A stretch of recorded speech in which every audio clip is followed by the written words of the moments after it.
The Cat Who Went Into the Closet by Lilian Jackson Braun. Narrated by George Qwill. Jim Qwill and his extraordinary Siamese cats have moved into the old Gage mansion, and the cats are on a treasure hunt. The house's 50 closets are crammed with several generations of junk, and some surprising skeletons. And now, The Cat Who Went Into the Closet. Chapter 1. The WPKX radio announcer hunched over the news desk in front of a dead microphone, anxiously fingering his script and waiting for the signal to go on the air. The station was filling in with classical music. The lilting Anitra's dance seemed hardly appropriate under the circumstances. Abruptly, the music stopped in the middle of a bar, and the newscaster began to read in a crisp, professional tone that belied the alarming nature of the news. We interrupt this program to bring you a bulletin on the forest fires that are rapidly approaching Moose County after destroying hundreds of square miles to the south and west. Rising winds are spreading the scattered fires into areas already parched by the abnormally hot summer and drought conditions. From this studio in the tower of the courthouse in Pickaxe City, we can see a red glow on the horizon, and the sky is hazy with drifting smoke.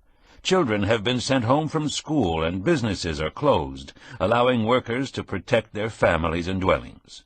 The temperature is extremely high. Hot winds are gusting up to 40 miles an hour. Traffic is streaming into Main Street from towns that are in the path of the flames.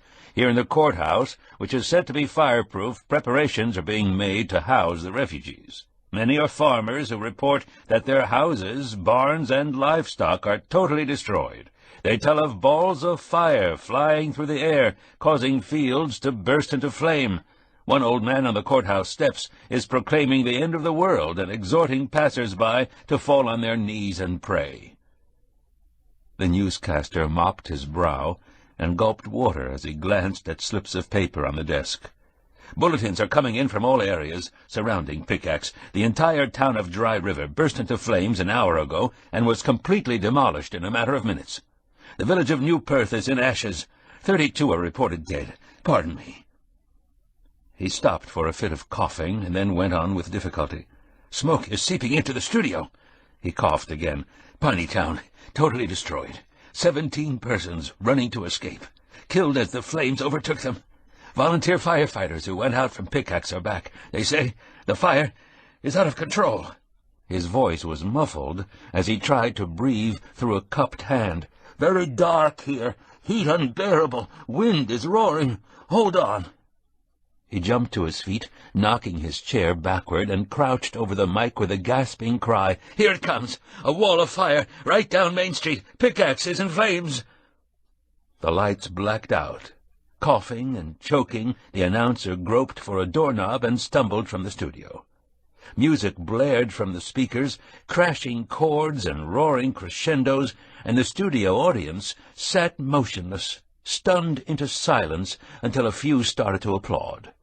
The initial clapping swelled into a tumultuous response. Someone in the front row said, Gad, that was so real I could feel the heat. I swear I could smell smoke, another said. That guy is some actor, isn't he? He wrote the stuff, too.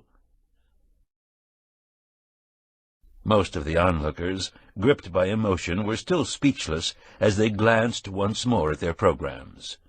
The Moose County Something presents The Big Burning of 1869, an original docudrama based on historic fact, written and performed by James Qwill, produced and directed by Hicksy Rice. The audience is asked to imagine that radio existed in 1869 as we bring you a simulated newscast covering the greatest disaster in the history of Moose County. The scene on the stage represents a broadcasting studio in the tower of the county courthouse.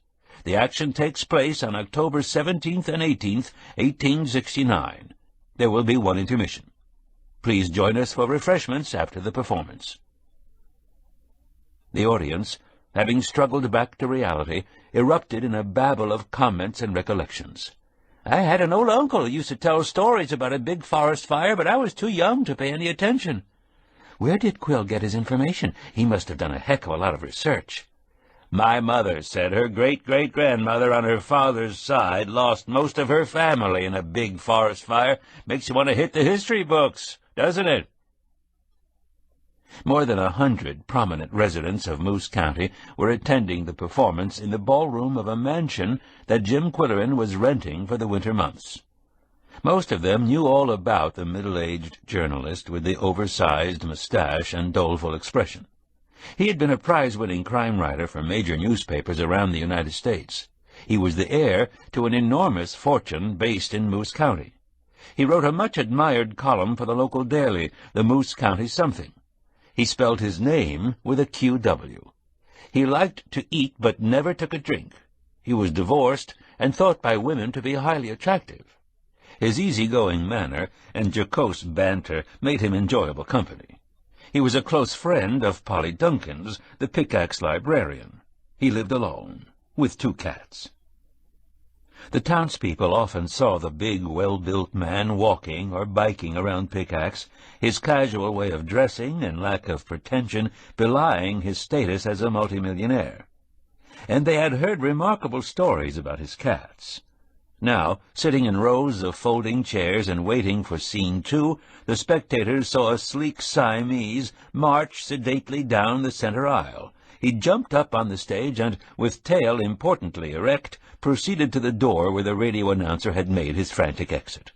The audience tittered, and someone said, "That's Koko. He always has to get into the act." The door upstage right was only loosely latched, and the cat pawed it until it opened a few inches and he could slither through. In 2 seconds he bounded out again as if propelled by a tap on the rump, and the audience laughed once more. Unabashed, Koko licked his left shoulder-blade and scratched his right ear, then jumped off the stage and walked haughtily up the center aisle. The house lights dimmed, and the radio announcer entered in a fresh shirt with another script in his hand. Tuesday, October 18th.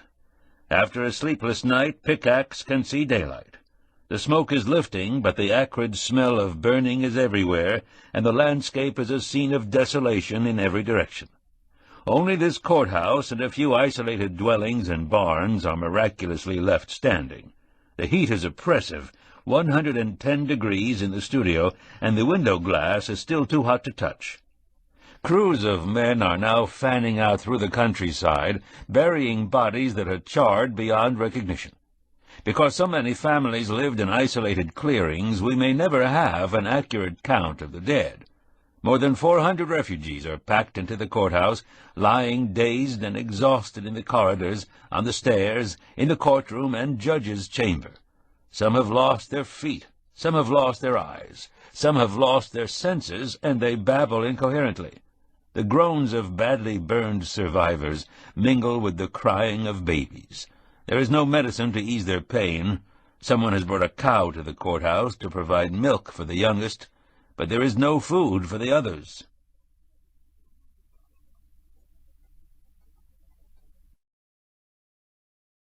Before the dramatic presentation of the big burning of 1869, the historic calamity had been quite forgotten by current generations intent on land development, tourism, new sewers, and the quality of TV reception. Qwilleran himself, playwright and star of the production, had never heard of the disaster until he rented the old mansion on Goodwinter Boulevard and started rummaging in closets. The furnishings were sparse, but the closets were stuffed to the ceiling with odds and ends, a treasure trove for an inquisitive journalist. As for his male cat, he was cat enough to risk death to satisfy his catly curiosity. With tail horizontal, he would slink into a closet and emerge with a matchbook or champagne cork clamped in his jaws. The mansion was constructed of stone and intended to last down the ages, one of several formidable edifices on the boulevard. They had been built by lumber barons and mining tycoons during Moose County's boom years in the late 19th century. A pioneer shipbuilder by the name of Gage had been responsible for the one Qwilleran was renting. One feature made the Gage mansion unique: the abundance of closets. Shortly after moving in, Qwill mentioned the closets to his landlord. Junior Goodwinter, the young managing editor of the Moose County Something, had recently acquired the obsolete building as a gift from his aging grandmother, and he was thankful to have the rental income from his friend and fellow staffer. The two men were sitting in Junior's office with their feet on the desk and coffee mugs in their hands. It was 3 weeks before the preview of the big burning. Junior's facial features and physical stature were still boyish, and he had grown a beard in an attempt to look older, but his youthful vitality gave him away. "What do you think of Grandma's house, Qwill? Does the furnace work okay? Have you tried lighting any of the fireplaces? How's the refrigerator? It's pretty ancient." "It sounds like a motorboat when it's running," Qwill said, "and when it stops, it roars and snarls like a sick tiger. It frightens the cats out of their fur." "Why was I dumb enough to let Grandma Gage unload that white elephant on me?" Junior complained. "She just wanted to avoid paying taxes and insurance, and now I'm stuck with all the bills. If I could find a buyer, I'd let the place go for peanuts. But who wants to live in a castle? People like ranch houses with sliding glass doors and smoke detectors. More coffee, Qwill?" "Too bad the city won't rezone it for commercial use. I've said it before, you could have law offices, medical clinics, high-class nursing homes, high-rent apartments. Parking would be the only problem. You'd have to pave the backyards." "The city will never rezone," Junior said, "not so long as old families and city officials live on the street. Sorry about the lack of furniture, Qwill. The Gages had fabulous antiques and paintings, but the old gal sold them all when she relocated in Florida. Now she lives in a retirement village, and she's a new person. She plays shuffleboard, goes to the dog races, wears elaborate makeup. On her last trip here, she looked like a wrinkled china doll. Jody says she must have met one of those cosmetics girls who drive around in lavender convertibles." "She may have found romance in her declining years," Qwill suggested. "Could be. She looks a lot younger than 88. "Answer one question, Junior. Why are there so many closets? I've counted 50 all over the house. It was my understanding that our forefathers didn't have closets. They had wardrobes, dressers, highboys, china cabinets, break fronts, sideboards." "Well, you see," the editor explained, "my great-great-grandfather Gage was a shipbuilder, accustomed to having everything built in, and that's what he wanted in his house. Ship's carpenters did the work. Have you noticed the woodwork? Best on the boulevard. By today's construction standards, it's incredible. The foyer looks like a luxury liner of early vintage, but do you know the closets are filled with junk?" "Oh, sure. The Gages never threw anything away." "Not even champagne corks," Qwill agreed. Junior looked at his watch. "Time for Arch's meeting. Shall we amble across the hall?" Arch Riker, publisher and CEO of the Moose County Something, had scheduled a brainstorming session for editors, writers, and the effervescent promotion director, Hicksy Rice. None of the editorial staff liked meetings, and Qwill expressed his distaste by slumping in a chair in a far corner of the room. Hicksy, on the other hand, breezed into the meeting with her shoulder-length hair bouncing and her eyes sparkling. She had worked in advertising down below, as Pickaxe natives called the major cities to the south, and she had never lost her occupational bounce and sparkle. Similarly, Qwill and Riker were transplants from down below, having grown up together in Chicago, but they had the detached demeanor of veteran newsmen. They had adapted easily to the slow pace of Pickaxe City, population 3,000, and the remoteness of Moose County, which claimed to be 400 miles north of everywhere. Riker, a florid, paunchy desk man who seldom raised his voice, opened the meeting in his usual sleepy style. "Well, you guys, in case you don't know it, winter is coming, and winters are pretty dull in this neck of the woods, unless you're crazy about 10-foot snowdrifts and wall-to-wall ice. So, I'd like to see this newspaper sponsor some kind of diversion that'll give people a topic of conversation other than the daily rate of snowfall. Let's hear some ideas from you geniuses." He turned on a tape recorder. The assembled staffers sat in stolid silence. Some looked at each other hopelessly. "Don't stop to think," the boss admonished. "Just blurt it out off the top of your head." "Well," said a woman editor bravely, "we could sponsor a hobby contest with a thrilling prize." "Yeah," said Junior, "like a 2-week all-expenses-paid vacation in Iceland." "How about a food festival? Everyone likes to eat," said Mildred Hanstable, whose ample girth supported her claim. She wrote the food column for the Something and taught home economics in the Pickaxe school system. "We could have cooking demonstrations, a baking contest, an ethnic food bazaar, a Moose County cookbook, nutrition classes—" "Second it," Hixie interrupted with her usual enthusiasm. "And we could promote neat little tie-ins with restaurants, like wine and cheese tastings, and snacking and grazing parties, and a Bon Appetit club with dining-out discounts. C'est magnifique!" She had once studied French briefly, preparatory to eloping to Paris. There was a dead silence among the staffers. As a matter of newsroom honor, they deplored Hixie's commercial taint. One of them muttered a 5-letter word in French. Junior came to the rescue with an idea for a Christmas parade. He said, "Qwill could play Santa with a white beard and a couple of pillows stuffed under his belt and some flour on his mustache." Quillerin grunted a few inaudible words, but Hixie cried, "I like it, I like it. He could arrive in a dog sled pulled by 15 huskies.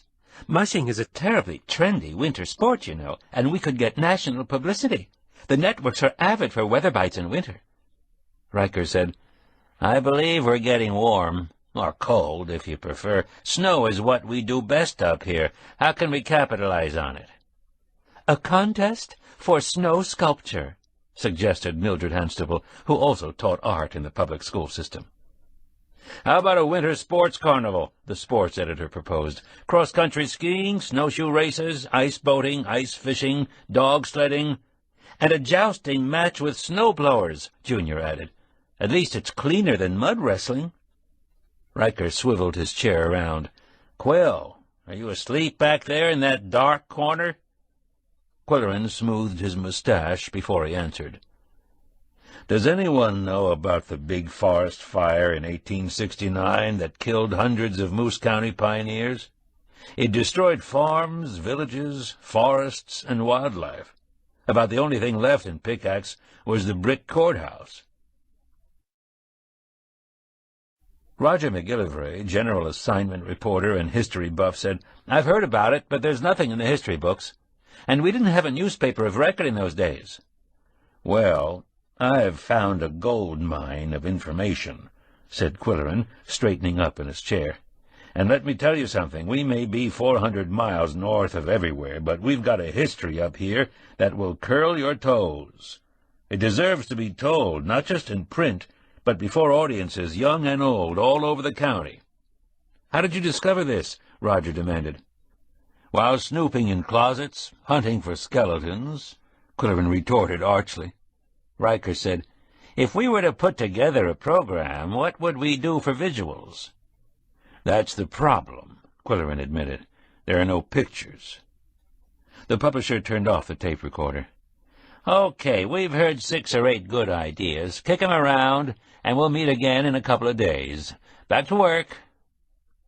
As the staff shuffled out of the office, Hixie grabbed Quillerin's arm and said in a low voice, "I've got a brilliant idea for dramatizing your disaster, Qwill. C'est vrai." He winced inwardly, recalling other brilliant ideas of Hixie's that had bombed, the tipsy look-alike contest that ended in a riot, the cooking demonstration that set fire to her hair, the line of frozen foods for fussy felines for which she expected Koko to make TV commercials, not to mention her aborted elopement to France. Gallantly he said, however, "Want to have lunch at Lois's and tell me about it?" "Okay," she said. "I'll buy. I can put it on my expense account."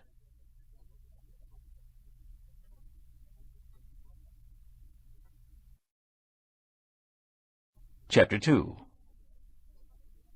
The atmosphere at Lois's luncheonette was bleak, and the menu was ordinary, but it was the only restaurant in downtown Pickaxe, and the old, friendly, decrepit ambience made the locals feel at home.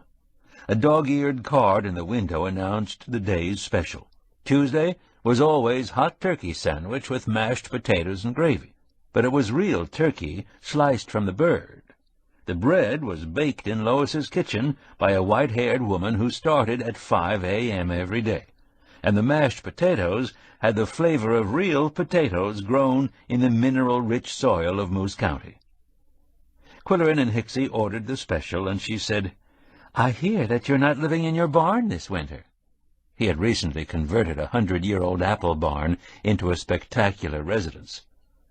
"There's too much snow to plow," he explained, "so I'm renting the Gage mansion on Goodwinter Boulevard, where the city does the plowing." He neglected to mention that Polly Duncan, the chief woman in his life, lived in the carriage house at the rear of the Gage property, and he envisioned cozy winter evenings and frequent invitations to dinner and/or breakfast. "All right, let's get down to business," Hixie said when the plates arrived, swimming in real turkey gravy. "How did you find out about the killer fire? Or is it a professional secret?" Qwilleran patted his mustache in self-congratulation. To make a long story short, one of Junior's ancestors was an amateur historian. He recorded spring floods, sawmill accidents, log jams, epidemics, and so on, based on the recollections of his elders. In his journals, written in fine script with a nib pen that blotted occasionally, there were first-hand descriptions of the 1869 forest fire in all its gruesome detail. The man was performing a valuable service for posterity, but no one knew his accounts existed. "So what's your brilliant idea, Hixie?" Qwilleran concluded. "What would you think of doing a one-man show?" "Isn't a one-man show based on a 3-county forest fire a trifle out of scale?" "Mais non. Suppose we pretend they had radio stations in the 19th century, and the audience sees an announcer broadcasting on-the-spot coverage of the disaster." Qwilleran gazed at her with new respect. "Not bad. Yes, not bad. I'd go for that. I'd be glad to organize the material and write the script. If Larry Lanspeak would play the announcer—" "No, if we're going to sponsor the show, we should keep it in our own organization," she contended. "Actually, Qwill, I was thinking about you for the part. You have an excellent voice, with exactly the right quality for a radio announcer. Stop frowning. You wouldn't have to learn lines. You'd be reading the script in front of a simulated mic." She was talking fast. "Besides, you're a local celebrity. Everyone loves your column. You'd be a big attraction, sans doute." He huffed into his mustache. At least she had the good taste to avoid mentioning his local fame as a multimillionaire, philanthropist, and eligible bachelor. She went on with contagious enthusiasm. "I could take care of production details. I could do the bookings. I'd even sweep the stage." Qwilleran had done some acting in college and enjoyed working before an audience. The temptation was there, the cause was a good one, the story of the great fire cried for attention. He gave her a guarded glance as his objections began to crumble.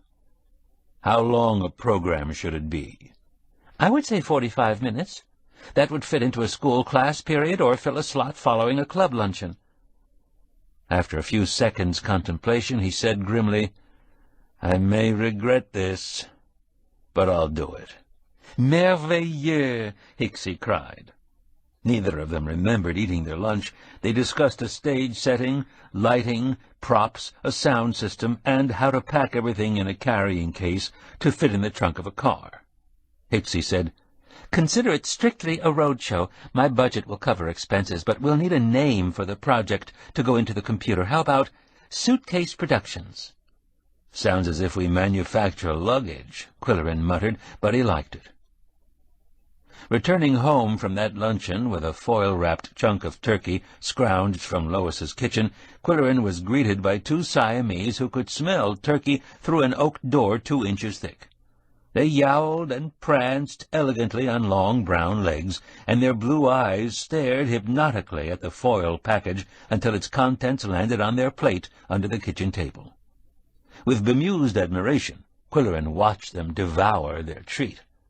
Koko, whose legal title was Koko Kung, had the dignity of his 13th-century namesake, plus a degree of intelligence and perception that was sometimes unnerving to a human with only 5 senses and a journalism degree. Yum-Yum, the dainty one, had a different set of talents and qualities. She was a lovable bundle of female wiles, which she employed shamelessly to get her own way. When all else failed, she had only to reach up and touch Qwill's mustache with her paw, and he capitulated. When the Siamese had finished their snack and had washed their whiskers and ears, he told them, "I have a lot of work to do in the next couple of weeks, my friends, and I'll have to shut you out of the library. Don't think it's anything personal." He always addressed them as if they understood human speech, and more it appeared to be a fact. In the days that followed, they sensed his preoccupation, leaving him alone, taking long naps, grooming each other interminably, and watching the autumn leaves flutter to the ground. The grand old oaks and maples of Goodwinter Boulevard were covering the ground with a tawny blanket. Only when Qwill was an hour late with their dinner did the cats interrupt, standing outside the library, rattling the door handle and scolding. Koko, with an authoritative baritone, "Yow!" and Yum-Yum with her impatient, "Now!" Qwill could write 1,000 words for his newspaper column with one hand tied behind his back, but writing a script for a docudrama was a new challenge. To relieve the radio announcer's 45-minute monologue, he introduced other voices on the tape, eyewitnesses being interviewed by telephone. He altered his voice to approximate the bureaucratese of a government weather observer, the brogue of an Irish innkeeper, and the twang of an old farmer. With their replies sandwiched between the announcer's questions, Qwill was actually interviewing himself. Once the script was completed, there were nightly rehearsals in the ballroom of the Gage mansion, with Hicksy cueing the taped voices into the live announcing.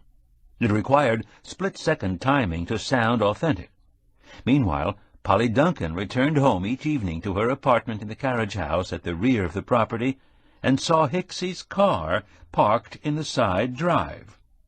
It was a trying time for Polly.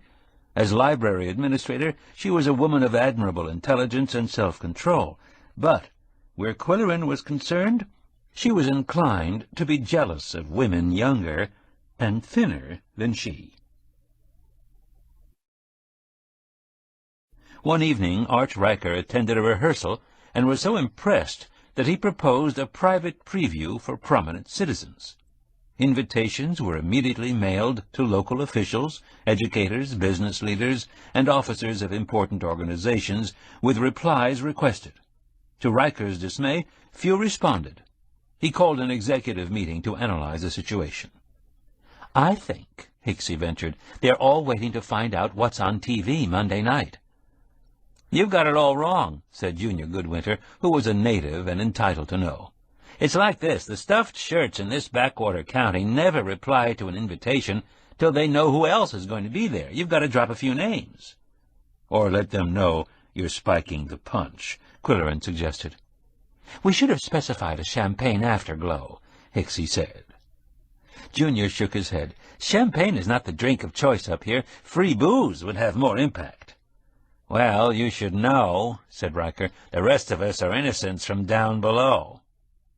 "Let me write a piece and splash it on the front page," the young editor said. "I'll twist a few political arms. They're all up for re-election next month." Accordingly, Friday's edition of the paper carried this news item: "Moose County destroyed by fire in 1869. History will come to life Monday evening when civic leaders will preview a live docudrama titled The Big Burning of 1869. Following the private premiere at the Gage Mansion on Goodwinter Boulevard, the Moose County Something will offer the show to schools, churches, and clubs as a public service." There followed the magic name of Jim Qwill, who was not only popular as a columnist, but rich as Croesus. In addition, the mayor, council president, and county commissioners were quoted as saying they would attend the history-making event. As soon as the paper hit the street, the telephones in Junior's office started jangling with acceptances from persons who now perceived themselves as civic leaders. Furthermore, live was a buzzword in a community jaded with slide shows and video presentations. Hicksy went into action, borrowing folding chairs from the Dingleberry funeral home, renting coat racks for guests' wraps, and hiring a caterer.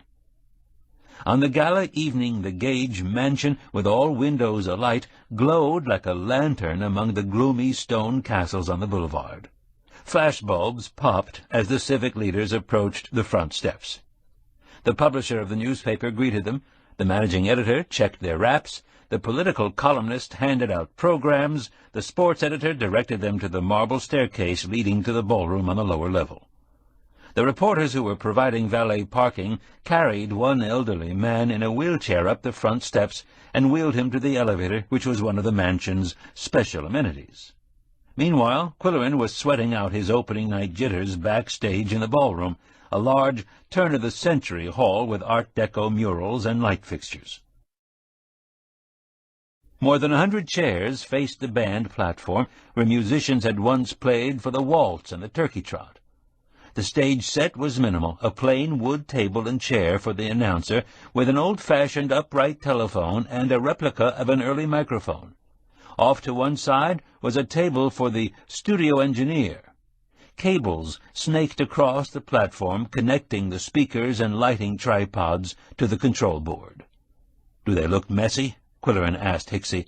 "No, they look high-tech," she decided. "Good. Then let's throw a few more around." He uncoiled a long yellow extension cord that was not being used and added it to the tangle. "Perfect," Hicksy said. "It gives the set a certain je ne sais quoi." A sweatered audience filed into the ballroom and filled the chairs. Pickaxe was a sweater city in winter, for all occasions except weddings and funerals. The house lights dimmed, and the lilting notes of Anitra's dance filled the hall until the announcer rushed on stage from a door at the rear and spoke the first ominous words. "We interrupt this program to bring you a bulletin." 45 minutes later he delivered the final message. "No one will ever forget what happened here on October 17, 1869. It was an ironic punchline, considering that few persons in the county had ever heard of the Big Burning. Climactic music burst from the speakers, the audience applauded wildly, and the mayor of Pickaxe jumped to his feet, saying, "We owe a debt of gratitude to these talented folks from down below who have made us see and hear and feel this forgotten chapter in our history." The presenters bowed, Hicksy with her buoyant smile, and Qwill with his usual morose expression. Then, as the ballroom emptied, they packed the props and mechanical equipment into carrying cases. "We did it!" Hicksy exulted. "We've got a smash hit!" "Yes, it went pretty well," Qwill agreed modestly. "Your timing was perfect, Hicksy. Congratulations." A small boy in large eyeglasses and a red sweater, who had been in the audience with his father, stayed behind to watch the striking of the set. "What's that yellow wire for?" he asked. Qwill replied with overblown pomposity, "That young man happens to be the major power conduit used by our engineer for operating our computerized sound and light system." "Oh," the boy said. Then, after a moment's puzzled contemplation, he asked, "Why wasn't it connected?" "Why don't you go upstairs and have some cookies?" Qwill countered. To Hicksy he muttered, "Kids, always asking questions. Not only that, but they're notorious carriers of the common cold.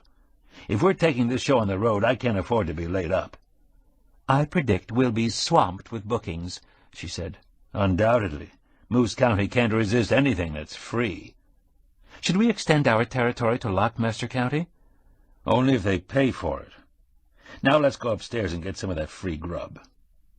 After the excitement of a first night, and after 45 minutes of intense concentration on his role, Qwill felt empty and parched. On the main floor the guests were milling about the large empty rooms, admiring the coffered paneling of the high ceiling and the lavishly carved fireplaces. They carried plates of hors d'oeuvres and glass cups of amber punch. The Siamese were milling about, too, dodging feet and hunting for dropped crumbs. Koko sniffed certain trousered legs and nylon-clad ankles. Yum-Yum eluded the clutches of a young boy in a red sweater. Qwill pushed through the crowd to the dining-room, where a caterer's long table was draped in a white cloth and laden with warming trays of stuffed mushrooms, bacon-wrapped olives, cheese puffs, and other morsels too dainty for a hungry actor.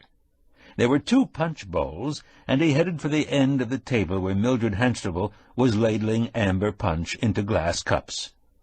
"Cider?" he asked. "No, this is fish-house punch made with 2 kinds of rum and 2 kinds of brandy," she warned him. "I think you'll want the other punch, Qwill. It's cranberry juice and Chinese tea with lemongrass." "Sounds delicious," he grumbled. "How come no one is drinking it?" Polly Duncan, looking radiant in a pink mohair sweater, was presiding over the unpopular bowl of pink punch. "Qwill, dear, you were splendid," she said in her mellow voice that always gave him a frisson of pleasure. "Now I know why you were so totally preoccupied for the last 2 weeks. It was time well invested." "Sorry to be so asocial," he apologized, "but we'll make up for it. We'll do something special this weekend, like bird-watching." This was a gesture of abject penitence on his part. He loathed birding. "It's too late," she said. "They've gone south, and snow is predicted. But I'm going to do roast beef and Yorkshire pudding, and I have a new Brahms cassette." "Say no more. I'm available for the entire weekend." They were interrupted by a cracked, high-pitched voice. "Excellent job, my boy." Homer Tibbet, official historian for the county, was in his 90s, but still active in spite of loudly creaking joints. He was pushing a wheelchair occupied by Adam Dingleberry, the ancient and indestructible patriarch of the mortuary that had lent the folding chairs. Homer said to Qwill, "Just want to congratulate you before going home to my lovely young bride. Adam's great-grandson is on the way over to pick us up." "Yep, he's bringing the hearse," said old Dingleberry with a wicked laugh. Homer delivered a feeble poke to Quilleran's ribs. "You son of a grasshopper! I've been scrambling for information on that blasted fire for 30 years. Where'd you find it?" "In some files that belonged to Euphonia Gage's father-in-law," Qwill replied. He neglected to say that Koko pried his way into a certain closet and dragged forth a scrap of yellowed manuscript. It was a clue to a cache of 100-year-old documents. A valet was paging them. "Car for Mr. Dingleberry, Mr. Tibbet." As the elderly pair headed for the carriage entrance, Qwill was approached by a cordial man in a black cashmere sweater. "Good show, Mr. Q," he said in a smooth, professional voice.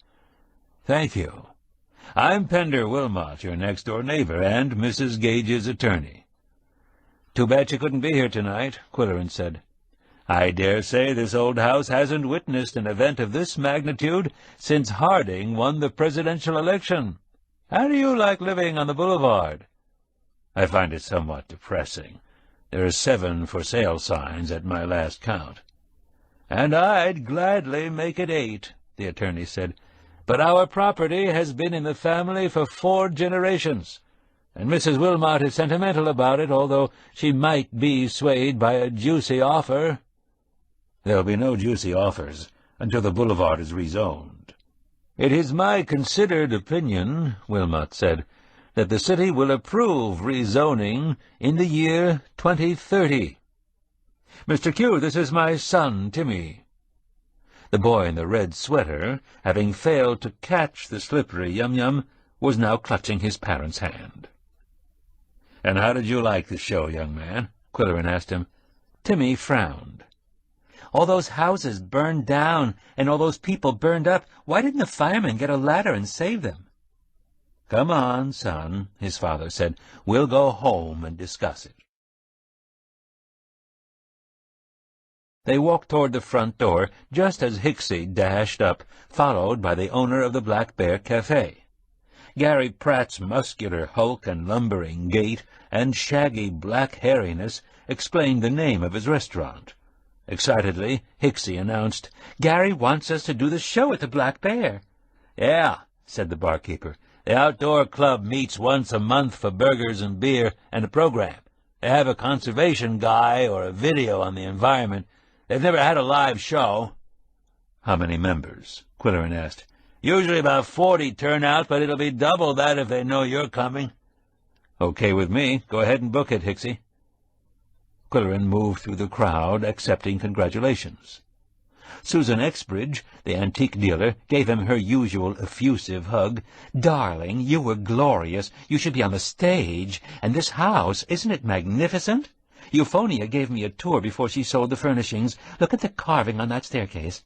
Look at the parquet floors. Have you ever seen chandeliers like these? If you'd like a live-in housekeeper, Qwill, I'll work cheap." Next, the Comptons paid their compliments. "You were terrific, Qwill," said Lisa, a cheerful middle-aged woman in a Halloween sweater. "Everything was so professional." "It's my engineer's split-second timing that gives the show its snap," Qwilleran said. "You guys ought to do the show for grades 4 to 12, said Lyle Compton, superintendent of schools. "It'll be a great way to hook the kids on history." Qwilleran winced, having visions of a school full of carriers circulating respiratory diseases. "Believe it or not," Lisa said, "I used to come to this house to take natural dance lessons from Euphonia. She had us flitting around the ballroom like Isadora Duncan. It was supposed to give us grace and poise, but we all thought it was boring. I really wanted to take tap." Her husband said, "You should have stuck with Euphonia. She's in her late 80s and still has the spine of a drum major, which is more than I can say for any of us." "I met her only once," Qwilleran said. "I came here to interview her for an oral history project, and found this tiny woman sitting on the floor in the lotus position, wearing purple tights. She had white hair tied back with a purple ribbon, I recall." Lisa nodded. "She used to tell us that purple is a source of energy. Junior says she still wears a lot of it and stands on her head every day." "When she lived in Pickaxe," said Lyle, "she drove a Mercedes at 20 miles an hour and blew the horn at every intersection. The police were always ticketing her for obstructing traffic. All the Gages have been a little batty, although Junior seems to have his head on straight." As Junior Goodwinter joined them, Lisa changed the subject. "Have you ever seen an autumn with so many leaves on the ground?" "According to His Honor the Mayor," said Junior, "Lockmaster County is shipping truckloads of leaves up here every night under cover of darkness and dumping them on Pickaxe." "I'll buy that," Lyle said. "We should send them some of our toxic waste." They discussed the forthcoming football game between Pickaxe High and their Lockmaster rivals, and then the Comptons said good night. Junior gazed ruefully at the empty rooms. Faded wall coverings and discolored rectangles where large paintings had once hung. "Grandma had some great stuff. Susan Exbridge can tell you how valuable it was. Everything was sold out of state. Sorry there's no TV, Qwill. Why don't you bring one over from your barn before snow flies?" "I can skip TV. It amuses the cats, but they can live without it. Would your grandmother have liked our show tonight?" "I doubt it. She never likes anything that isn't her own idea." "She sounds a lot like Koko. Is it true she used to give dancing lessons?" "Way back, maybe 40 years ago," Junior said. "Before leaving for Florida, she asked me to videotape one of her dances. Yikes, it was embarrassing, Qwill. This woman in her 80s, in filmy draperies, cavorting around the ballroom like a woodland nymph. She was limber enough and still kind of graceful, but I felt like a voyeur." "What happened to the video?" "She took it to Florida. Do you think she plays it on a VCR and dreams old dreams?" "It's not a bad idea," Qwilleran said. "When I'm her age, I'd like to watch myself sliding into first base." "I saw you talking to Pender Wilmot. How did he like the show?" "He was quite enthusiastic. By the way, Junior, I'm surprised your grandmother doesn't take her legal work to Hasselrich, Bennett, and Barter." "They're too stuffy for her taste. She likes younger people. She feels young herself. It's my guess that she'll outlive us all. Well, it looks like everyone's leaving. Sure was a success. I can't believe, Qwill, that you did all those voices yourself. Only a few members of the hungry and thirsty press remained to drain the 2 punch bowls. They mixed the contents of both and declared it tasted like varnish, but good. Qwilleran said to Hicksy, "Did you see the guy in a suit and tie? He was with a blonde, the only ones not in sweaters." "That was a wig she was wearing," Hicksy informed him. "Who were they?" "That's what I was going to ask you." "I say they were spies from the Lockmaster Ledger," she said. "They steal all our good ideas. Do you suppose he had a tape recorder under that big wig?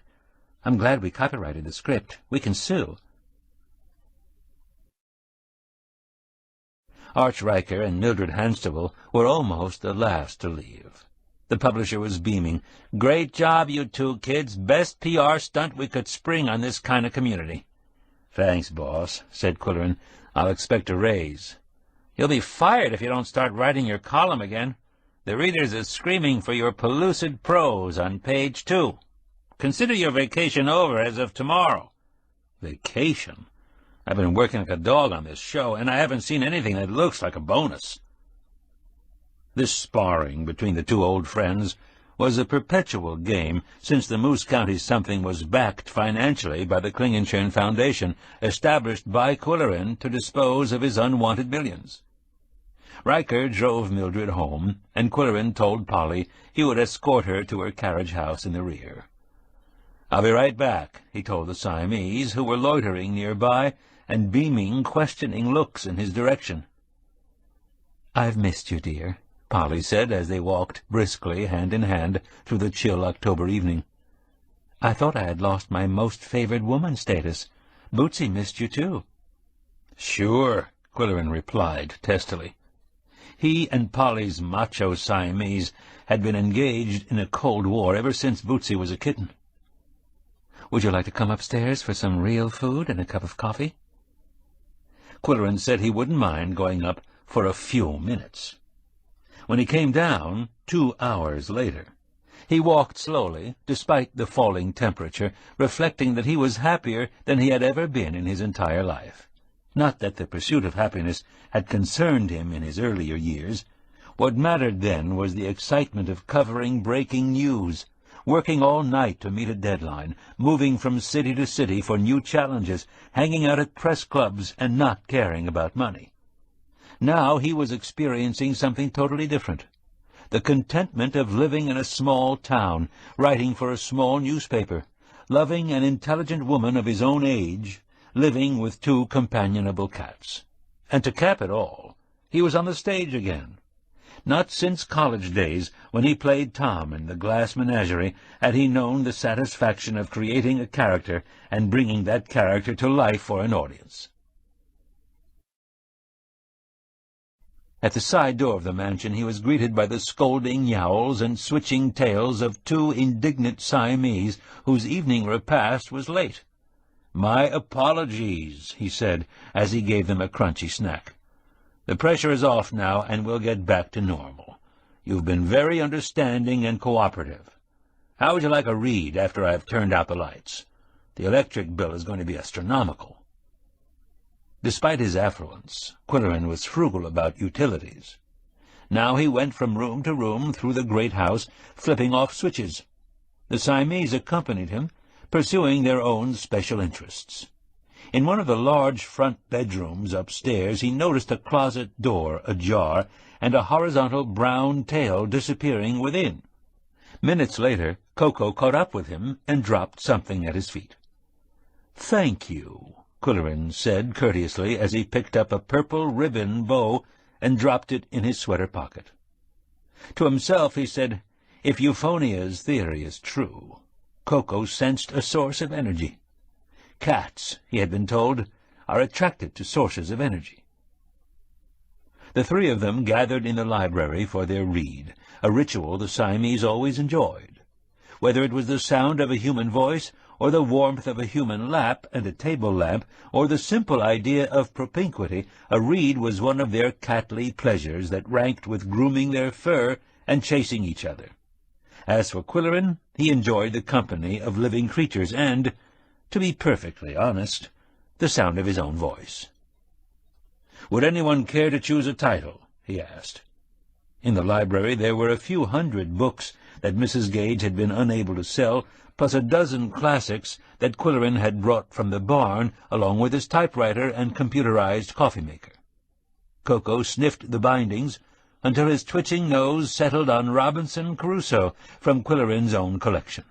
"Good choice," Qwilleran commented as he sank into a leather lounge chair worn to the contours of a hammock. Yum-Yum leaped lightly into his lap, settling down slowly with a sigh, like a motor vehicle with hydraulic suspension, while Koko arranged himself on a nearby table under the glow of a 75-watt lamp bulb. They were halfway through the opening paragraph when the telephone on the desk rang. "Excuse me," Qwilleran said, lifting Yum-Yum gently and placing her on the seat he had vacated. He anticipated another compliment on the big burning and responded with a gracious, "Good evening." Arch Riker's voice barked with urgency. "Hate to bother you, Qwill, but I've just had a call from Junior. He's flying to Florida first thing in the morning. His grandmother was found dead in bed." Curious," Qwilleran murmured. "What do you mean?" "A few minutes ago Koko brought me one of her hair ribbons." "Yeah, well, that cat is tuned into everything. But why I'm calling—" "And everyone at the party tonight," Qwilleran went on, "was mentioning how healthy she was." "That's the sad part," Riker said. "The police told Junior it was suicide."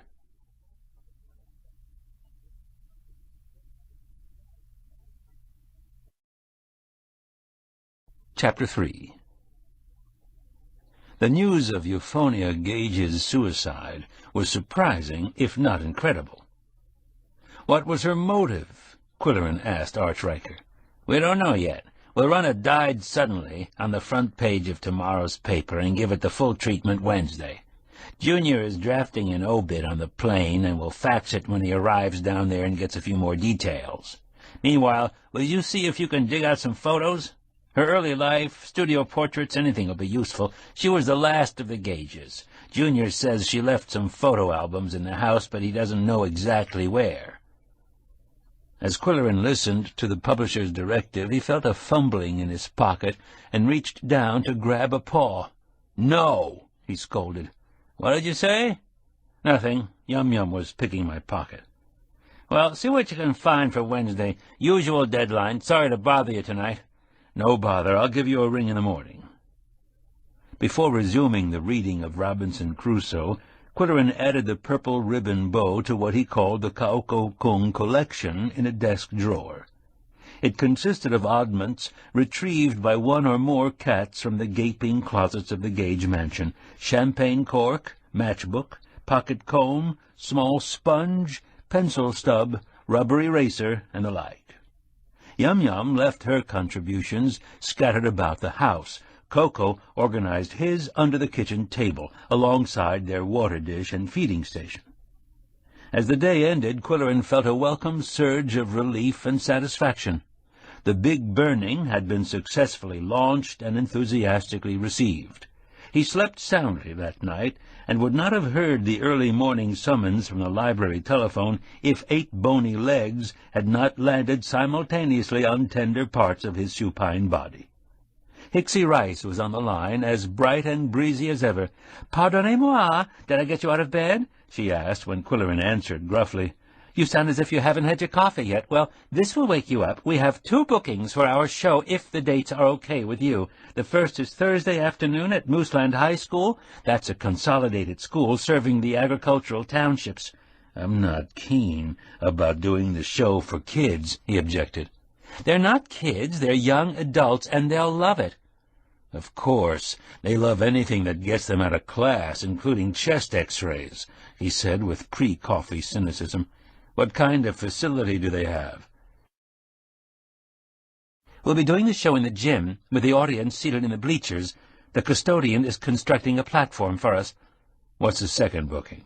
"Monday night at the Black Bear Cafe. It's the annual family night for the outdoor club, and they were going to have a Laurel and Hardy film, but Gary urged them to book The Big Burning instead." "Maybe we can play it for laughs," Qwill muttered. "At the high school we're scheduled for the 6th period, and we should get there at 1 o'clock. I'll be out in the territory, so I'll meet you there. It's on Sandpit Road, you know. And would you be a doll, Qwill, and glue my cue sheet on a card, s'il vous plaît? It'll be sturdier and easier to handle. See you Thursday afternoon. Don't forget to bring the complex computerized sound and light system," she concluded with a flippant laugh. A grunt was his only reply to that remark. As he hung up the receiver, he felt certain misgivings. Performing for a hand-picked audience of civic leaders had been a pleasure, but a gym full of noisy, hyperkinetic young adults from the potato farms and sheep ranches was a different ballgame. He pressed the button on his coffee-maker and was comforted somewhat by the sound of grinding beans and gurgling brew.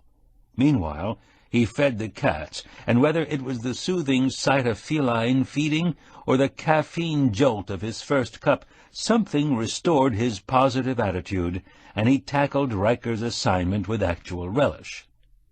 It was not as easy as either of them supposed. There were no photos of Euphonia Gage in the desk drawers. The closet in the library was locked. In the upstairs bedroom where Koko had found the purple ribbon, the closets were stuffed with outdated clothing, but no photographs. Returning to the library, he surveyed the shelves of somber books collected by several generations of Gages. Obsolete encyclopedias, anthologies of theological essays, forgotten classics, and biographies of persons now unknown. Sitting in the worn leather desk chair, he swiveled idly, pondering this mausoleum of the printed word. It was then that he glimpsed a few inches of brown tail disappearing behind a row of books at eye level. Koko often retired to a bookshelf to escape Yum-Yum's playful overtures. He failed to appreciate aggressive females, preferring to do the chasing himself.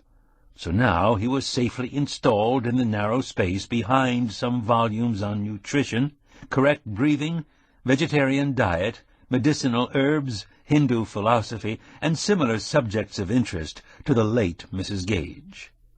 Qwill smoothed his mustache, suspecting why Koko preferred these books to the Civil War histories on the same shelf. Could it corroborate the theory about cats and energy? Could Euphonia's innate verve have rubbed off on these particular bindings? In earlier years he would have scoffed at such a notion, but that was before he knew Koko. Now Qwill would believe anything. Out of curiosity, he opened the book on herbs and found remedies for acne, allergies, asthma, and athlete's foot.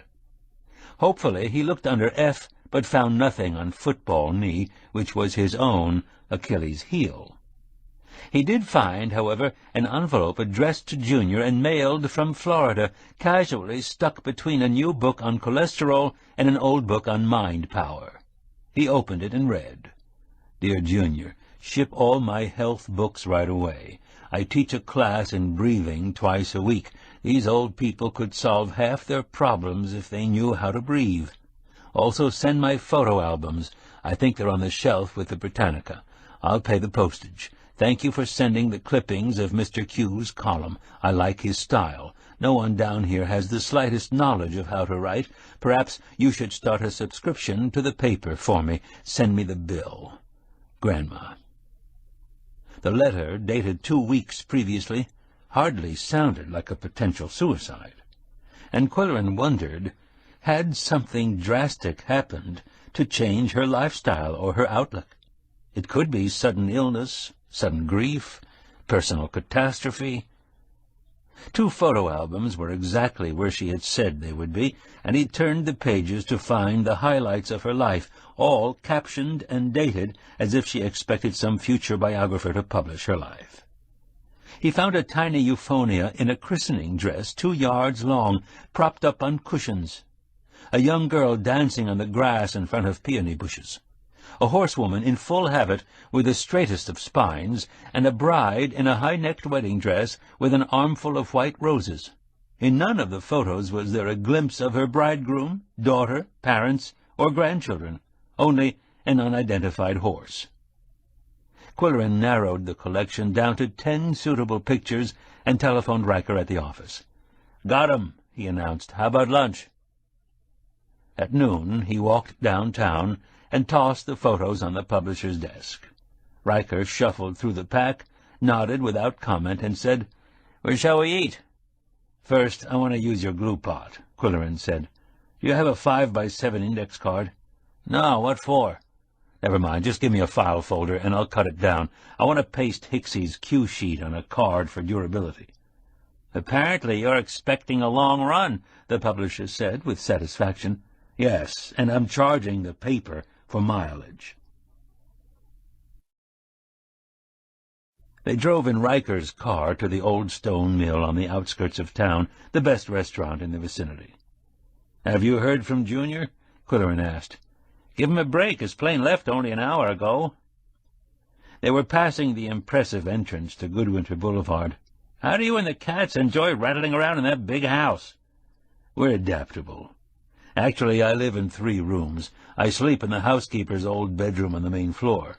I make coffee and feed the cats in a huge, antiquated kitchen, and I hang out in the library, which still has some furniture. Not good, but not too bad."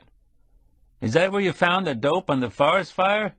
"No, it was in an upstairs closet. The house is honeycombed with closets, all filled with junk." "That's the insidious thing about ample storage space," Riker said. "It sounds good, but it turns rational individuals into pack rats. I'm one of them." But Koko is having a field day. Old doors in old houses don't latch properly, so he can open a closet door and walk in. Riker, who had once had a house and wife and children and cats of his own, nodded sagely. "Cats can't stand the sight of a closed door. If they're in, they have to get out. If they're out, they want in. The rum-tum-tugger syndrome," Qwill said with equal sagacity. In the restaurant parking lot they crossed paths with Scott Gipple, the car dealer. "I heard on the radio that old Mrs. Gage died down south. Died suddenly, they said. Is that true? Suicide?" "That's what the police told Junior," Riker said. "Too bad. She was a peppy old gal. I took her Mercedes in trade on a bright yellow sports car. She had me drop ship it to Florida."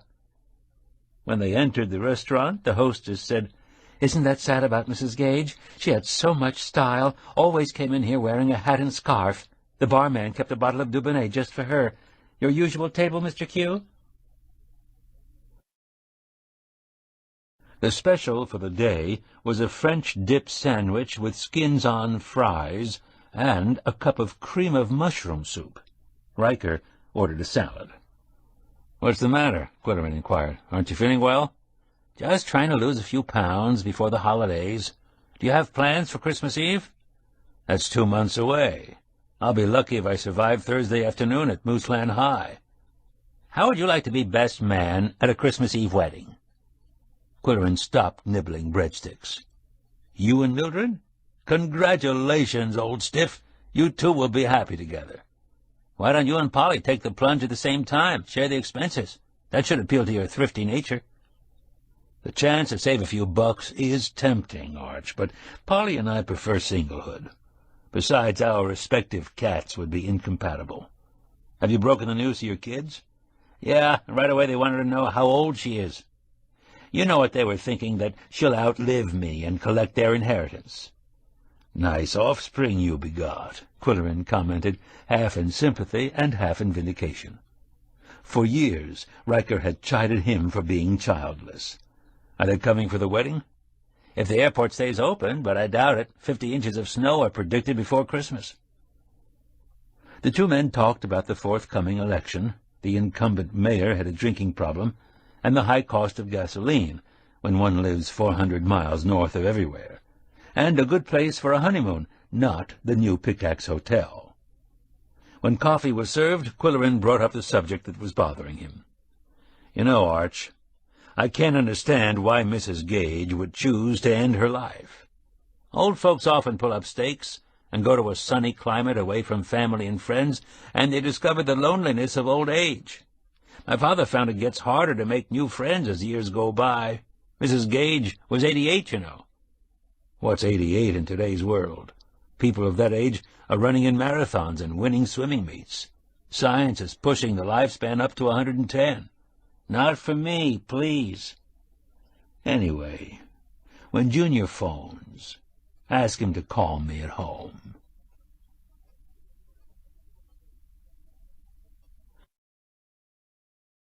The call from Junior came around 6 o'clock that evening. "Hey, Qwill, what do you think about all this? I can't believe Grandma Gage is gone. I thought she'd live forever." "The idea of suicide is what puzzles me, Junior. Was that just a cop's guess?" "No, it's official." "Was there a suicide note?" "She didn't leave any kind of explanation, but there was an empty bottle of sleeping pills by her bed, plus evidence that she'd been drinking. Her normal weight was under 100 pounds, so it wouldn't take much to put her down," the doctor said. "Did she drink? I thought she was a health nut." "She always had a glass of Dubonnet before dinner, claiming it was nutritious. But who knows what she did after she started running with that retirement crowd in Florida. If you don't sow your wild oats when you're young, my dad told me, you'll do it when you're old." "So what was the motive?" "I wish I knew." "Who found the body?" "A neighbor, around Monday noon. She'd been dead about 16 hours. This woman called to pick her up for lunch. They were going to the mall." "Have you talked with this neighbor?" "Yeah, she's a nice older woman, a widow." "Yow," said Koko, who was sitting on the desk and monitoring the call. "Was that Koko?" Junior asked. "Yes, he's always trying to line me up with a widow who'll make meatloaf like Mrs. Cobb's." "So what happens now, Junior?" "I'm appointed as a personal rep, and Pender Wilmot has told me what to do. She'd sold her condo and was living in a mobile home in a retirement complex called the Park of Pink Sunsets." "Very Floridian," Quillen remarked. "It's a top-of-the-line mobile home. She bought it furnished from the park management, and they'll buy it back, so I don't have that to worry about. I have to get some death certificates, round up her personal belongings, and ship the body to Pickaxe. She wanted to be buried in the Gage plot, Pender says." "When do you expect to be home?" "Before snow flies, I hope. Sooner the better. I don't care for this assignment." "Let me know if you want a lift from the airport." "My car's in a long-term garage, but thanks anyway, Qwill." Quillen replaced the receiver slowly. No known motive. The news was a challenge to one who was tormented by unanswered questions and unsolved puzzles. He had known suicides motivated by guilt, depression, and fear of disgrace, but here was a healthy, spirited, active, well-to-do woman who simply decided to end it all. "What happened?" he asked Koko, who was sitting on the desk, a self-appointed censor of incoming phone calls. The cat sat tall, with his forelegs primly together and his tail curved flat on the desktop. At Quillen's question, he shifted his feet nervously and blinked his eyes. Then, abruptly, he jerked his head toward the library door. In a blur of fur, he was off the desk and out in a hallway. Quillen, alarmed by the sudden exit, followed almost as fast. The excitement was in the kitchen, where Yum-Yum was already sniffing the bottom of the back door.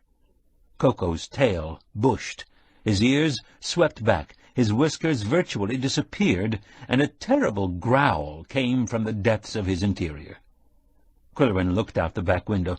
It was dusk, but he could make out a large, orange cat on the porch, crouched and swaying from side to side in a threatening way.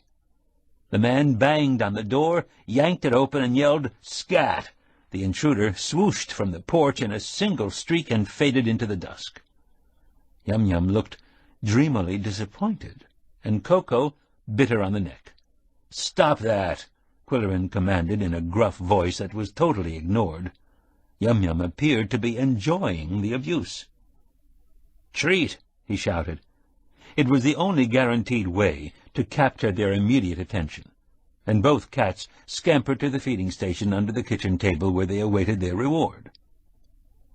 Returning to the library, Quillen phoned Laurie Bamba, his freelance secretary in Mooseville, who not only handled his correspondence, but advised him on feline problems. He described the recent scene.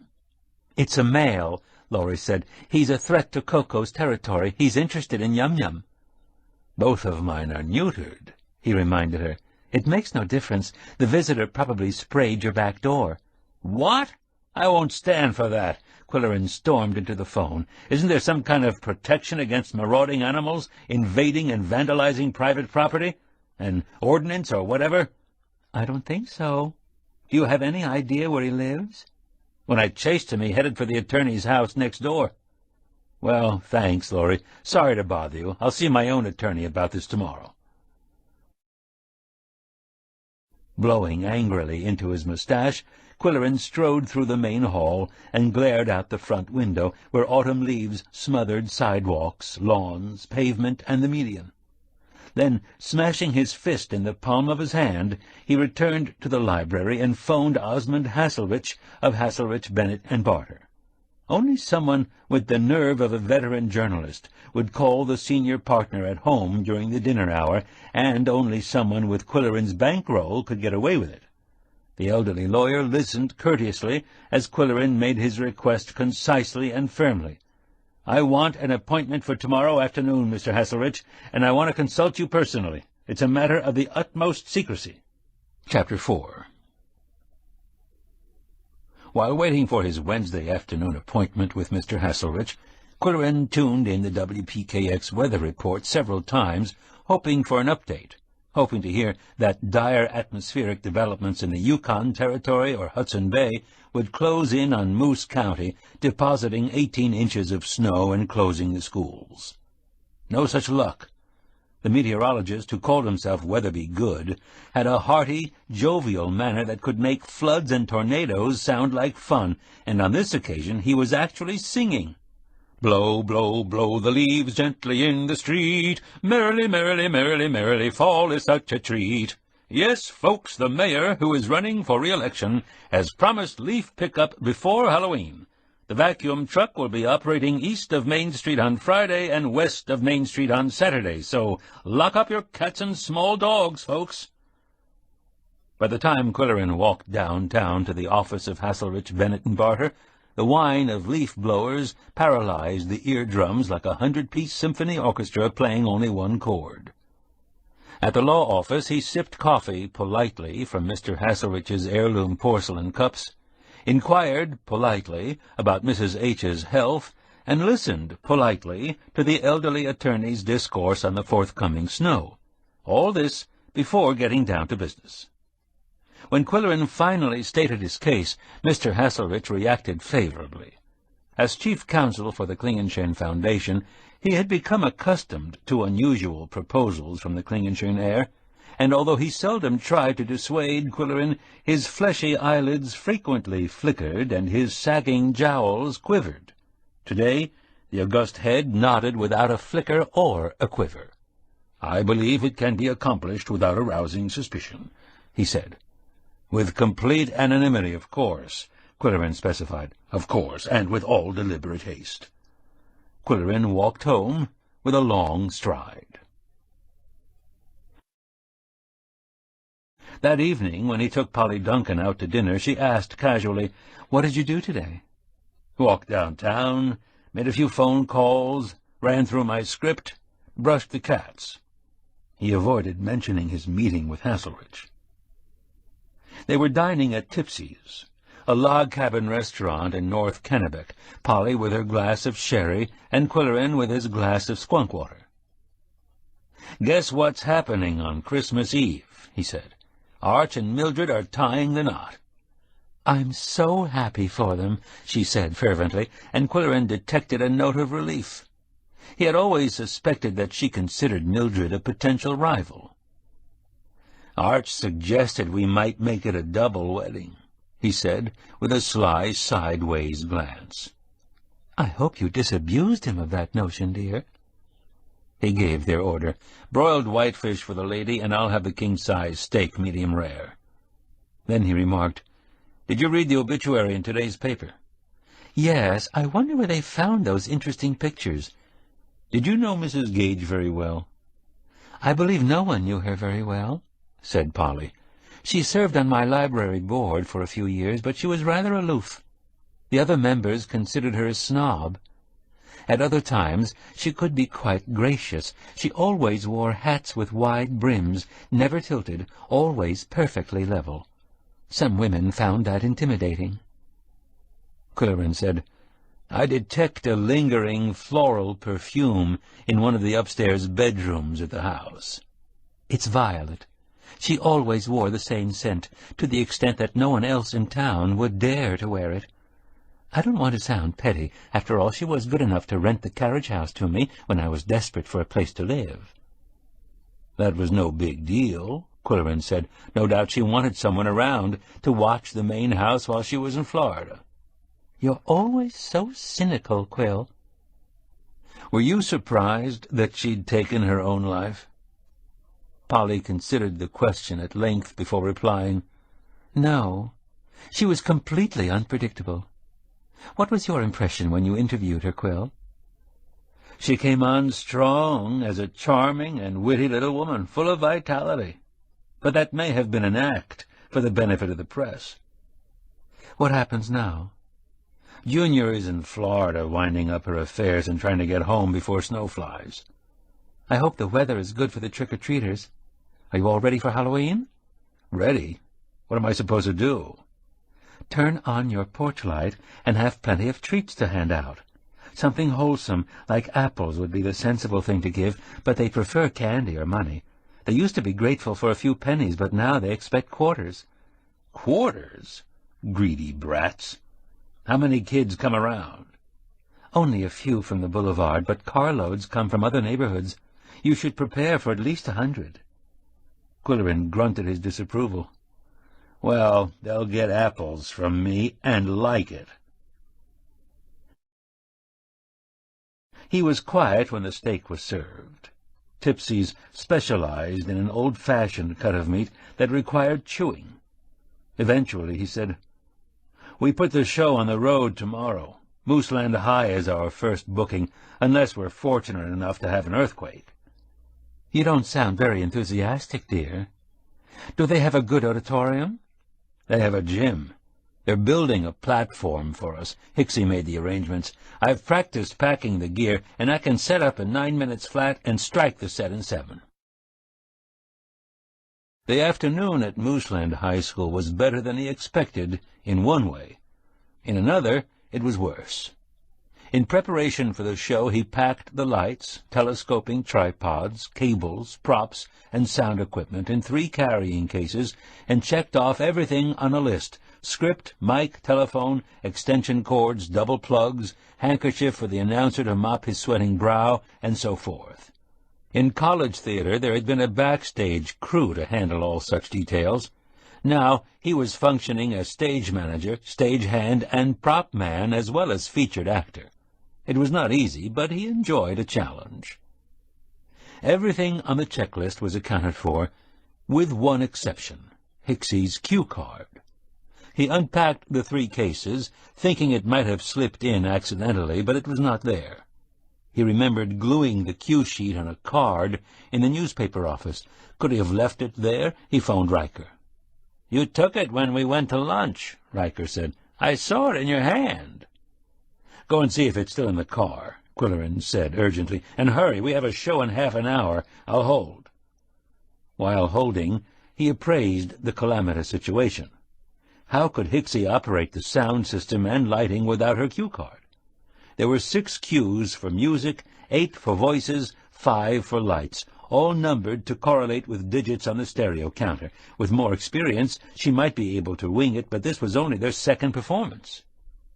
Riker's search of the car was fruitless. Without even a thank you, Qwill banged down the receiver and returned to the ballroom, where he paced the floor and looked wildly about the 4 walls. The Siamese watched his frantic gyrations calmly, sitting on their briskets and wearing expressions of supreme innocence. Their very pose was suspect. "Did you devils steal the card?" he shouted at them. The thunder of his voice frightened them into flight. Now he knew it was the glue. He had used rubber cement, and Koko had a passion for adhesives. In desperation, Qwill figured it would take 20 minutes to drive to the school, 9 minutes to set up. That left 11 minutes to find the cue card in a 15-room house with 50 closets, all of which looked like dumpsters. Impossible. Take it easy, he told himself. Sit down and think. If I were a cat, where would I... He dashed upstairs to the kitchen. It was their bailiwick, and the 6-foot table was a private baldachin sheltering their dinner plate, water dish, and Koko's closet treasures. Among them was the cue card with 2 perforations in one corner. Muttering words the Siamese had never heard, Qwill raced back downstairs and repacked the equipment while keeping one eye on his watch. He was cutting it close. He had to drive to the school, find the right entrance, unload the suitcases, carry them to the gym, set up the stage, test the speakers, focus the lights, change clothes, and get into character as a 20th-century radio announcer in a 19th-century situation. Hicksy would be waiting for him, worried, sick, and unable to do anything until he arrived with the equipment. He exceeded the speed limit on Sandpit Road and parked at the front entrance where a yellow curb prohibited parking. As he was opening the trunk of the car, a short, stocky man in a baggy business suit came running from the building, followed by a big, burly student in a varsity jacket. "Mr. Qwill, Mr. Qwill," the man called out. "We thought you'd forgotten us. I'm Mr. Broadnax, the principal. This is Mervyn, our star linebacker. He'll carry your suitcases. It's a long walk to the gym." The 3 of them hustled into the building and walked rapidly down one long corridor after another, and all the while the principal was saying, "Will it take you long to set up? Mervyn will help. Just tell him what to do. The classes change in 8 minutes. Everyone's looking forward to this. Lyle Compton raved about it. Don't give up. We're almost there. The custodian built a special platform. Is there anything you need? Is there anything I can do?" Qwill thought, "Yes, shut up and let me figure out how to set up in 8 minutes. "Is Miss Rice going to be here today?" the principal asked. "Is she going to be here? She's half the show. Hasn't she arrived? I can't go on without her." Qwill's forehead started to perspire profusely. What could have happened to her? Why hadn't she phoned? He'd give her 10 minutes. Then he'd have to cancel. It would be embarrassing. They finally arrived at the gym, Mr. Broadnax chattering and waving his arms, Mervyn lugging the 3 suitcases, Qwill mopping his brow. The custodian had constructed a platform, rough wood, 3 feet high, plywood surface, supported by 2x4s and reached by a short flight of wooden steps at the rear. On it were 2 small folding tables and 2 folding chairs. "Now, is everything all right?" asked Mr. Broadnax. "Are the tables big enough? Would you like larger ones from the library? Mervyn will bring them in. Mervyn, go to the library." "No, these are fine," Qwill said absently. He was worrying about other things. "Shall we help you unpack? Where do you want the tripods? Do you need a mic? We have a good PA system. Mervyn, get Mr. No, I don't need a mic." He pointed to a door behind the stage. "Where does that lead?" "I need a door for entrances and exits." "That's a tack room for gym equipment. It's locked, but I'll get the key. Mervyn, go to the office and bring me the key to the tack room. Hep!" Mervyn plunged out of the gym like a linebacker blitzing a quarterback. Meanwhile, Qwill mounted the shaky steps to position the furniture and speakers.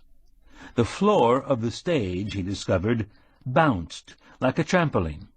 Walking gingerly, he placed the speakers at the front corners of the stage, beamed the 2 spotlights on the announcer's table, and situated the engineer's table at one side so that Hicksy, if she ever arrived, would have more stability underfoot. Where, he asked himself, could she possibly be? Glancing frequently at his watch, he tested the 2 speakers, tested the 2 lights, one white, one red, and tested his own voice. Just as Mervyn returned with the key to the tack room, a bell rang, and there was instant tumult in the hall. "May we stall a few minutes?" Qwill asked the principal. "I don't know what's happened to my partner. I'm seriously concerned." The uproar in the hall grew louder, like the roar of a rampaging river when the dam has broken. The double doors burst open, and a flood of noisy students surged into the gym. The 2 men went into a huddle behind the stage. "I can't do the show alone. We'll be obliged to cancel," Qwill said. "Could you just give the students a talk about the fire and answer questions?" "It wouldn't work." "Maybe a talk on journalism as a career choice." "I'm sorry, but we'll have to cancel, Mr. Broadnax." At that moment, a side door was flung open, and a distraught Hicksy rushed on the scene. "Qwill, you'll never believe what happened." "I don't want to know," he snapped. "Everything's been tested. Get up there and take over. Walk carefully. The floor bounces." He ducked into the tack room, leaving the door ajar in order to hear his cues. The principal was saying, "These people from the newspaper have come out here to present an exciting show for you, and I want you to give them your complete and courteous attention. There will be no talking during the program and no moving around." Great. Qwill thought. They hate us already, and they're going to be bored out of their skulls. I should have brought a guitar. Mr. Broadnax went on. "The show is about a radio broadcast during a great forest fire in 1869, when your great-great-great-grandparents were alive. It's all make-believe because radio hadn't been invented in those days. I want you to sit quietly and pretend you're the studio audience." The students became miraculously quiet. A moment later they erupted in cheers and whistles as Hicksy, a young and attractive woman, mounted the platform and went to the engineer station. "Students!" came the sharp voice of the principal, and they were silenced as if by some secret weapon. After a few bars of Anitra's dance, Qwill emerged from the tack room, climbed the shaky steps, and walked across the stage, with knees bent to minimize the bounce. We interrupt this program to bring you a bulletin. Perhaps it was the size and magnificence of his mustache, or the knowledge that this was the richest man in the northeast central United States. Or perhaps Qwill did indeed have a compelling stage presence. Whatever it was, the young people in the bleachers were spellbound, and they were entranced by the other voices coming from the speakers, especially that of the old farmer. Fleeing the flames in a horse-drawn wagon, he had brought his family to safety in a Lakeport town, where he was being interviewed by telephone.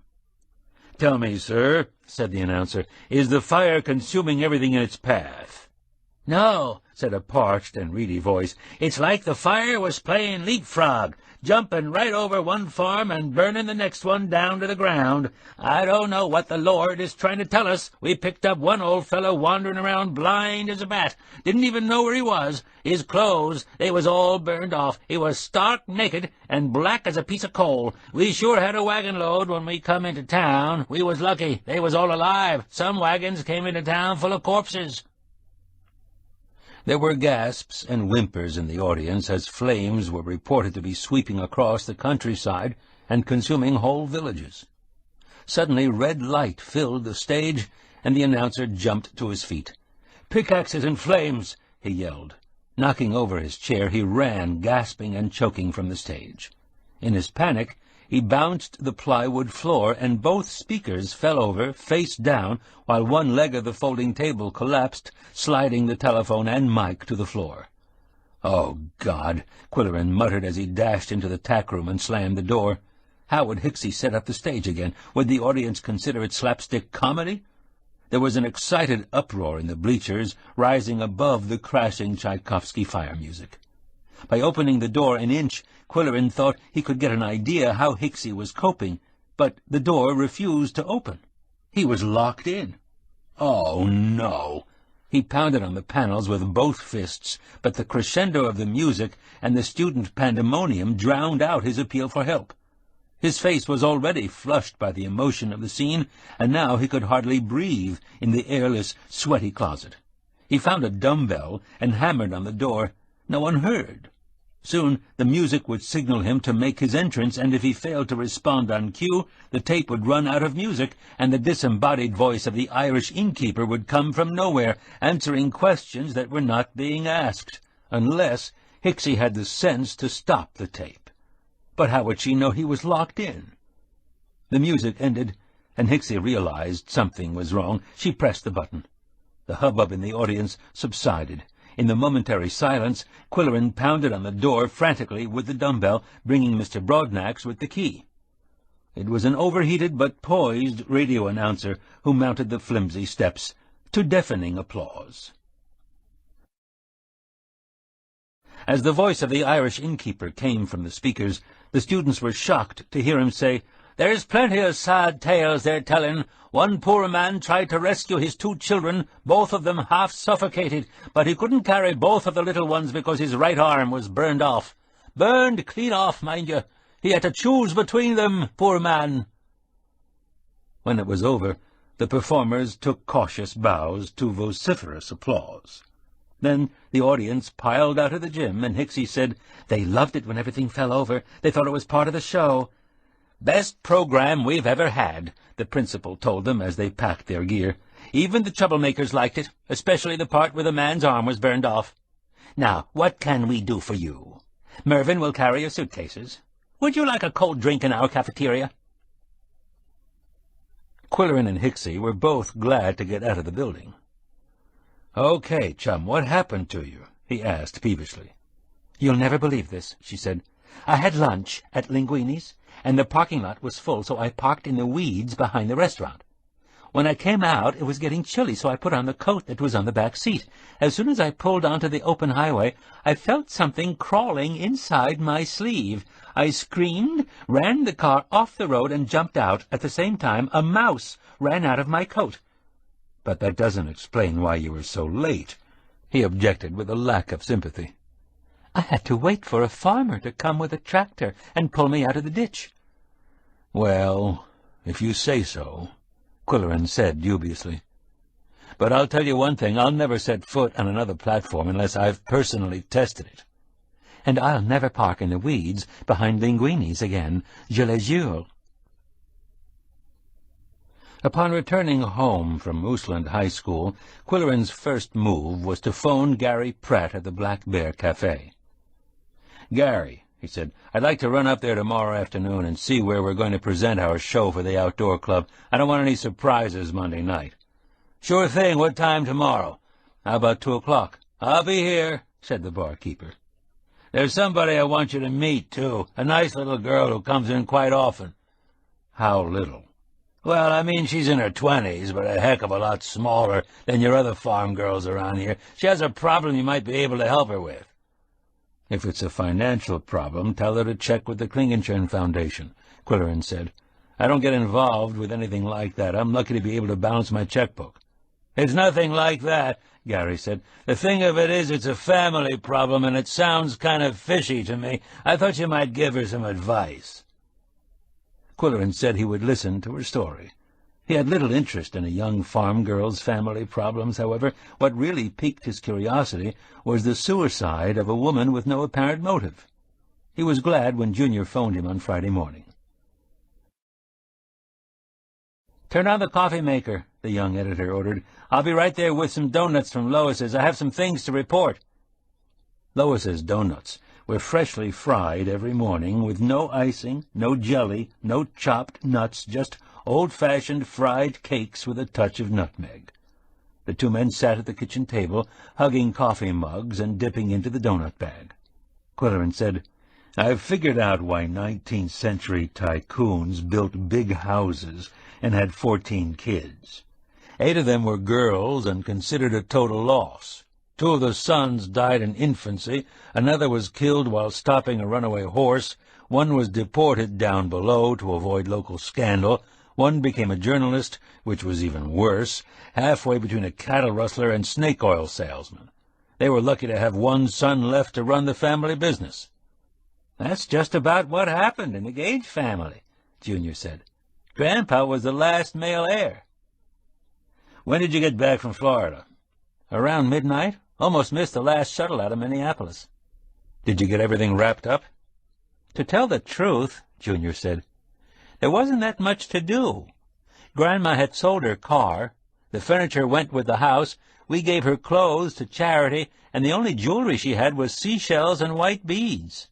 She'd unloaded her good jewelry, antiques, and real estate early on to simplify the probate of her will, she said. The only property she couldn't dump was Lois's broken-down building. If anyone bought it, the city would make them put in a new john, widen the front door, fix the roof, and bring the electricity up to code. Don Exbridge was interested in buying the building, but he'd want to tear it down, and the public would be outraged." Qwilleran agreed. There'd be rioting in the streets and class-action lawsuits. "You know, Qwill, said Junior. "I don't care about getting a big inheritance from Grandma Gage, but it would be nice if she established an education trust for her great-grandchildren. Jack has 2 kids, Pug has 3, and Jody and I have 1 7/8 as of today." "How is Jody feeling?" "She's fine. We're starting the countdown. It's going to be a girl." Qwilleran said, "Didn't you tell me that your grandmother put all 3 of you through college?" "Yeah, my dad was broke. She despised him, so paying our tuition was a kind of put-down, not an act of generosity. At least, that's what my mother told me." "More coffee, Junior?" "Half a cup, and then I've got to get to the office. Golly, it's good to be home. There were 2 things that sort of shocked me at the Park of Pink Sunsets. One was that the management will buy Grandma's mobile home back again for 1/4 of what she paid them for it. Wilmot advised me to accept the offer and cut my losses." "What was the other shocker?" "Grandma had developed a passion for the greyhound races. Can you picture that sedate little old lady stepping up to the pari-mutuel window and putting 2 on number 5 in the 6th? "Who told you this?" "Her neighbor, the one who found the body." "Did you talk much with her?" "She wanted to gab, but I didn't have time. I just wanted to get home to my family and my job." Qwilleran patted his mustache thoughtfully. "I've been thinking, Junior, that I could write an interesting profile of Euphonia Gage. There are plenty of people around here who knew her and would like to reminisce. I could also phone her neighbor at the mobile home park. What's her name?" "Robinson, Celia Robinson." "Will she be willing to talk?" "She'll talk your ear off. Brace yourself for a large phone bill." "Don't be naive. I'll charge it to the newspaper." Before leaving, Junior said, "Qwill, I've decided why Grandma did what she did. She believed in reincarnation, you know, so maybe she was bored with shuffleboard and was ready to get on with another life. Is that too far out?" A strange sound came from under the kitchen table. "What's that?" Junior asked in surprise. "That's Koko," Qwilleran explained. "He and Yum Yum are both under the table, waiting for donut crumbs."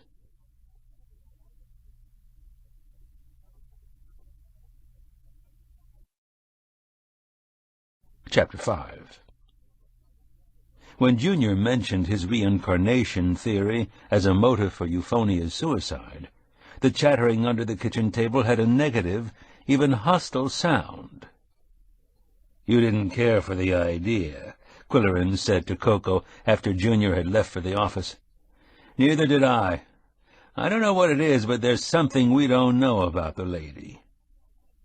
3 doughnuts and 2 cups of coffee had only whetted Qwilleran's appetite, and he walked to Lois's for buckwheat pancakes with Canadian bacon, maple syrup, and double butter. Lois herself was waiting on tables, and when she brought his order he thought the pancakes looked unusual. He tasted them cautiously. "Lois," he called out, "what's wrong with these pancakes?" She stared briefly at the plate before snatching it away. "You got Mrs. Toodle's oat-bran pancakes." She took the plate to another table and returned with the right one. "Do these look better?" She put margarine and honey on them, but she hadn't started to eat. That's the way it was in that restaurant, informal. Lois was a hard-working woman who owned her own business, labored long hours, enjoyed every aspect of her job, and jollied or insulted the customers with impunity. She'd been feeding downtown Pickaxe for 30 years, and her devoted clientele regularly took up collections to finance building repairs, since the stingy old woman who owned the place would do nothing about maintenance. Twice Qwilleran had dropped a $20 bill into the pickle jar. "So you lost one of your good customers," he said to Lois when he paid his check. "Who?" "Euphonia Gage." "That old witch. You gotta be kidding. She was too hoity-toity to come in here," Lois said with lofty disdain. "She sent her housekeeper to collect the rent. When her husband was alive, he came in himself, and I fixed him a thick roast-beef sandwich with horseradish. Nice man. If I was short of cash, he didn't mind coming back the next day." "For another sandwich?" Qwilleran inquired. "You men," Lois snapped with a grimace that was half rebuke and half fondness. Walking home, Qwilleran began to formulate his profile of Junior's grandmother. He would call it the several hats of Mrs. Gage. She was dancer, snob, health nut, and purplist, a word he had coined. She was generous, stingy, elegant, aloof, witty, unpredictable, gracious, and hoity-toity. Later he was sitting at his desk, making notes for the profile, when Koko trudged past the library door with something in his mouth. The plodding gait, lowered head, and horizontal tail suggested serious business. Koko was not a mouser, he left that occupation to Yum-Yum. But his behavior was suspiciously predatory, and Qwill followed him stealthily. When within tackling distance, he grabbed Koko around the middle and commanded, "Drop that filthy thing." Koko, who never took orders gladly, squirmed and clamped his jaws on the prey, shaking his head to prevent the forcible opening of his mouth. Realizing it was no mouse, Qwill coaxed in a gentler voice, "Let go, Koko, good boy, and he massaged the furry throat until Koko was induced to lick his nose and lose his grip. "What next?" Qwill said aloud, snatching the trophy. It was a partial denture, left and right molars connected by a silver bridge, and it was destined for the collection site under the kitchen table. The objects that Yum-Yum charmingly pilfered from pockets and wastebaskets were toys, to be hidden behind seat cushions for future reference. Koko was the serious treasure hunter, however. Qwill thought of his excavations as an archaeological dig for fragments that might be pieced together to reconstruct a social history of the Gage dynasty. In fact, he had started a written inventory. Now he confiscated the denture and carried it to the library, while Koko followed in high dudgeon, scolding and jumping at his hand. "It's only an old set of false teeth," Qwill remonstrated as he dropped it into the desk drawer. "Why don't you dig up a Cartier watch?" He added partial denture to the other recent acquisitions on the inventory: leather bookmark, recipe for clam chowder, purple satin bedroom slipper, man's argyle sock, 1951 steeplechase ticket, wine label, Bernkasteler Doktor und Grabenhochfeinst, 59. On Friday afternoon, Qwill drove to the Black Bear Cafe wearing his new multicolor sweater. Although his prime purpose was to inspect the staging area for the big burning, he was also slated to meet a young farm woman who needed advice, and the sweater made him look 10 years younger, or so he had been told. Gary's bar and grill operation was located in the Hotel Booze in the town of Burr, so named because it was the coldest spot in the county. The hotel had been a major landmark since the 19th century, when sailors, miners, and lumberjacks used to kill each other in the saloon on Saturday nights, after which the survivors each paid a quarter to sleep on the floor of the rooms upstairs. It was a boxy building, perched on a hilltop overlooking the harbor, and ships in the lake were guided to port by the rooftop sign, "Booze, Rooms, Food." When Gary Pratt took over the Hotel Booze from his ailing father, the bar was a popular eatery, but the upper floors violated every building regulation in the book. Yet the banks refused to lend money to bring it up to code, possibly because of Gary's shaggy black beard and wild head of hair, or because he had been a troublesome student in high school. Qwill had a hunch about Gary's potential, however, and the Klingenschen Foundation obliged with a low-interest economic development loan. With the addition of elevators, indoor plumbing, and beds in the sleeping rooms, the Hotel Booze became the flagship of Burr's burgeoning tourist trade, and Gary became president of the Chamber of Commerce. Wisely, he maintained the seedy atmosphere that appealed to sportsmen. The mirror over the back bar still had the radiating cracks where a bottle had been flung by a drunken patron during the 1913 mine strike. When Qwill arrived on that Friday afternoon, he slid cautiously onto a wobbly bar stool, and Gary, behind the carved black walnut bar, asked, "Squonk water on the rocks?" "Not this time. I'll take coffee if you have it. How's business?" "It'll pick up when the hunting season opens. I hope we get some snow. The hunters like a little snow for tracking." They say we're in for a lot of it this winter." It was one of the trite remarks Qwilleran had learned to make. Local etiquette called for 3 minutes of weather-speak before any purposeful conversation. "I like snow," said Gary. "I've been dog-sledding the last couple of winters." "Sounds like an interesting sport," Qwilleran said, although the idea of being transported by dog power had no appeal for him. "You should try it. Come out with me some Sunday." "That's an idea," was Qwilleran's carefully ambiguous response. "Say, I've been meaning to ask you about the different characters in your show. It must have been hard to change your voice like that. I sure couldn't do it." "I've always had a fairly good ear for different kinds of speech," Qwilleran said with a humble shrug.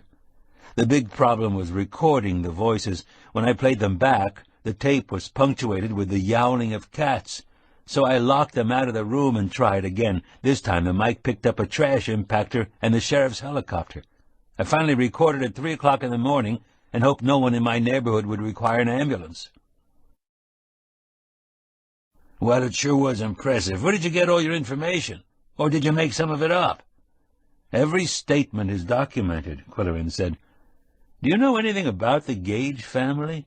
One of them was an amateur historian." "All I know is that this woman who just died, her husband used to hang around the bar when my father was running it. Dad said he was quite a boozer. Liked to swap stories with the hunters and fishermen. Never put on airs, just one of the guys." "Did you ever meet him?" "No, he died before I took over. Struck by lightning. He was horseback riding when a storm broke, and he made the mistake of sheltering under a tree. Killed instantly." "What about the horse?" Qwilleran asked. "Funny, nobody ever mentioned the horse. Another cup of coffee?" "No, thanks. Let's go and see where we're going to present our show." "Okay, just a sec." Gary picked up the bar telephone and called a number. "Nancy, he's here," he said in a low voice. "Okay, Qwill, let's go. The meeting room's across the lobby." He led the way to a large room that was barren except for a low platform and helter-skelter rows of folding chairs. "Here it is. What do you need? We can get you anything you want." Qwilleran stepped up on the platform and found it solid. "We need a couple of small tables, preferably non-collapsible, and a couple of plain chairs. I see you have plenty of electric outlets. What's behind that door?" "Just a hall leading to the restrooms and the emergency exit." "Good. I'll use it for entrances and exits. Hicksy says there'll be families attending, so I suggest seating the kids in the front rows. They'll have better sight lines and be less fidgety, I hope.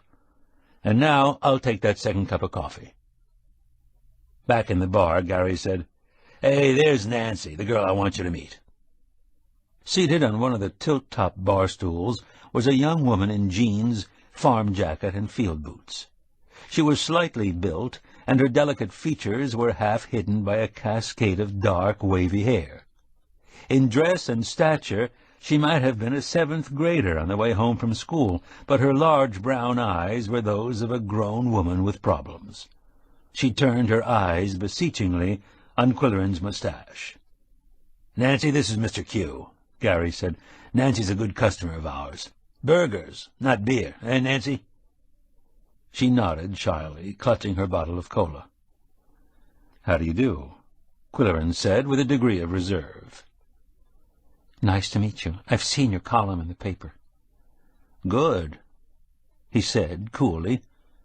Had she read it? Did she like it? Or had she just seen it? Gary served Qwilleran a fresh cup of coffee. "Well, I'll leave you two guys to talk." He ambled to the other end of the bar to visit with a couple of boaters. The awkward silence that followed was broken by Qwilleran's uninspired question. "Are you a member of the outdoor club?" "Yes," she said. "I'm going to see your show Monday night." He huffed into his mustache. Had she heard good things about it? Was she looking forward to it, or was she simply going to see it? Again it was his turn to serve in this slow-motion game of ping-pong. "Do you think we'll have snow next week?" "I think so," she said. "The dogs are getting excited." "Dogs? Do you have dogs?" "Siberian Huskies." "Is that so?" he remarked with a glimmer of interest. "How many do you have?" 27. I breed sled dogs. Are you a musher? I do a little racing, she said, blushing self-consciously. Gary tells me it's becoming quite a popular sport. Do you breed dogs as a hobby or a vocation? Both, I guess. I work part-time at the animal clinic in Burr. I'm a dog handler. Do you live in Burr? Just outside, in Burr Township. How long, Qwill wondered, can this painful dialogue continue?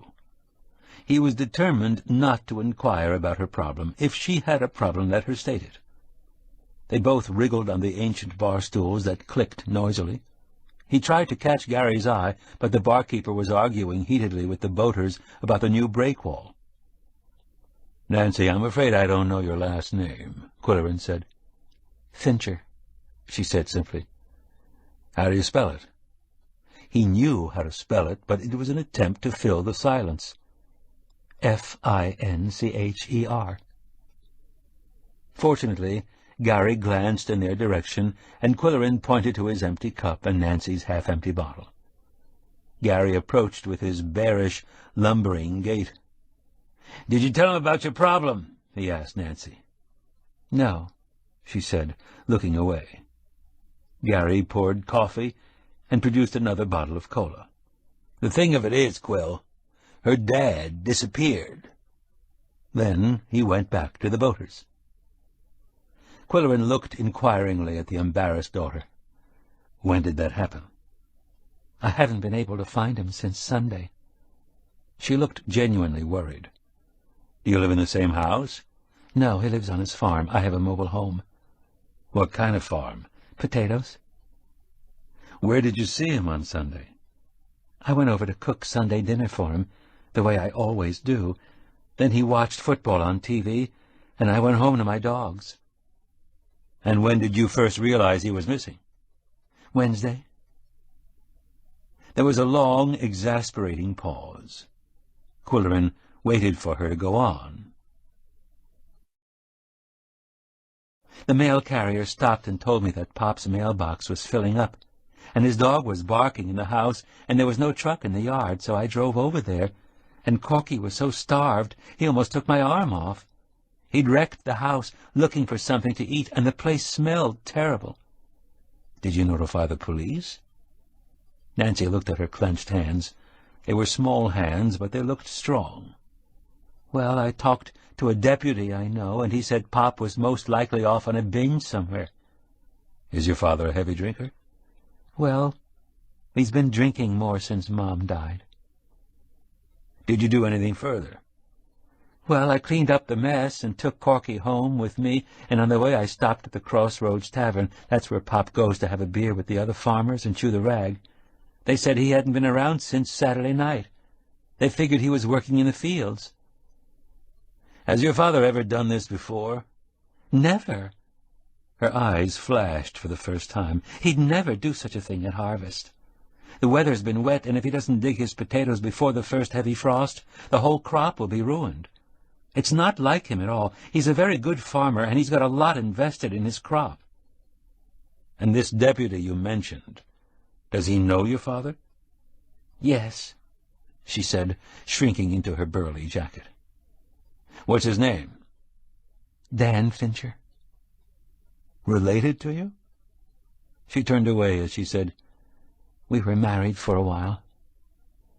"I see," said Qwill. "What's your father's name?" "Gil Inchpot." He nodded. "The Inchpot name goes back a long way in the farming community. The Farm Museum in West Middle Hummock has quite a few things from early Inchpot homesteads."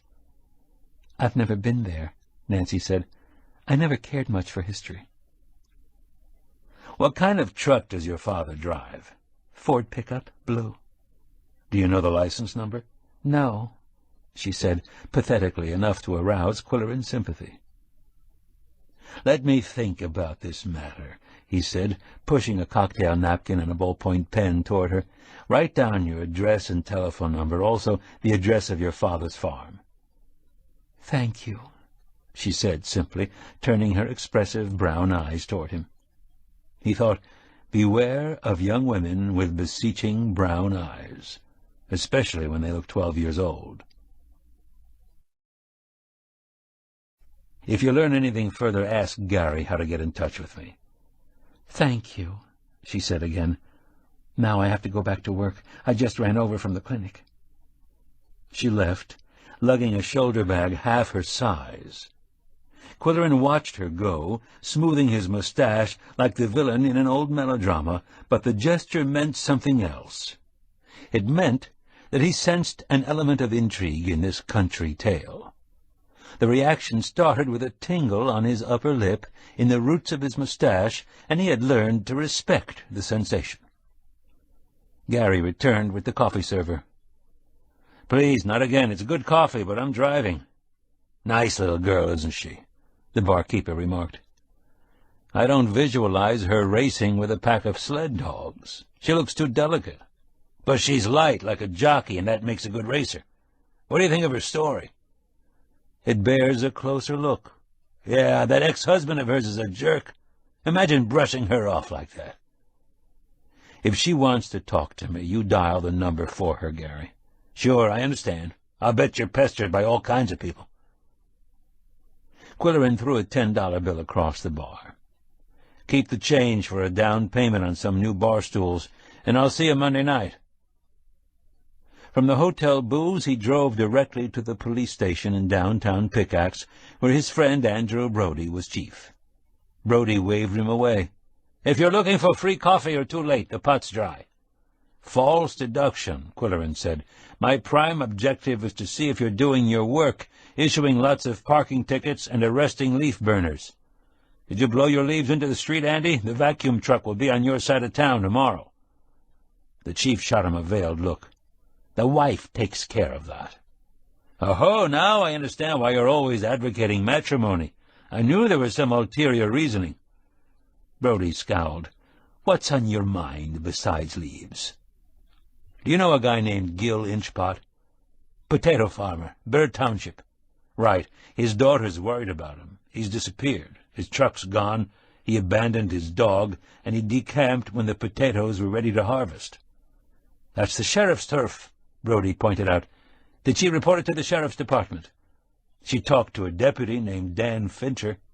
"That guy's a lunkhead. I used to work for the sheriff, and I have first-hand evidence." Well, the lunkhead laughed it off, said Inchbot was off on a binge somewhere. "The daughter should notify the state police. They cover 3 counties. Do you know the license number of the missing vehicle?" "No, but it's a blue Ford pickup, and I have Inchpot's address in case you want to run a check on it, with that expensive computer the taxpayers bought for you." "Seeing as how it's you," Brody said, "I'll run down the number and turn it over to the state police post." "That's decent of you, Andy. If you ever want to run for mayor, I'll campaign for you." The chief scowled again. "It would do me good to give Dan Fincher a swift kick in the pants, that's all." Chapter 6. When Qwill returned home after his discussion with the police chief, Goodwinter Boulevard was transformed. All the leaves had been blown from the front lawns and sidewalks into the gutters in preparation for the vacuum truck on Saturday. He found a lawn service vehicle parked behind the house, and 3 industrious young men with backpack blowers were coaxing the backyard leaves into heaps. "Did Junior Goodwinter hire you?" Qwill asked one of them, feeling guilty that he had failed to take care of it himself. "Send the bill to me, but first answer one question. What happens to these huge piles of leaves?" "We'll be back tomorrow to finish up. We've run out of leaf bags," said the boss of the crew. "It's been a busy day. Everybody's in a rush to get rid of the leaves before snow flies." "What happens if a big wind comes up tonight and blows these piles all over the yard?" "We get another day's work, and you get another bill," the lawnman said with a guffaw. As the backpackers went on their merry way, Qwill walked about the yard through rustling leaves, a joyous activity he remembered from boyhood.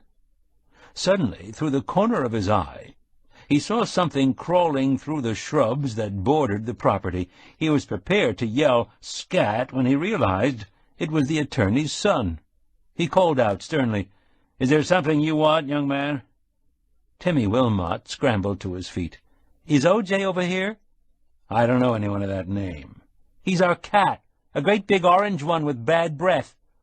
"Then he'd better not hang around here," Qwill said in a threatening voice.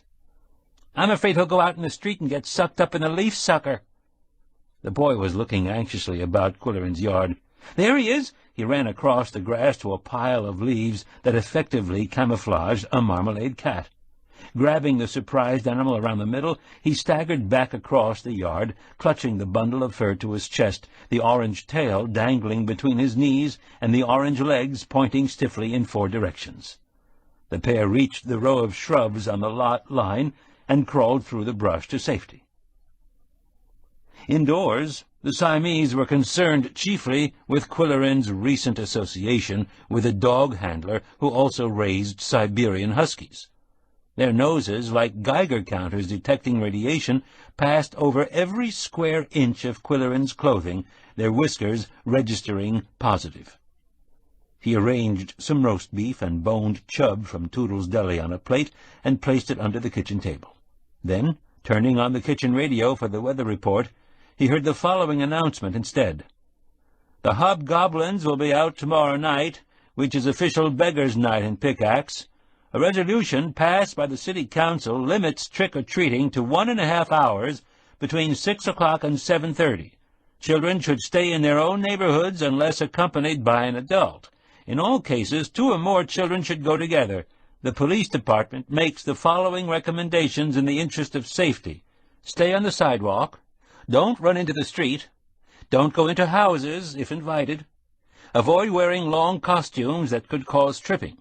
Don't eat treats until they have been inspected by a parent or other responsible person. Discard unwrapped cookies and candies immediately. Happy Halloween." Qwill turned to the cats, who were washing up. "Did you hear that? It would be more fun to stay home and do homework."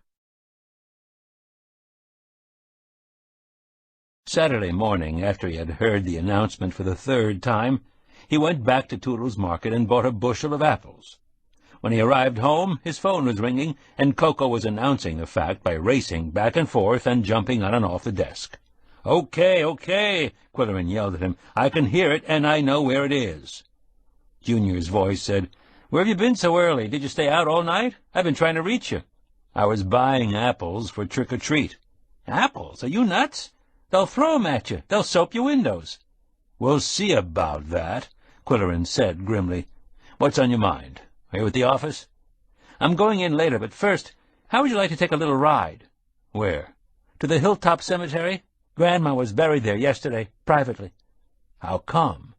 "Her last wishes, on file in Wilmot's office, specified no funeral, no mourners, no flowers, and no bagpipes." "That'll break Andy Brody's heart," Qwill said. The police chief prided himself on his piping at weddings and funerals. "It was Grandma's revenge on the police for all the traffic tickets she got, not that she ever paid them." "Then why are you going to the cemetery this morning?" "Somehow," said her grandson, "it isn't decent to let her be buried with only the Dingleberry brothers and a backhoe operator in attendance. Want to come along? I'll pick you up." "I'll bring a couple of apples," Qwill offered. The Hilltop Cemetery dated back to pioneer days when the Gages, Goodwinters, Fugtrees, Trevelyan's, and other settlers were buried across the crest of a ridge. Their tombstones could be seen silhouetted against the sky as one approached. On the way to the cemetery, Junior said, "Pickaxe lost to Lockmaster again last night, 14-0. "We should give up football and stick to growing potatoes," Qwill remarked. "How's everything at the house?" "Koko just came out of a closet with a man's spat. I haven't seen one of those since the last Fred Astaire movie. He was dragging it conscientiously to the collection site in the kitchen, staggering and stumbling. His aim in life is to empty the closets, ounce by ounce." "They'll have to be cleaned out sooner or later." "Watch it," Qwill snapped. Junior had a friendly way of facing his passenger squarely as he spoke, and they narrowly missed hitting a deer bounding out of a cornfield. "Keep your eyes on the road, Junior, or we'll be residents of Hilltop ourselves." They were passing through farm country, and he asked Junior if he knew a potato farmer named Gil Inchbot. Not personally, but his daughter was my date for the senior prom in high school. She was the only girl short enough for me. You're no longer short, Junior. You're what they call vertically challenged. Gee, thanks. That makes me feel 9 feet tall. They parked the car and walked up the hill to a granite obelisk chiseled with the name Gage.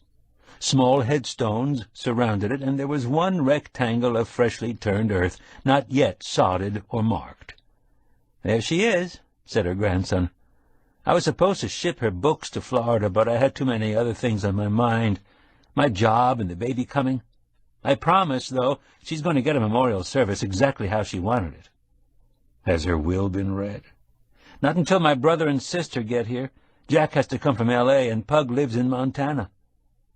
Grandma wrote a new will after moving to Florida. It was in the manager's safe at the mobile home park, all tied up with red ribbon and sealed with red wax. It'll be interesting to know what changes she made." "You told me once that you were her sole heir." "That's what she said at the time, but I think she was just cajoling me into doing something for her. A world-class conniver, that's what she was." When Pug and Jack arrive, Quillerin suggested, "I'd like to take all of you to dinner at the old stone mill." "Gee, that would be great." "Would you like an apple?" The two men stood munching in silence for a while, Junior staring at the grave and Quillerin gazing around the horizon. "Pleasant view," he remarked. "Pallbearers always hated burials up here. No access road. They have to carry the casket up that steep path. Wish I had a flower to throw in the grave before we leave. We could bury our apple cores. They'd sprout and produce apple blossoms every spring." "Hey, let's do it," Junior exclaimed. They scooped out some soil and buried the cores reverently, then drove back to town without saying much until Quillerin ventured, "You never told me anything about your grandfather." "To tell the truth, my grandparents are closer in death than they ever were in life," Junior said. "She was into arts and health fads. He was into sports and booze. The Gage shipyard had folded, and he spent his time manipulating the family fortune, not always legally. Grandpa spent 2 years in federal prison for financial fraud. That was in the 1920s. If they were so mismatched, why did they marry? Does anyone know? Well, the way my mother told me the story, Euphonia's forebears were pioneer doctors by the name of Rolfe. They'd deliver a baby for a bushel of apples, or set a broken bone for a couple of chickens. So the family never had any real money. Somehow Euphonia got pressured into marrying the Gage heir. The Rolfes, being from Boston, had a certain class that Grandpa lacked, so it seemed like a good deal all around, but it didn't work. Was your mother their only child? Yeah. She called herself a honeymoon special. Quillerin asked to be dropped off at the variety store, where he bought a blue light bulb and a Halloween mask. Then he spent an hour with his recording machine taping weird noises. The Siamese watched with bemused tolerance as their human companion uttered screeches, anguished moans, and hideous laughs into the microphone. The performance was interrupted by the telephone when Gary Pratt called. "Nancy's here. She wants to tell you something, okay?" "Put her on." In a breathless, little girl voice, Nancy said, "The state police found Pop's truck." "That was fast. Where was it?" "At the airport." "In the parking structure?" "No, in the open lot." He nodded with understanding. There was a charge for parking indoors, and most locals preferred to park free in the cow pasture. "Is there any clue as to his destination?" "No." She hesitated before continuing in a faltering way. He doesn't like to travel, Mr. Quillerin. He's hardly been out of Moose County, except for Vietnam." "Still, some unexpected business transaction may have come up suddenly. What did the police say?" "They told me to report a missing person, and they'll check the passenger list for flights." "Let me know what they find out," Quillerin said. He was beginning to feel genuinely sorry for her, and in an effort to divert her from her worries, he said, You know, Nancy, I'd like to write a column on dog sledding. Are you willing to be interviewed?" "Oh, yes," she said. "The mushers would love the publicity." "How about tomorrow afternoon?" "Well, I want to go to Pop's house after church to clean out the refrigerator, but I could be home by 2. "By the way, what's the situation in the potato fields?" "No severe frost yet. I'm praying he comes back before the crop's ruined." "Could you hire someone to do the harvesting in an emergency?" "I don't know who it would be. They're all busy with their own work." "It won't hurt to ask around, Nancy. And I'll see you tomorrow afternoon." The hour of hobgoblins approached. Qwill tried on his death's head mask and prepared a sheet to shroud his head and body. The tape player was set up near the entrance, and at 6 o'clock he turned on the blue porch lamp that cast an eerie light on the gray stonework. He was ready for them. The first squealing, chattering trio to come up the front walk included a miniature Darth Vader, a pirate, and a bride in a wedding dress made from old curtains. They were carrying shopping bags. Before they could ring the bell, the front door opened slowly, and unnatural sounds emanated from the gloomy interior. Ooh! Ooh! And then there was a horrifying screech. As the pop-eyed youngsters stared, a shrouded skeleton emerged from the shadows, and a claw-like hand was extended, clutching an apple. The 3 screamed and scrambled down the steps. Later groups were scared stiff, but not stiff enough to run away without their treats, so the supply of apples diminished slightly. Many beggars avoided the house entirely. They trooped down the side drive, however, to the brightly lighted carriage house where Polly was distributing candy. The last intrepid pair to brave the haunted house were a cowboy with large eyeglasses and a mustache glued on his upper lip, accompanied by a tiny ballerina with a white net tutu and sequined bra over her gray warm-up suit. The cowboy pressed the doorbell, and Qwill pressed the button on the player. Woo! Woo! The spooky wail was followed by a screech and a cackling laugh as a ghostly figure appeared. "I know you," said the cowboy. "You told us about those people burning up." In a sepulchral drone, Qwill said, "I am the scrofulous skeleton of Scaniatiles." The boy explained to his small companion, "He can talk so you don't know who he is. He's that man with the big mustache."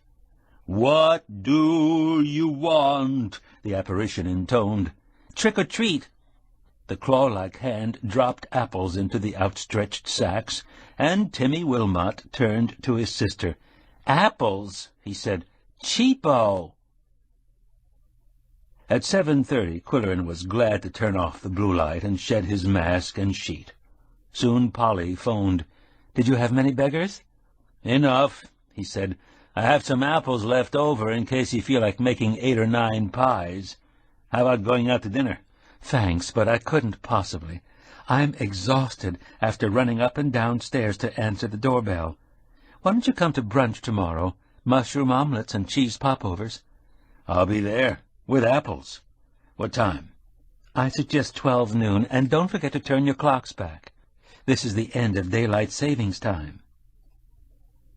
Before resetting his 2 watches, 3 clock radios, and digital coffee-maker, Qwill added several new acquisitions to the collection in the desk drawer: swizzle stick, stale cigar, brown shoelace, woman's black lace garter, handkerchief embroidered cinnera, and box of corn plasters.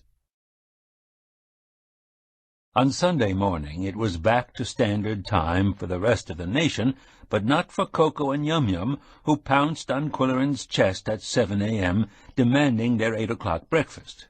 He shooed them from the bedroom and slammed the door, but they yowled and jiggled the doorknob until he fed them in self-defense. He himself subsisted on coffee and apples until it was time to walk back to the carriage house. He used his own key and was met at the top of the stairs by a husky Siamese who fixed him with a challenging eye.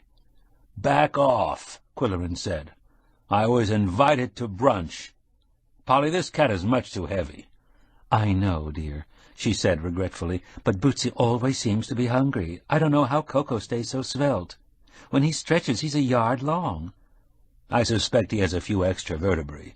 He walks around corners like a train going around a curve. The locomotive is heading east, while the caboose is still traveling north. Do I smell coffee?"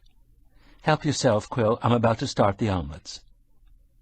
When he tasted the first succulent mouthful, he asked in awe, "How did you learn to make omelettes like these?" "I prepared one every day for a month until I mastered the technique. That was several years ago, before we were all worried about cholesterol."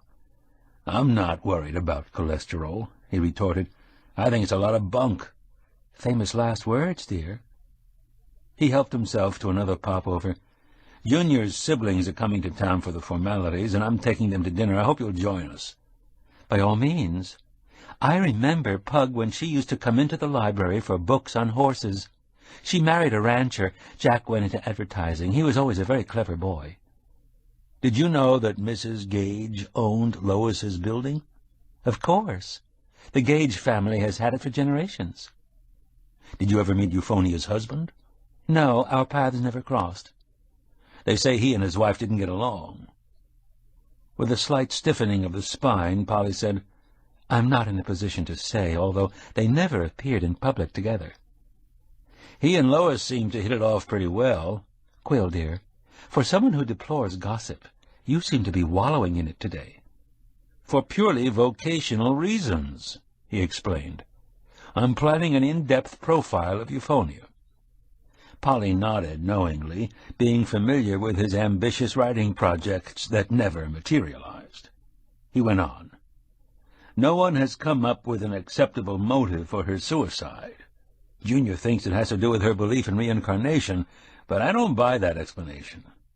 "Nor I. May I fill your cup, Qwill?" "It's superlative today. What did you do to it?" he asked. "Just a touch of cinnamon." They sipped in contented silence, as close friends can do, Qwilleran wondering whether to tell her about Koko's latest salvage operations.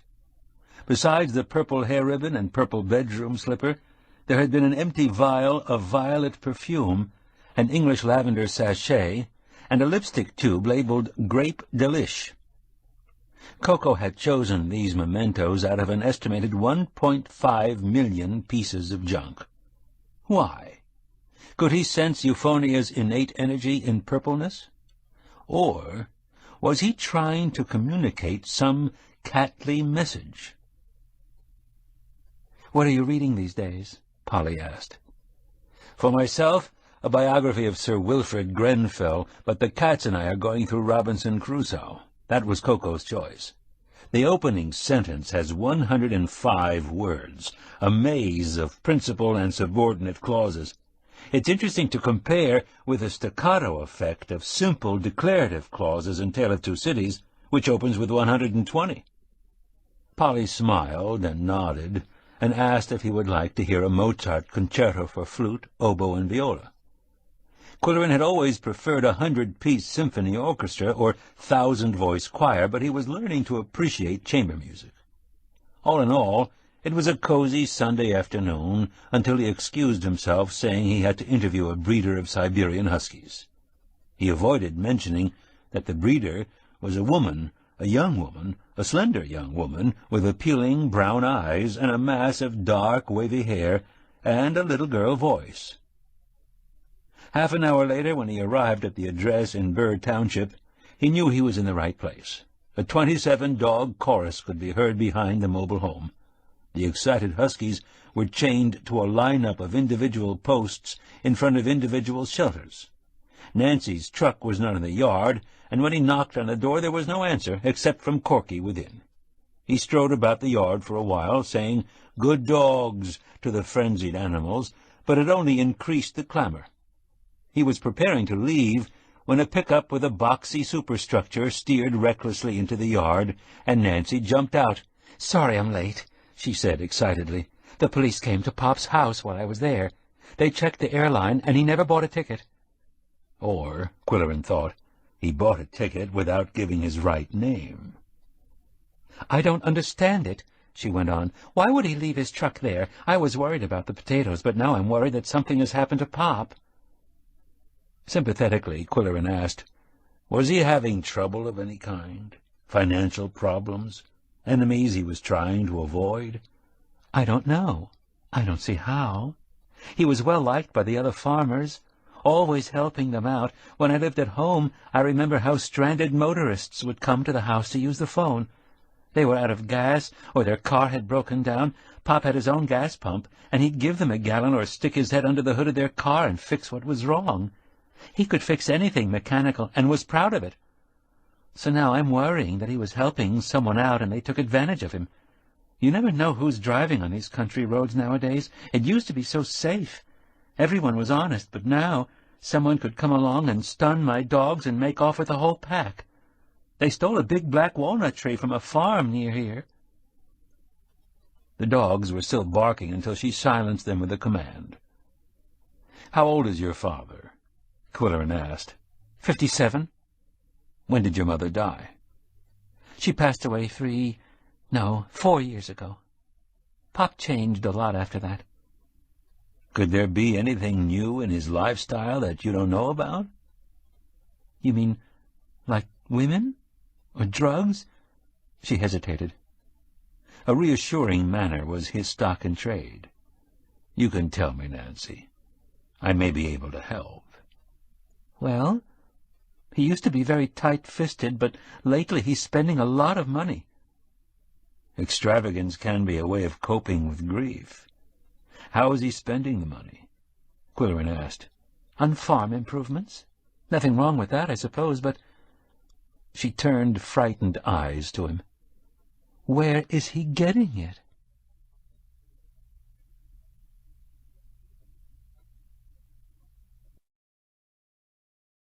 Chapter 7. Qwilleran and the dog handler were standing in the farmyard. "Well, you don't want to listen to my troubles all day," Nancy said with a gulp. "Do you want to go and see the dogs?" "First, let's sit down and talk for a while. I've seen them and I've heard them," he said dryly. "You should hear them before a race. They love to hit the trail, and they go wild when they're waiting for the starting flag." They entered a small mobile home where they were greeted by a large, friendly, all-American, farm-type, cork-colored mongrel whose wagging tail was wreaking havoc in the tight quarters. "Good boy," Qwilleran said while being lashed by the amiable tail. "This is Pop's dog," Nancy said. "Where would you like to sit?" She brushed debris from a couple of chair seats and hastily picked up litter from the floor. "Is it okay if I tape this interview?" He placed a small recorder on a nearby table, and a swipe of the tail knocked it off. "I'd chain him outdoors, but he'd drive the other dogs crazy," she said apologetically. "Corky, go in the other room." She pointed, and obediently he walked 6 feet away and stretched out with his chin on his paw. "You have a way with dogs," Qwilleran complimented her. "How did you get into this specialty of yours?" "Well, I spent a couple of years in Alaska, and when I came home I bought a sled and a pair of huskies, Siberians. They're smaller than Alaskans, but stronger and faster." Her small, wavering voice became stronger as she warmed up to her subject. "Then you're the one who started the sport here?" "It was easy. When somebody tries dog sledding on a beautiful winter day, they're hooked. I'll take you for a ride after we get some snow." "How do you accommodate passengers?" "You ride in the basket, and I ride the runners." He murmured, thinking he'd feel foolish sitting in a basket pulled by a pack of dogs. "Are all sled dogs as frisky as yours?" "If they're good racers. A high attitude is what they should have. Mine are born to be racers, not pets, but I love them like family." "What else makes a good racer?"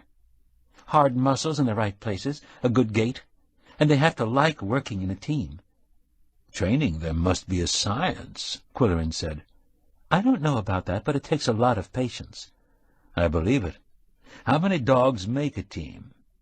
"I've seen as many as 20 in Alaska. I usually run 8. "How do you drive them?" "With your voice. They learn to take orders. Would you like a cola, Mr. Qwilleran?" He said yes, although it ranked with tea at the bottom of his beverage list. Nancy went on with enthusiasm as she opened a can. The shy, inarticulate, almost pathetic young woman became self-possessed and authoritative when talking about her vocation. Each dog has a partner. They're paired according to the length of their stride and their personality. They become buddies. It's nice to see. Isn't it a great deal of work? Yes, but I love feeding them, brushing them, socializing, cleaning up after them. Do you have dogs? I have cats, 2 Siamese. When do the race meets start? After Christmas. We're training already. You should see us tearing around the back roads with the dogs pulling a wheeled cart. They know snow is on the way. They're getting so excited. She showed a picture of a dog team pelting down a snowy trail. Out of a total of 32 canine feet, only 4 seemed to be touching the ground. I believe they're flying, Qwill said in amazement. His willingness to be amazed, his sympathetic manner, and his attitude of genuine interest were the techniques of a good interviewer, and Nancy was relaxing and responding warmly. He could read her body language. Take it easy, he told himself. She's vulnerable. In businesslike fashion, he asked, Did you attend veterinary school? I wanted to, but I got married instead, without telling my parents. How did they react? She looked at the tape recorder, and he turned it off. Well, Pop was furious, and Mom got cancer. I had to be nurse for her and housekeeper for Pop. Shrugging and wetting her lips, she said, Dan didn't want a part-time wife. And that led to your divorce? She nodded. When Mom died, I went to Alaska to get away from everything, but dog sledding brought me back. And your father? How did he react to your return? Oh, he was getting along fine. He had a housekeeper 3 days a week, and a new truck, and a harvester with stereo in the cab, and $500,000 worth of drain tile.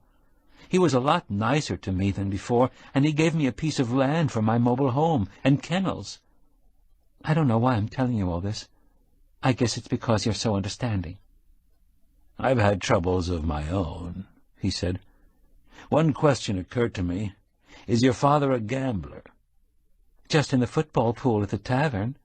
He never even buys a lottery ticket. Would you like another cola? Corky had just rejoined the group, and a swish of his tail had swept Qwill's beverage off the table. No, thanks. Let's go out and see what a sled looks like. The 7-foot sled, like a basket on runners, was in a small pole barn where it shared space with a snowplow, snow blower, and other maintenance equipment.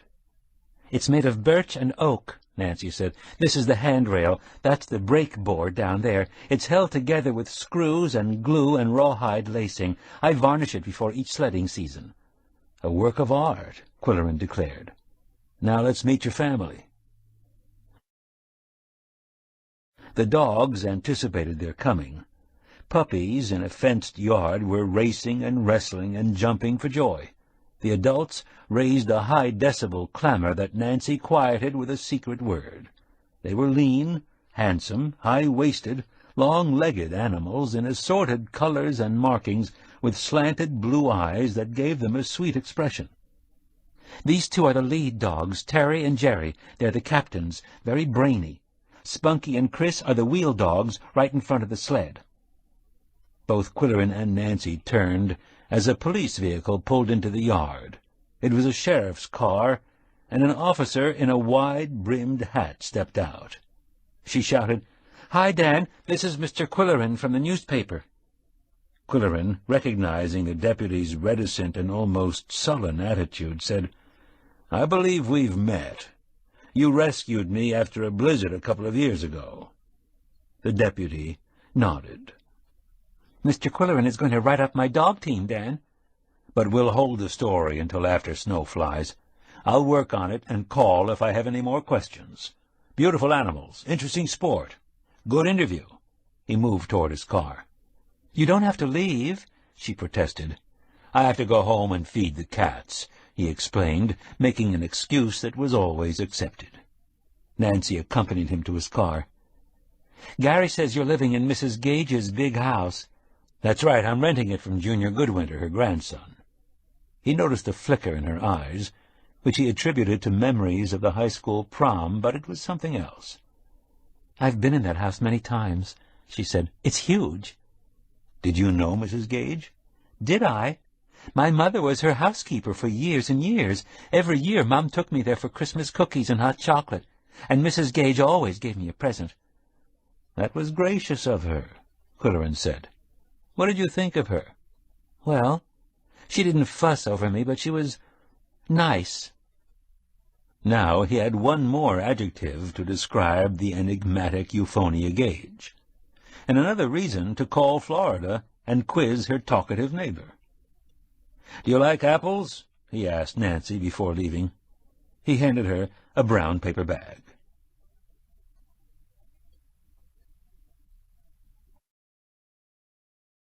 Back at the mansion, he submitted to the Siamese sniff test. After an afternoon with Corky and 27 Siberian Huskies, he rated -0. Their investigation was cut short by a ringing telephone. "Hey, Qwill," said an excited Junior Goodwinter, "can you stand some good news?" "It's a boy," Qwilleran guessed. "No, nothing like that. Jody's still here, getting antsy, but somebody wants to buy the Gage mansion. I just got a long-distance phone call." "Congratulations. Who's making the offer?" "A realtor in Chicago." "Is it a good offer?" "Very good. What do you suppose it means? The house wasn't even listed for sale, and why should they pick mine when there are 7 for sale signs on the street? I bet Grandma Gage tipped someone off before she died." "Don't ask questions," Qwilleran advised. "Take the money and run." "I'm going to tell them it's rented until spring, so don't worry about having to move out, Qwill."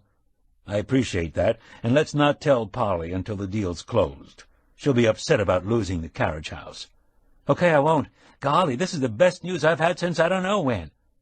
"Good things come in threes," Qwilleran said. "Maybe Jody will have twins.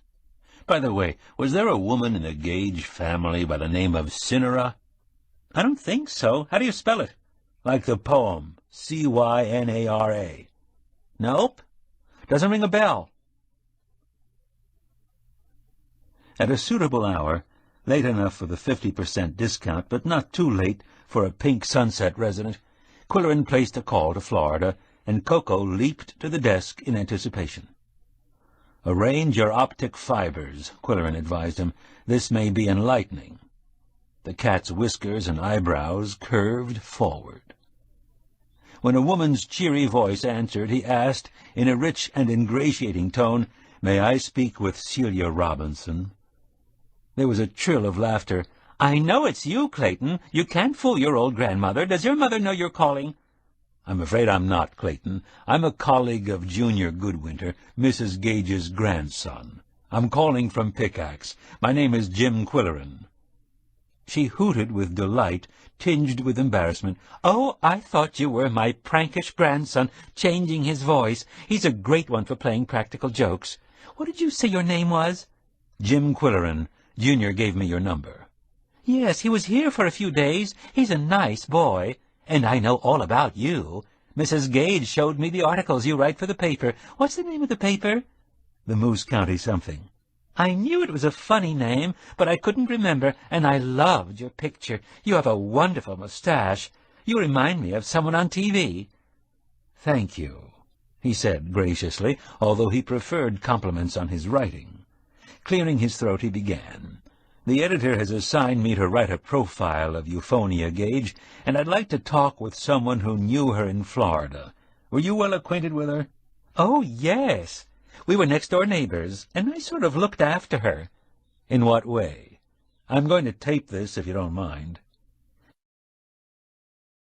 "Well, I checked up on her every day, and I'd always drive her where she wanted to go.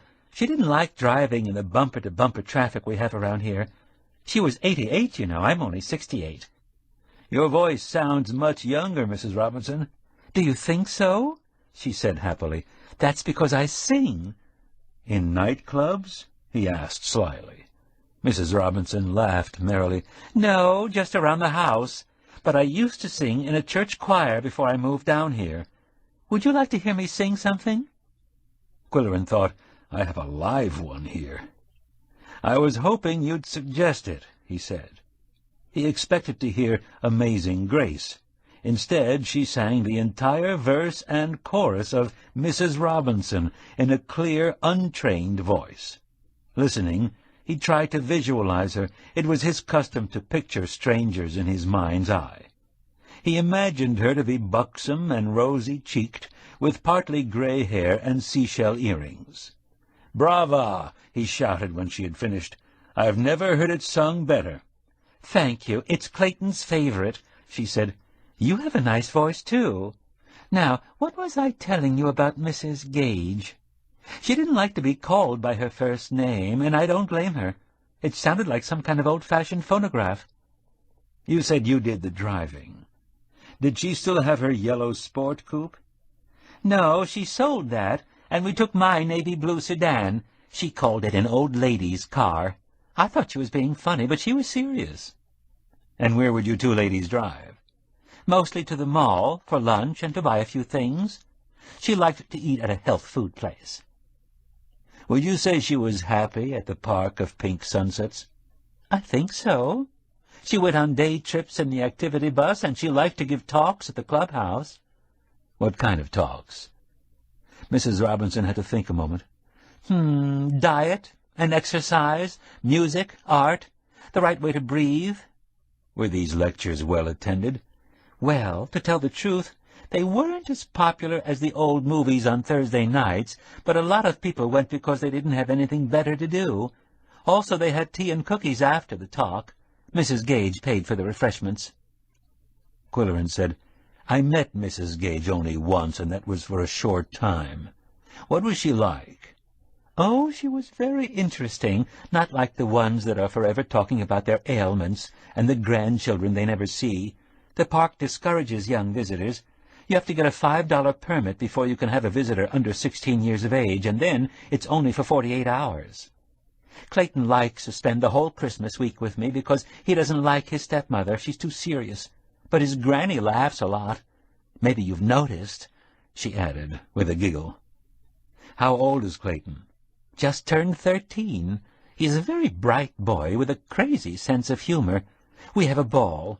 Last Christmas he figured out how to beat the system. When I picked him up at the airport, he was wearing a false beard. The sight of it just broke me up. He said I should introduce him to my neighbors as Dr. Clayton Robinson of Johns Hopkins. I went along with the gag. It's lucky that none of our neighbors have very good eyesight." "Did he have his skateboard?" Qwilleran asked. "Yow!" said Koko in a voice loud and clear. "Do I hear a baby crying?" Mrs. Robinson asked. "That's Koko, my Siamese cat. He's auditing this call." "I used to have cats, and I'd love to have one now, but pets aren't allowed in the park. No cats, no dogs, not even birds." "How about goldfish?" "Oh, that's funny. That's really funny," she said. "I'm going to ask for a permit to have goldfish and see what they say. They have no sense of humor. Last Christmas, Clayton brought me a recording of a dog singing Jingle Bells. Maybe you heard it. Woof, woof, woof, woof, woof, woof. Yow! Koko put in. "Was Mrs. Gage amused?" Qwilleran asked. "Not exactly. And the management of the park threw a fit." "Who are these people who issue $5 permits and throw fits?" "Betty and Claude. He owns the park, and she's the manager. I don't think they're married, but they're always together. Don't get me wrong, they're really very nice, if you play by the rules. Then there is Pete, the assistant, who takes over when they're out of town. He's handy with tools and electricity and all that. He fixed my radio for nothing." "How did Mrs. Gage react to all the restrictions?" "Well, you see, she was quite friendly with Betty and Claude, and she got special treatment, sort of. They took her to the dog races a lot. She enjoyed their company. She liked younger people." "Including Dr. Clayton Robinson?" His grandmother responded to the mild quip with peals of laughter. "Clayton would love to meet you, Mr. Qwilleran. Did he get away with the beard trick?" "Oh, we didn't hang around the park too much. We went to the beach and movies and video arcades and antique shops. Clayton collects old photos of funny-looking people and calls them his ancestors. Like, one is an old lady in bonnet and shawl. He says it's his great-grandfather in drag. Isn't that a hoot? Your grandson has a great future, Mrs. Robinson. Call me Celia. Everybody does. Talking with you has been a pleasure, Celia. You have given me a graphic picture of Mrs. Gage's last home. Just one serious question. Does anyone have an idea why she took her life? Well, we're not supposed to talk about it. Why not? Well, this isn't the first suicide we've had, and Claude is afraid it'll reflect on the park, but Mr. Crocus and I have whispered about it, and we can't figure it out. Who is Mr. Crocus? Qwilleran asked with renewed interest. He's a nice old gentleman. He plays the violin. He had a crush on Mrs. Gage and followed her around like a puppy. He misses her a lot. I hope he doesn't pine away and die. There's a big turnover here, you know, but there's always someone waiting to move in. They've already sold Mrs. Gage's house to a widower from Iowa. Considering all the restrictions, why is the park so desirable? Mostly, it's the security. You can call the office 24 hours a day if you have an emergency. There's limousine service to medical clinics, although you pay for it. They recommend doctors and lawyers and tax experts, which is nice because we're all from other states. I'm from Illinois. Also, there are things going on at the clubhouse, and there's the activity bus. Would you like to see some snapshots of Mrs. Gage on one of our sightseeing trips? Maybe you could use them with your article. Qwilleran said it was an excellent suggestion and asked her to mail them to him at the newspaper office. What was the name of it, did you say? The Moose County something. I love that. It's really funny, she said with a chuckle. I'll write it down. And do you mind if I call you again, Celia? Gosh, no. It's fun being interviewed. Perhaps you'd like to see the obituary that ran in Wednesday's paper. I'll send 2 copies, one for Mr. Crusoe. Crocus, she corrected him. Yes, he'd appreciate that a lot, Mr. Qwilleran. For your information, I'm usually called Qwill. Oh, like in quill pen. Except that it's spelled with a QW. Yow, said Koko. I'd better say good night and hang up, Celia. Koko wants to use the phone. The last sound he heard from the receiver was a torrent of laughter. He turned to Koko. That was Mrs. Robinson at the Park of Pink Sunsets. The cat was fascinated by telephones. The ringing of the bell, the sound of a human voice coming from the instrument, and the mere fact that Qwilleran was conversing with an inanimate object seemed to stimulate his feline sensibilities. And he showed particular interest in the Florida grandmother with lively risibility. Qwilleran wondered why. He thought, does he know something I don't? Koko's blue eyes were wearing their expression of profound wisdom. "Treat," Qwilleran announced, and there was the thud of galloping paws en route to the kitchen. Chapter 8.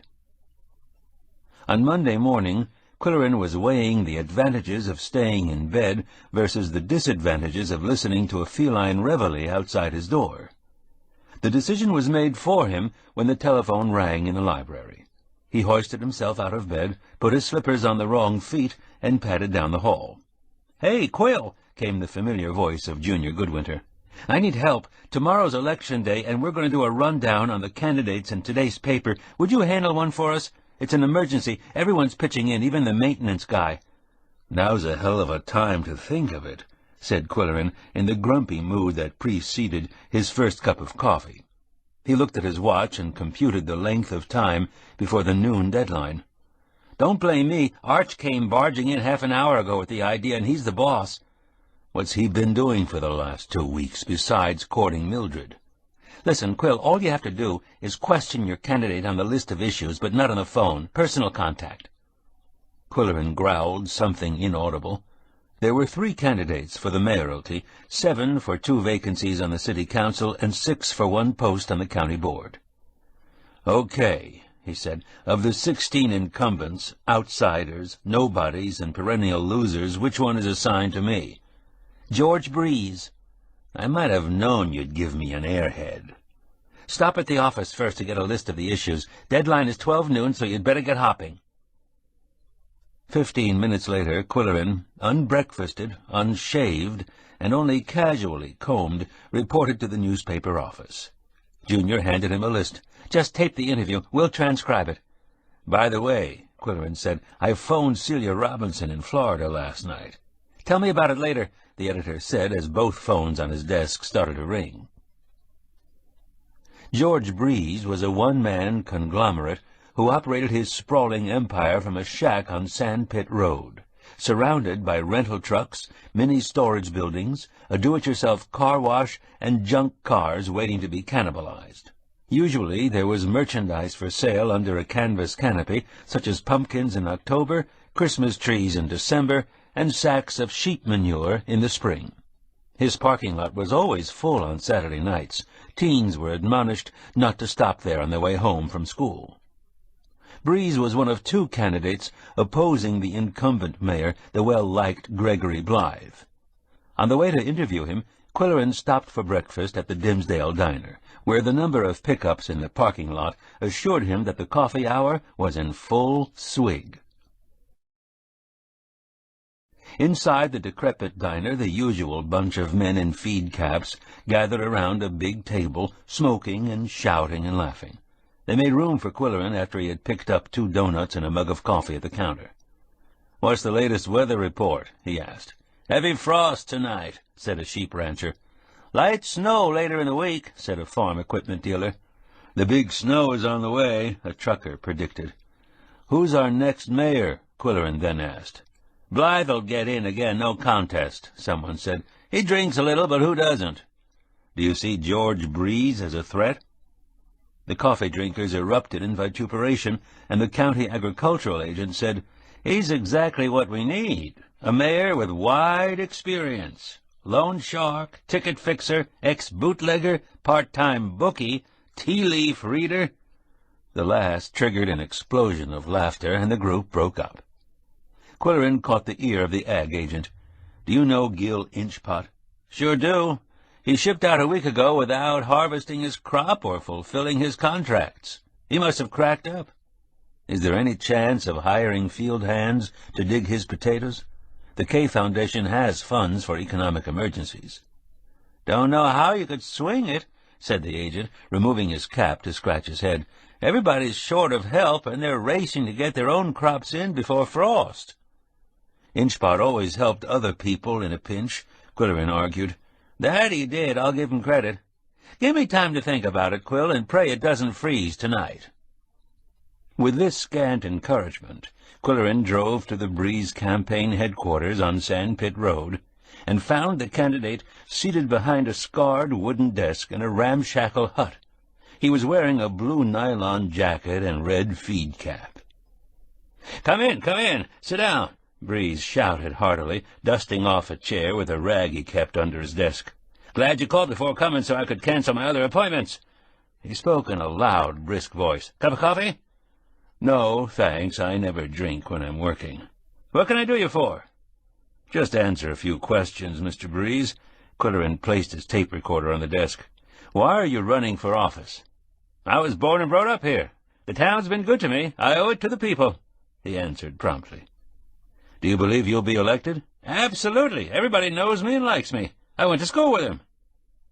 "What do you plan to accomplish if elected mayor?"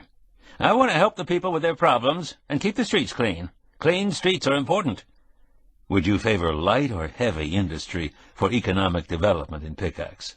"Light or heavy, it don't matter. The important thing is to make jobs for the people and keep the streets clean." "What do you think about the current controversy over sewers?" "It'll straighten out. It always does," Breeze said with a wave of the hand. "There's talk about township annexation. Where do you stand on that issue?" "I don't know about that. I don't think it's important. Jobs, that's what matters." "Do you support the proposal to install parking meters in downtown Pickaxe?" "Is that something new? I haven't heard about it. Free parking is best for the people." "What do you think of the education system in Pickaxe?" Well, I went to school here, and I turned out all right." The candidate laughed lustily. "Do you think the police department is doing a good job?" "Absolutely. They're a good bunch of boys." "In your opinion, what is the most important issue facing the city council?" "That's hard to say. Myself, I'm going to fight for clean streets." Qwilleran thanked Breeze for his cogent opinions and delivered the tape to the paper. "Here's my interview with the great populist," he told Junior. "Sorry to brush you off this morning," said the editor. "What did you want to tell me about Celia Robinson?" "Only that I talked with her for half an hour and didn't get a single clue to your grandmother's motive." "I know you like to get to the bottom of things, Qwill, but frankly, I've got too many other things on my mind. Jack and Pug are flying in tomorrow. The reading of the will is Wednesday in Wilmot's office. The memorial service is Thursday night, and every time the phone rings I think it's Jody ready to go to the hospital." "Then I won't bother you," Qwilleran said, "but count on dinner Wednesday night and let me know if there's anything I can do. I could drive Jody to the hospital if you're in a bind." After stopping for lunch, he went home and parked under the porte-cochere. Even before he approached the side door, he could hear the commotion indoors, and he knew he was in trouble. Two indignant Siamese were yowling in unison, pacing the floor and switching their tails in spasms of reproach. "Oh, no," he groaned, slapping his forehead in guilt. "I forgot your breakfast. 1,000 apologies. Junior threw me a curve." He quickly emptied cans of boned chicken and solid packed tuna on their plate. "Consider this a brunch, all you can eat." That was his second mistake. All the food went down, but half of it came up.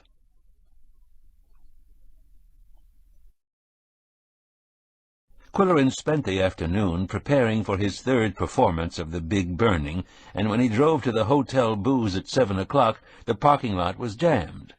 The outdoor club was in the cafe enjoying booze burgers when he set up the stage in the meeting room.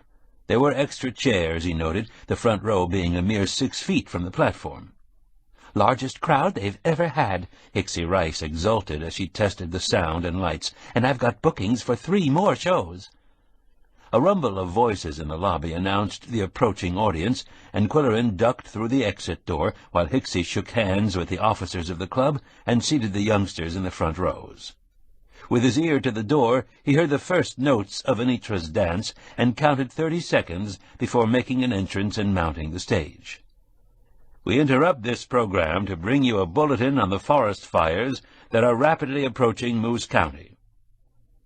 In the first 3 rows, eyes and mouths were wide open. A small girl in the front row, whose feet could not reach the floor, was swinging them back and forth continuously. Her legs, in white leggings, were like a beacon in the dark room.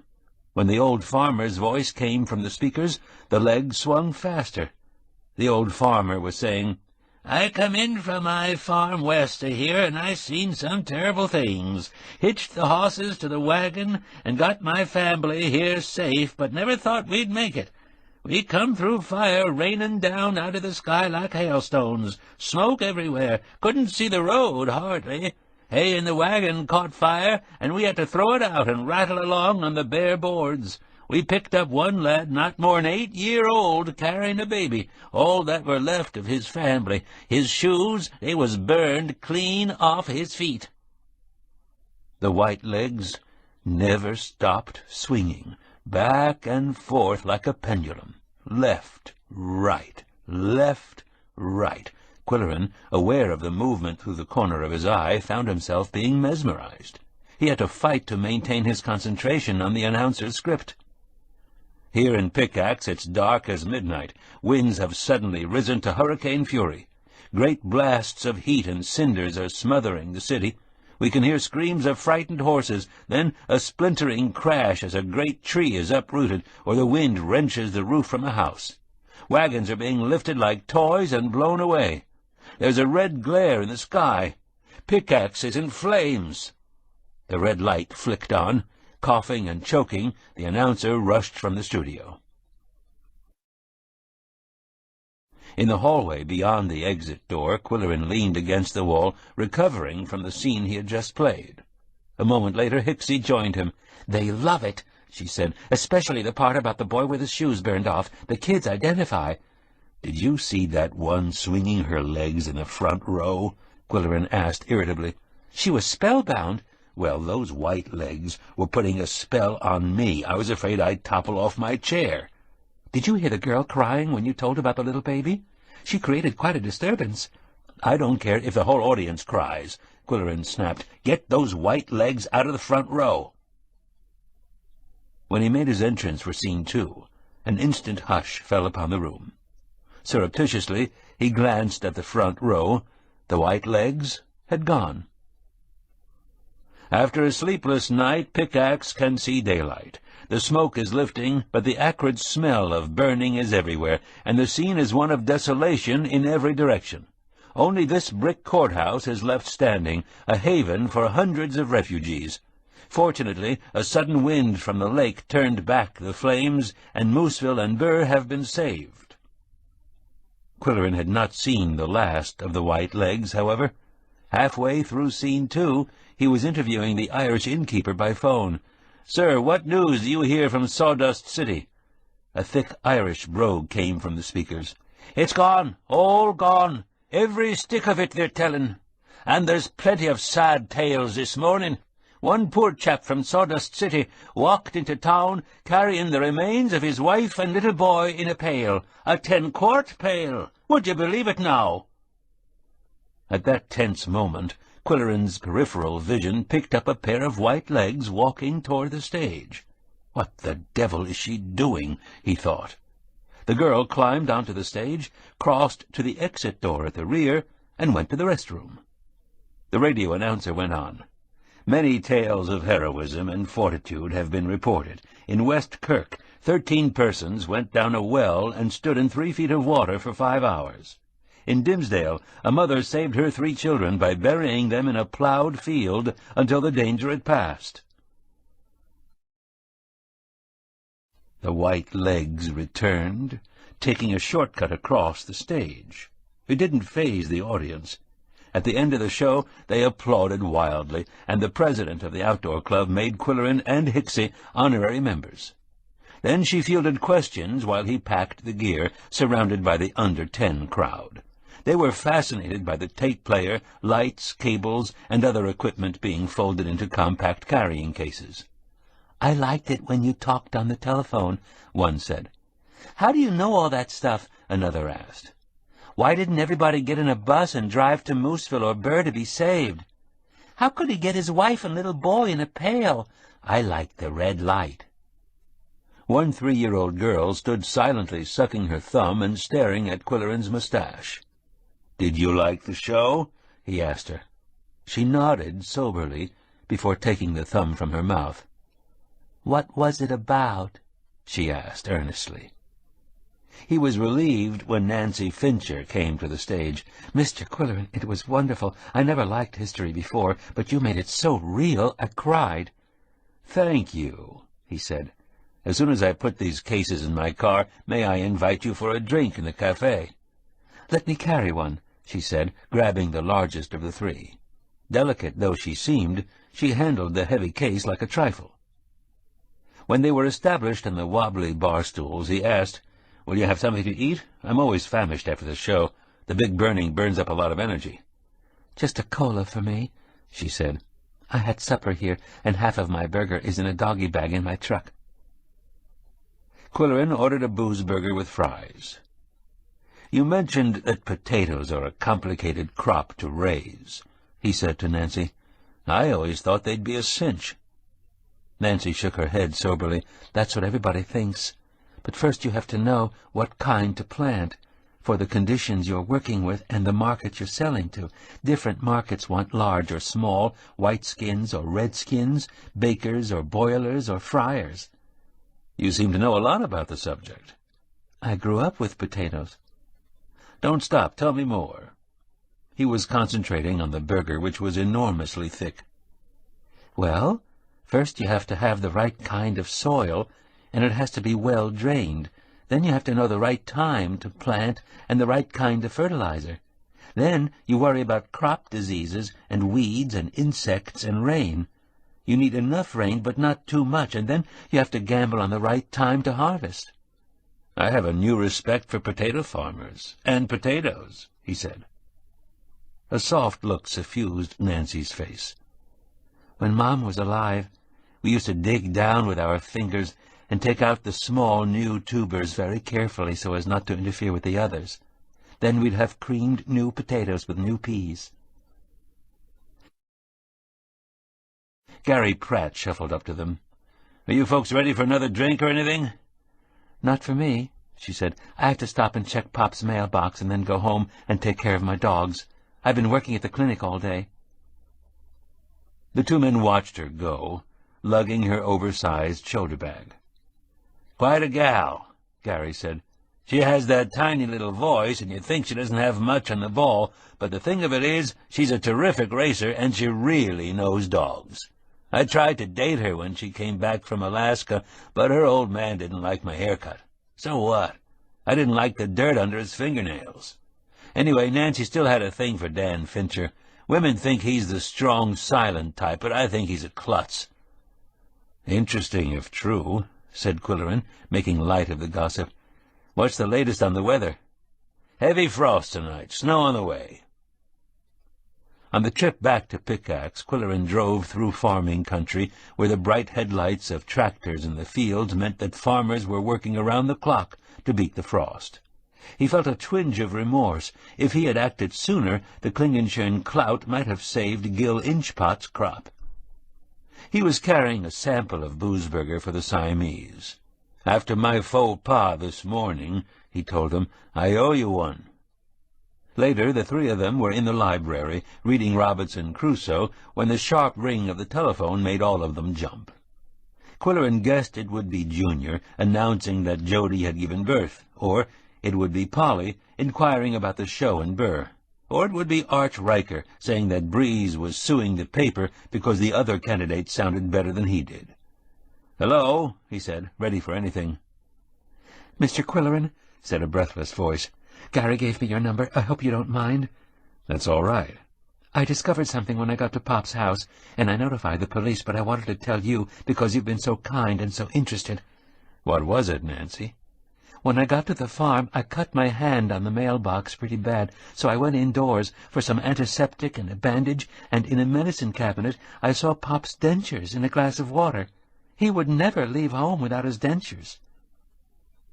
Qwilleran combed his mustache with his fingertips as he thought of the partial denture in the desk drawer. He glanced at the Siamese. Yum-Yum was pedicuring her left hind foot. Koko was sitting there, looking wise.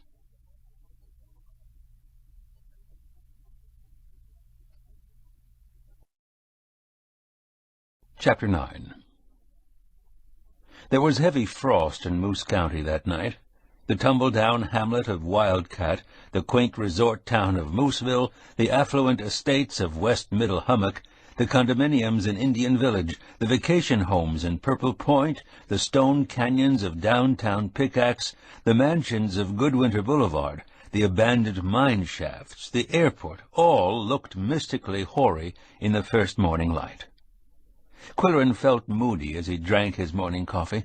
There was the usual letdown after the excitement and challenge of doing a show, plus a gnawing regret about the Inchpot crop. Hundreds of acres of potatoes had been lost, after being scientifically planted, fertilized, weeded, sprayed, and prayed over. And now, after hearing Nancy's grim news about the dentures, Qwilleran felt real concern about Gil Inchpot himself. He was somewhat gladdened, therefore, when Laurie Bamba called to ask if her husband could deliver some letters and checks for signing. Nick Bamba was an engineer at the state prison. He shared Qwilleran's interest in crime and the mystery that often surrounds it. Whenever Qwilleran mentioned his suspicions and hunches to his friends, Polly remonstrated and Riker taunted him, but Nick always took him seriously. He was a young man with alert black eyes that observed everything. "Someone ran a truck over your curb," he said upon arrival. "Those blasted leaf-blowers, they're a slap-happy crew," Qwilleran complained. "Did you vote this morning?" "I was first in line." There was a good turnout in Mooseville because of the millage issue. The voters don't get excited about the candidates. One's no better than another. But propose increased millage, and they're all at the polls to vote no. Why don't you run for county office, Qwill? You could make waves. I'd rather see Koko's name on the ballot. Will you have coffee or hot cider? I'll try the cider. Nick handed over a folder of correspondence. Laurie says you're getting a lot of fan mail since your big burning preview. The Mooseville Chamber of Commerce wants to book the show after the holidays. I trust the members are all over 8 years old, Qwill said testily. They carried their cider mugs into the library, and Nick remarked, I see you've got an elevator. Does it work? Definitely. We used it at the preview of our show. Adam Dingleberry was here in his wheelchair. At that point, Koko walked into the library with deliberate step and rose on his hind legs to rattle the closet doorknob. "What's old Slyboots got on his mind?" Nick asked. "This is the only closet in the house that's locked, and it drives him bughouse," Qwill said. "All the closets are filled with junk, and Koko spends his spare time digging for buried treasure. Has he found any gold coins or diamond rings?" "Not as yet, mostly stale cigars and old shoelaces." "Want me to pick the lock for you? I'll bring my tools next time I'm in town." "Sure, I'm curious about this closet myself." "I suppose you heard on the radio about the missing potato farmer, Gil Inchpot? Police are investigating his disappearance 10 days ago." "I heard something about it," Qwill mentioned. "He's quite a successful farmer, you know. I never met the guy, but his daughter was married to a deputy sheriff I know, Dan Fincher. It didn't last long. Her father broke it up." "Why? Do you know?" Nick shrugged. "Dan isn't very big on particulars. I know that Gil Inchpot is well liked at the Crossroads Tavern and at the farm co-op, but Dan says he's a bully at home." Qwill reached for Nick's cider mug. "Fill her up?" "No, thanks. I've got errands to do. Prison business." "Do you like apples at your house? I've got some you can take home to the kids." Nick left, carrying a brown paper bag, and after Qwill had signed his letters and checks, he took another sackful to the newspaper office. "I'll trade these for a cup of coffee," he told Junior. "How's everything going?" "Jack and Pug have arrived. They're staying at the new Pickaxe Hotel. Jody doesn't feel like having company." "That's wise. Will she come to dinner tomorrow night? Polly is joining us." "Why don't you make the reservation for 6, said the expectant father, "and we'll see how she feels." "When is the will being read?" 10:30 tomorrow morning. Keep your fingers crossed."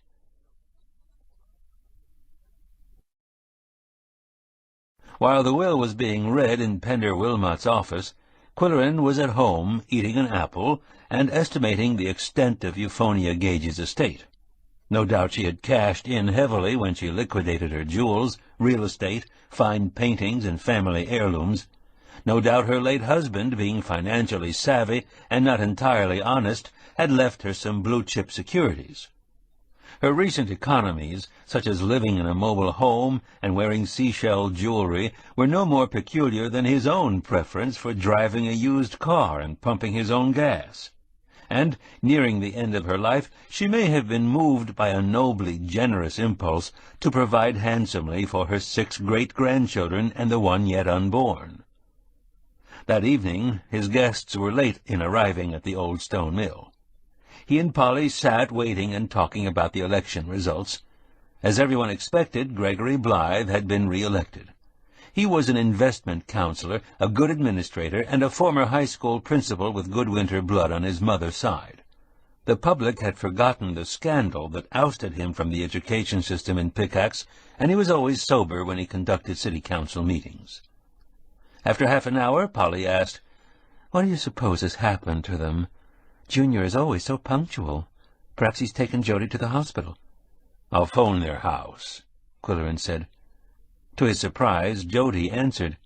"He left about half an hour ago to pick up Pug and Jack," she said. "I decided not to go. I hope you don't mind." She sounded depressed. "Do you feel all right, Jody?" "Oh, yes, I'm all right, considering." When the hostess conducted the tardy guests to the table, Qwill rose to greet 3 unhappy faces. Pug, as distraught as a Montana rancher who has had to shoot her favorite horse, Jack as glum as a California advertising executive who has lost his major client, Junior as indignant as an editor who is being sued for libel. Introductions were made, chairs were pulled out, napkins were unfolded, and Polly tried to make polite conversation. "Are you comfortable at the hotel?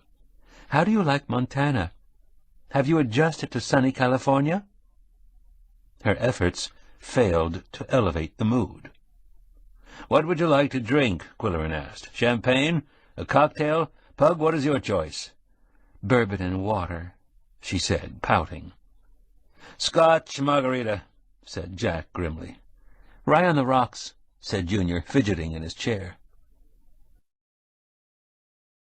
While they were waiting to be served, Qwill talked about the weather for 5 minutes. The weather last month, the outlook for the rest of this month, the prediction for next month. All of this to fill the void until the drinks arrived. Then he raised his glass. "Would anyone like to propose a toast?" "To bad news," Junior blurted. "To a royal rip-off," said Jack. "Oh, dear," Polly murmured. "Sorry to hear that," Qwill said. Scowling, Jack said, "Pug and I flew thousands of miles just to be told that she left us $100 apiece. I'm damned mad. She was a spiteful old woman." "Surprising." Qwill turned to Junior for corroboration. "Same here," said the younger brother, "only I didn't have to cross the continent to get the shaft." "I had the impression," Qwill remarked, "that your grandmother was a generous person." "Sure," said Pug. "She put us all through college, but there were strings attached. We didn't know it gave her the privilege to direct our lives, dictate our careers, choose our hobbies, approve our marriages. She was furious when Jack went to the coast and I married a rancher. For a wedding present she sent us a wooden nutcracker." Polly asked, "Can anyone explain the reason for her attitude?" "If you're looking for excuses, I can't think of any." Junior said, "Here's a typical example of her thoughtlessness. Her ancestors were pioneer doctors here, and she inherited a beautiful black walnut box of surgical knives and saws and other instruments, all pre-Civil War. Why didn't she give them to the Museum of Local History, where they'd mean something? Instead, she sold them with everything else." "She was a selfish egocentric, that's all," said Jack. "How about your grandfather?" Qwill asked. "What was he like?" "Kind of jolly, although he wasn't around much." "Our paternal grandmother was different," said Pug. "She wasn't rich, but she was warm and cuddly and loving." "And she made the best fudge," Jack added. There was a nostalgic silence at the table until Qwill cleared his throat, preparatory to introducing a sensitive subject. "If you're all left out of the will, who are the beneficiaries?" The 3 young people looked at each other, and Junior said bitterly, "The Park of Pink Sunsets. They get everything, to build, equip, and maintain a health spa for the residents. She revised her will after she got to Florida." Polly said, "It's not unusual for the elderly to forget family and friends and leave everything to strangers they meet in their final days. That's why wills are so often contested." "Well, if it's any consolation," Qwill said in an effort to brighten the occasion, "Junior owns the contents of the locked closet in the library, which may be full of Grandpa Gage's gold coins and Grandma Gage's jewelry." No one was amused, and Junior replied, "There's nothing in that closet but her private papers, and I'm instructed to burn them." Then Jack said, "If anyone thinks we're sticking around for the memorial service tomorrow night, they can stuff it. We've changed our flight reservations." "That hotel," Pug said, "is the worst I've ever experienced. I can't wait to get out of this tank town." Qwill said, "I think we should all have another drink and order dinner." He signaled for service. "I second the motion," Junior said. "Enough gnashing of teeth. Let's enjoy our food, at least. How are your cats, Qwill?" To his sister and brother he explained, "Qwill has a couple of Siamese." Polly said, "Qwill, dear, tell them about Koko in the cleaning closet." He hesitated, trying to recollect the incident in all of its absurdity. "Well, you see, where I live in the summer there's a closet for Mrs. Fulgrove's prodigious collection of waxes, polishes, detergents, spray bottles, and squirt cans. "Is that woman still cleaning houses?" Pug asked. "I thought she'd be dead by now." "She's still cleaning, and still complaining about cat hairs. I always leave the house to avoid her harangues. One day I came home after the dear lady had left, and found the male cat missing, but the female was huddled in front of the cleaning closet, staring at the door handle. I yanked open the door, and out billowed a white cloud. It filled almost the whole closet, obliterating shelves, cans, and bottles, and above it all was Koko, sitting on the top shelf, looking nonchalant. Mrs. Fulgrove had accidentally shut him in the closet, and he had accidentally activated the can of foam carpet cleaner. "Or purposely," Junior added. I reported the story in my column, and the manufacturer sent me enough foam cleaner to do all the rugs in Moose County. After that interlude, everyone was somewhat relaxed, though not really happy, and Qwill was relieved when the meal came to an end. As the party was leaving, Junior handed him an envelope. "Forgot to give you this, Qwill. It came to the office today, addressed to you." It was a pink envelope with a Florida postmark and the official logo of the Park of Pink Sunsets. He slid it into his pocket. On the way home to Goodwinter Boulevard, Qwill said to Polly, "Well, the mood at our table was not very favorable for the consumption of food. I apologize for involving you." "It could hardly be called your fault, Qwill. How are you to know? The entire situation is regrettable." "I don't suppose you want to attend the memorial service tomorrow night?" "I wouldn't miss it." Polly's tone was more bitter than sweet. Qwill dropped her off at her carriage house, saying he would pick her up the next evening. He was in a hurry to open the letter from Florida. Sitting at his desk, he slit the pink envelope, a chunky one with double postage, and out fell some snapshots as well as a note. Celia had remembered how to spell his name. That was in her favor. "Dear Mr. Qwill, I enjoyed talking to you on the phone. Here are the snaps of Mrs. Gage with some other people from the park. We were on a bus trip. I'm the giddy-looking one in Mickey Mouse ears. That's Mr. Crocus with Mrs. Gage and a stone lion. Hope you can use some of these with the article you're writing. Yours very truly, Celia Robinson." Spreading the snapshots on the desk, Qwill found the diminutive Euphonia neatly dressed in a lavender pantsuit and wide-brimmed hat, while her companions sported T-shirts with the pink sunset logo splashed across the front. Also conservatively dressed in tropical whites was an old man with a shock of white hair. He and the stone lion could have passed for brothers. The Siamese, always interested in something new, were on the desktop, sitting comfortably on their briskets and idly observing. Then, apparently without provocation, Koko rose to his feet with a guttural monosyllable and sniffed the pictures. There was something about the glossy surface of photographs that always attracted him. Studiously, he passed his nose over every one of the Florida pictures and flicked his tongue at a couple of them. "No!" Qwill said sharply, worrying about the chemicals used in processing. "Yow!" Koko retorted in a scolding tone of his own, and then left the room. Yum-Yum trailed after him without so much as a backward look at the man whose lap she so frequently commandeered. An uneasy feeling crept across Qwill's upper lip, and he patted his mustache as he examined the snapshots the cat had licked. Sandpaper tongue and potent saliva had left rough spots on the surface. In both of them, Euphonia looked happy and pert, posed with a yellow sports car in one shot and with the pink sunset tour bus in the other. More important than the damage, however, was the realization that two of her companions looked vaguely familiar. He had no idea who they were, or where he had met them, or under what circumstances. Chapter 10. Thursday was bright and clear, although Weatherby Good reminded his listeners that November was the month of the big snow, a threat that annually hung over the heads of Moose County residents like a Damoclean icicle.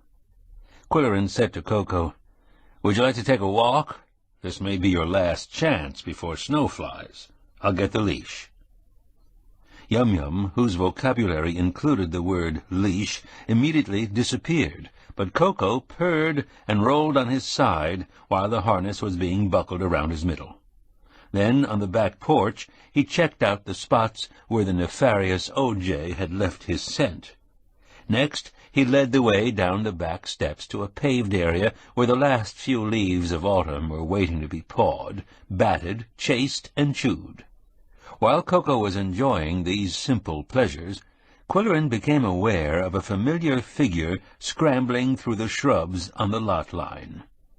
"If you're looking for O.J.," he said to the attorney's son, "he's not here." It appeared, however, that this was a social call. "It's going to snow," Timmy said. "So they say," Qwill replied, making no attempt to continue the conversation. The boy looked critically at Koko. "Why is he so skinny?" "He's not skinny, he's a Siamese." "Oh." This was followed by a pause, then, "I can stand on my head." "Good for you." There was another long pause as Timmy spread his arms wide and balanced on one leg. Finally he said, "You should marry the lady that lives in the back. Then you could live in one house and she wouldn't have to take out the trash." "Why don't you go and stand on your head?" Qwill asked. "We're going to move." "What?" "We're going to move away from here." "I sincerely hope you're planning to take O.J. with you."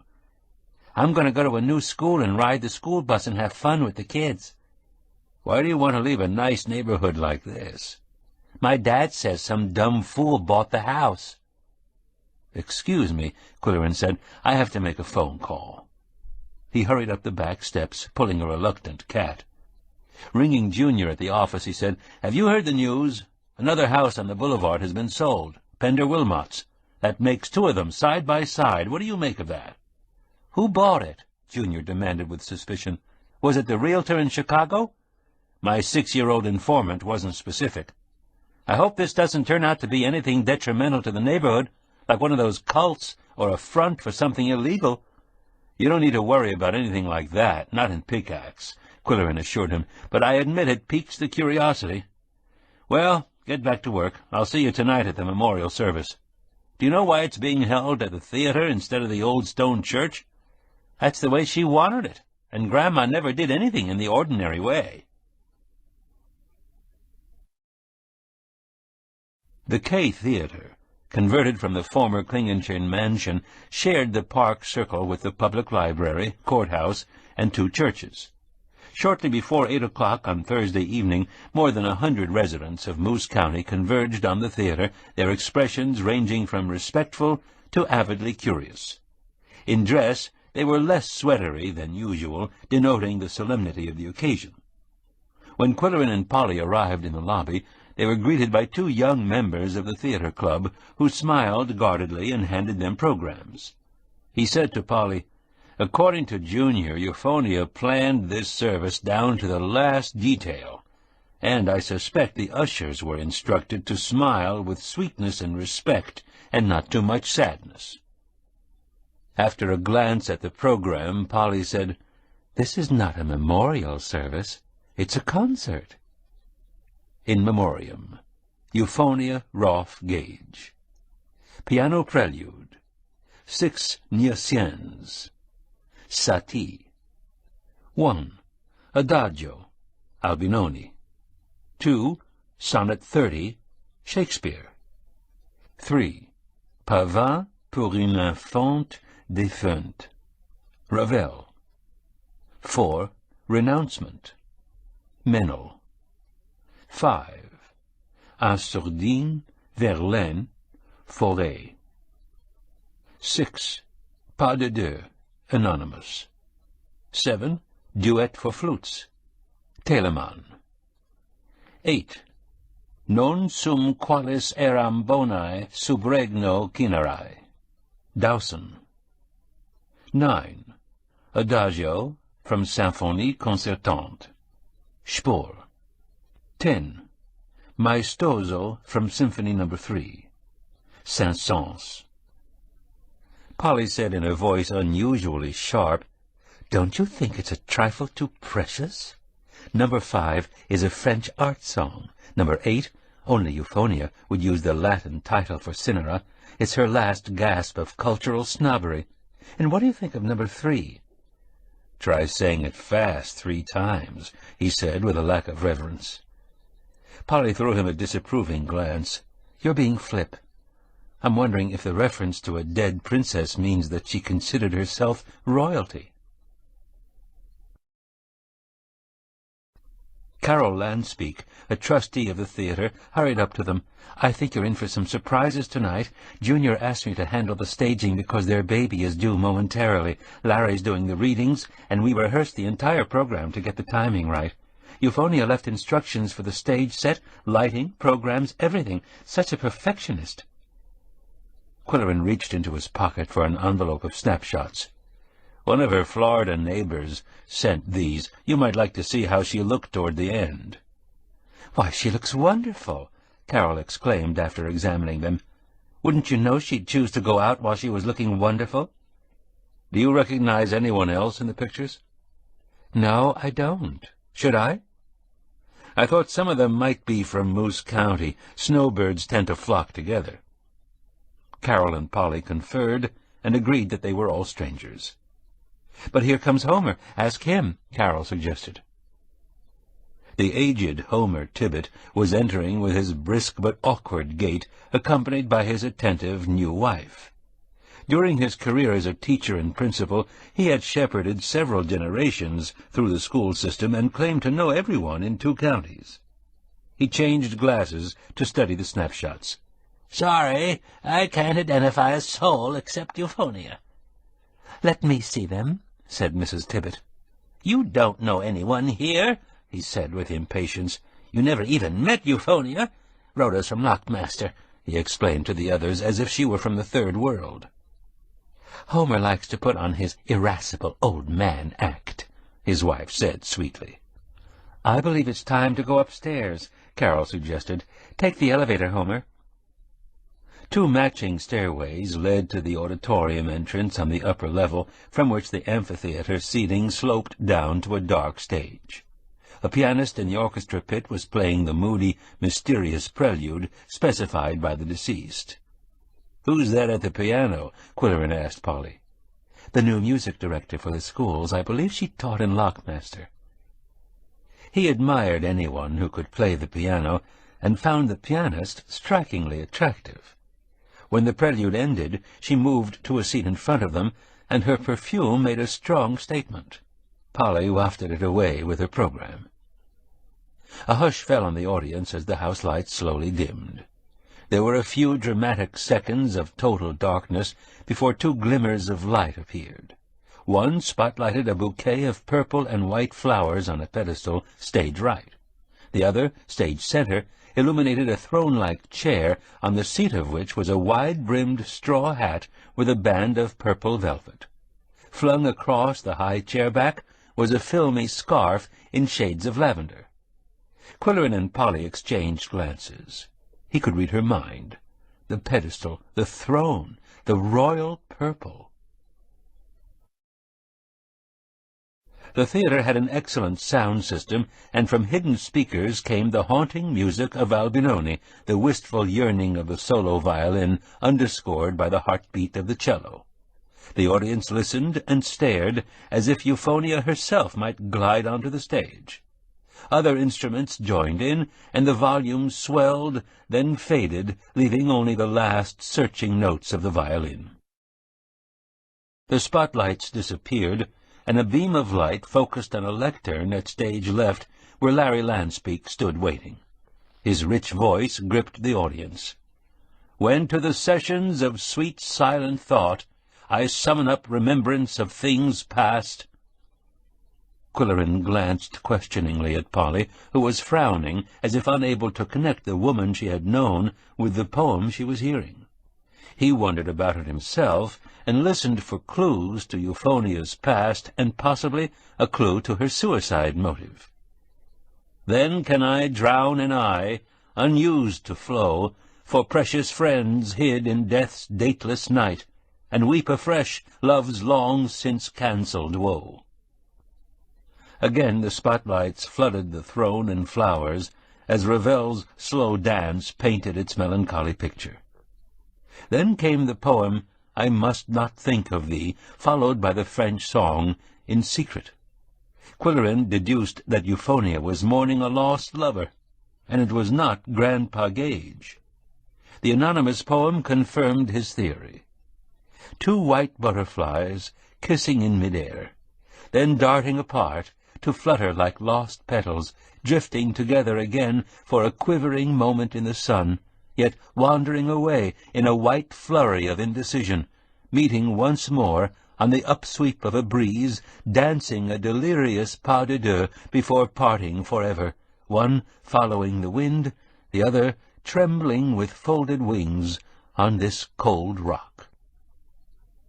After the duet for flutes, Qwilleran's suspicions were reinforced by the poem, I Have Been Faithful to Thee, Cinera, in My Fashion. He could hear sniffling in the audience, and even Polly was dabbing her eyes, a reaction that made him uncomfortable. He knew she was remembering her own past. The program was building to its conclusion. A screen had been lowered at the rear of the stage, and when the adagio for flute and harp began its flights of melody, the image of a dancer appeared, moving languidly across the screen, arching her back, fluttering her scarfs, twirling, twisting, sinking to her knees with bowed head, rising with head thrown back and arms flung wide. It was a joyous celebration. The dancer's white hair was twisted into a ballerina's top knot and tied with purple ribbon. There had been gasps at first, but when the video ended there was silence, and utter darkness. Then the stage burst into brilliant light as the crashing chords of the organ symphony stunned the audience. The majestic music rocked the auditorium in triumph until one final prolonged chord stopped dead, leaving a desolate emptiness in the hall. "Phew," Qwilleran said as the house lights were turned up. Among the audience, a gradual murmur arose as groups began to wander to the exit. In the lobby, friends were meeting, asking questions, fumbling for appropriate comments. Arch Riker said, "That was quite a blast-off." Carol Landspeak informed everyone that the flower arrangement, dahlias, glads, lavender asters, orchids, and belladonna lilies, had been flown in from Chicago. Susan Exbridge, the antique dealer, explained that the carved high-backed chair had been in the foyer of the Gage mansion, and she had bought it from Euphonia for $2,000. Lisa Compton wondered how Euphonia's knees could continue to function so well at 88. Qwilleran and Polly were speaking with the Comptons when the pianist joined their group, and Lyle Compton introduced her as June Halliburton, the new music director from Lockmaster. "Now, if they'll only send us their football coach," he said, "we'll be in good shape." Her red hair was cut shorter and curlier than the accepted style in Moose County, and her perfume was a scent not sold at Landspeak's department store. With playful hazel eyes fixed on Qwilleran's mustache, she said, "I enjoyed your historical show at Mooseland High School. How did you make your choice of music for the interludes?" "Just some cassettes I happened to have in my meager collection," he replied. "They worked beautifully. If I wanted to nitpick, though, I could object that Anitra's dance had not been written in 1869 when your imaginary radio station played it." "Don't tell anyone," he said. "They'll never guess. Actually, I doubt whether anyone has even noticed the music." "I noticed it," said Polly crisply. "I thought the Francesca da Rimini excerpts were perfect for the fire scene. I could visualize flames raging, winds howling, and buildings crashing." Lyle said, "June is going to implement Hilary Van Brook's theories about music education. You ought to write something about that in your column, Qwill." "Okay, we'll talk," he said to her. "Where's your office located?" "Why don't you come to my apartment in Indian Village where I have all my music?" she suggested engagingly. Polly flushed, and Qwilleran could feel the heat waves coming from her direction. He said, What we really need is to sit down at a desk and discuss the Van Brooks method." Lisa plunged in diplomatically. "Before I forget, Qwill, would you be willing to do the big burning for the senior care facility?" "Sounds okay to me," he said gratefully. "When would you want it?" "Before Thanksgiving. Call Hixie Rice to book it." On the way out of the theater, he and Polly were intercepted by Junior Goodwinter. "What did you think of Grandma's send-off?" "Thought-provoking, to say the least," Qwilleran replied. "Want to hear something interesting? The attorney is questioning Grandma's will. He's talking about mental instability and undue influence." "Does he plan to sue?" "I don't know yet. It'll depend on the value of the estate, but it's a distinct possibility. She must have been worth millions around the time she liquidated everything." On the way home, Qwilleran and Polly were silent for their own reasons. When she invited him to her apartment for dessert and coffee, he declined, saying he had work to do. It was the first time he had ever turned down such an invitation, and she regarded him with mild anxiety. She may have guessed he was about to call another woman.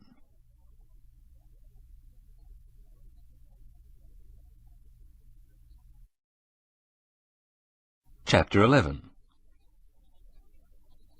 When Qwilleran returned from Euphonia's memorial extravaganza, he found the Siamese on the library sofa, curled into a round pillow of fur. One raised a sleepy head, the other twitched an ear irritably. "Excuse me for disturbing you," he said, as he turned on the desk lamp.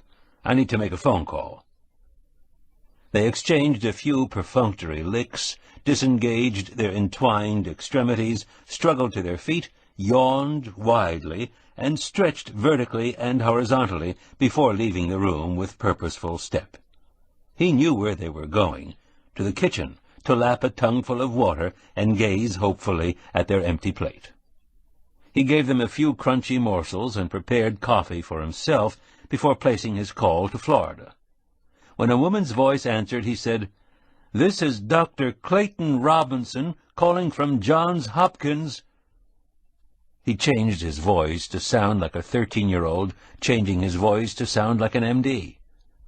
"Clayton," she cried, "does your mother know you're calling long distance? Hang up before you get in trouble." "April Fool," he said hastily. "This is Jim Qwilleran, phoning from Pickaxe. I hope I'm not calling you too late." "Oh, what a relief," said Clayton's grandmother, laughing at her gullibility. "No, it's not too late for me. The rest of the park thinks 9 o'clock is midnight, but I stay up till all hours, reading and eating chocolate-covered cherries." "What do you read?" "Mostly crime and undercover stuff. I buy second-hand paperbacks at half price and then send them to Clayton. We like the same kind of books pretty much, although I could never get interested in science fiction." "How's the weather down there?" "Lovely. Have you had snow yet?" "No, but they say the big one is on the way. I want to thank you, Celia, for sending the snapshots. I took them to Mrs. Gage's memorial program tonight, and her friends remarked how well she looked. Shall I send you a copy of the program?" "Oh, yes, please. And would it be too much trouble to send one for Mr. Crocus?" "Not at all. Perhaps he'd also like one of her books as a keepsake. There's one here on correct breathing." "He'd be overjoyed. That's very kind of you. He misses her a lot. I think there was something cooking between those two." "Is Mr. Crocus the man with the magnificent head of white hair?" "That's him. He plays the violin." "You have some interesting-looking people in the park. Who's the couple standing with Mrs. Gage in front of a gigantic flowering shrub? They're wearing pink sunset T-shirts." "They're new in the park. From Minnesota, I think. The bush is a hibiscus. Beautiful, isn't it? I never saw one so large." "And who's the attractive woman at the wheel of the yellow convertible?" "That's Betty, our manager. Isn't she glamorous? She sells cosmetics on the side. They're too expensive for me, but Mrs. Gage bought the works, and she really did look terrific."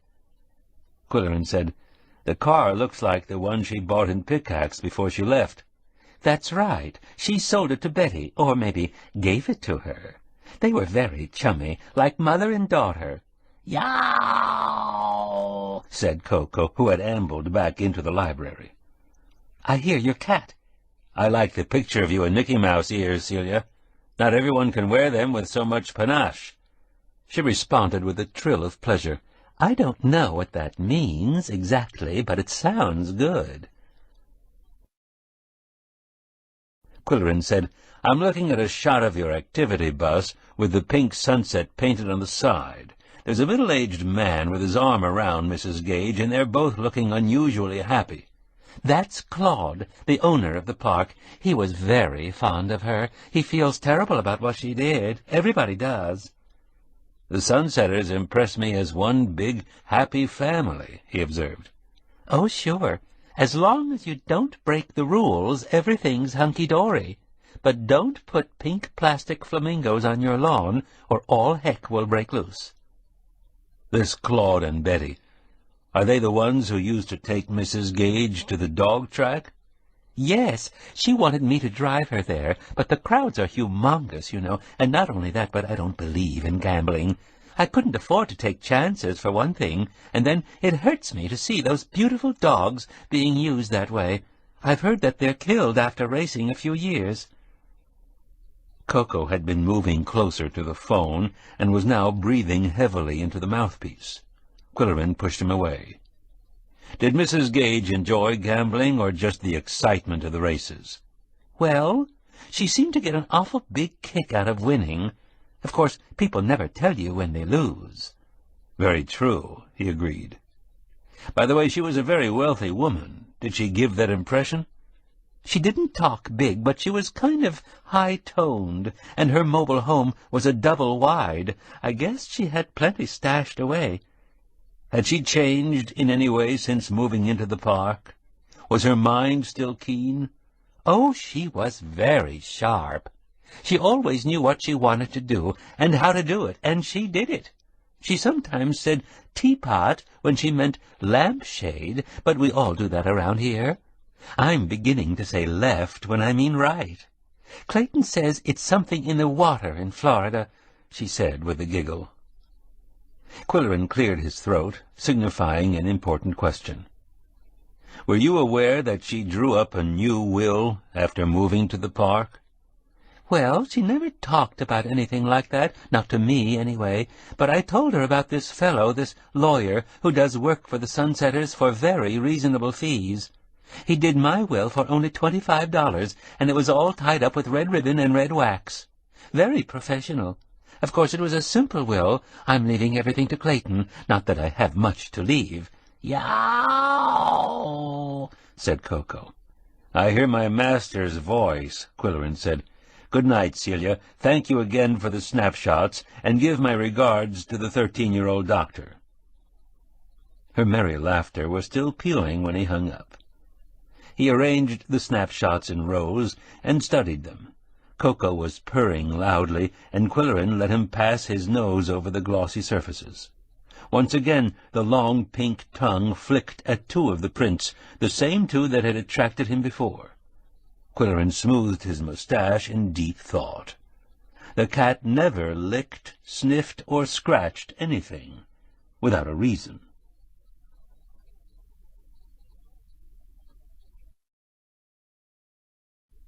It snowed that night. There was a breathless stillness in the atmosphere as large, wet flakes fell gently, clinging to tree branches, evergreen shrubs, porch railings, and the lintels of hundreds of windows. Pickaxe, known as the City of Stone, was transformed into the City of Marshmallow Cream. It was a good day to stay indoors and putter, Qwill decided, after breakfasting on strong coffee and warmed-up rolls. He rummaged through the collection of Gage memorabilia that was accumulating in the desk drawer. The relics defined Grandpa Gage as a bon vivant who smoked cigars, drank wine, collected women's garters, and liked the feel of money. There was a piece of Confederate money, and there were 2 large dollar bills of the kind issued before 1929. A pearl-handled button-hook dated back to the days of high-button shoes. There was an old ivory pawn from a chess set that may have belonged to Euphonia's studious father-in-law. Koko's excavations were not entirely scientific. They included a small, dry wishbone and a racy postcard from Paris. By afternoon the snow had stopped falling, and Qwill was tempted to drive out into the countryside and enjoy the fresh snow scene.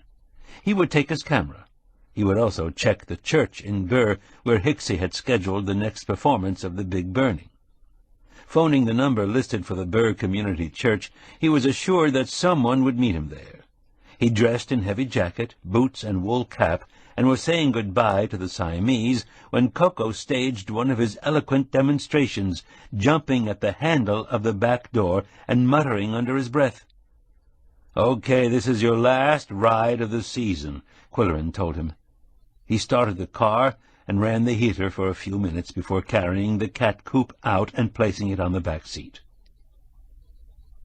The Moose County landscape, with its flat farmland, abandoned mine sites, and rows of utility poles, could be bleak in November, but today it was a picture in black and white. The plows were operating on the major highways, sending plumes of snow 10 feet high. Even the town of Burr, with its undistinguished architecture, looked like an enchanted village. The church was a modest frame building with a cupola. It might have been a one-room schoolhouse except for the arched windows. As soon as Qwill pulled up to the curb, the front door opened and a woman came out to greet him, bundled up in a parka with the hood tied securely under her chin. "Mr. Qwill, I'm Donna Sims. I was watching for you. Come in out of the cold, but don't expect to get warm. The furnace is out of order." Qwill threw a blanket over the cat coop and followed the woman into the building. The vestibule was a small one, with a few steps leading up to the place of worship and a few steps leading down to a spick-and-span basement. Its concrete floor was freshly painted brick red, and its concrete block walls were painted white. Ms. Sims apologized for the frigid temperature. "We're waiting for the furnace man. Emergencies like this are usually handled by a member of our congregation, but no one knows where he is. Maybe you heard about the potato farmer that disappeared? We're very much upset about it. He was such a wonderful help. When we decided to build a basement under this 100-year-old church, he told us how to jack it up and do the job. He had all kinds of skills. So now we're waiting for a heating man from Mooseville." "Don't apologize," Qwill said. "I'll cut this visit short because I have a cat in the car. What is that door?" "That's the furnace room." "Good. I'll use it for entrances and exits. Do you have anything in the way of a platform?" "Not a regular platform, but one of our members manufactures industrial pallets, you know, those square wooden things, and we can borrow as many as necessary and stack them up. I think they're 4 by 4 feet. "Are they sturdy? Are they solid?" "Oh, yes. They're built to hold thousands of pounds." 8 of them should be enough, stacked 2 high in an 8 by 8 foot square. How about electric outlets?" 2 over here and 2 over there. These tables are what we use for potluck suppers, but they fold up and we can arrange the chairs in rows. Is there anything else you need?" "A small table and chair on the platform, and another table and chair for my engineer down on the floor." He handed her a typewritten card. "This is how we like to be introduced. Will your pastor be doing the honors?" "I'm the pastor," she said. The chill of the basement had been worse than the cold snap outdoors, but the car interior was still comfortable. Qwill turned up the heat and said to Koko, "If it's all right with you, we'll go for a little ride along the shore and see if the cabin's buttoned up for the winter." He had inherited a log cabin along with the rest of the Klingenschein estate. They headed along the lake shore, where boarded-up cottages and beached boats huddled under a light blanket of snow. Then came a wooded stretch posted with red signs prohibiting hunting. At one point, a large letter K was mounted on a post at the entrance to a narrow driveway, and this is where Qwill turned in. It was hardly more than an old wagon trail, meandering through the woods, up and down over brush-covered sand dunes. At the crest of one slight hill, Koko created a disturbance in the back seat, throwing himself around in the carrier and yowling. "Hold it, boy, we're just having a quick look," said Qwill, thinking the cat recognized the place where they had spent 2 summers. He stopped the car, however, and released the door of the coupe. Quivering with excitement, Koko darted to the rear window on the driver's side and pawed the glass. It's cold out there. You can't get out.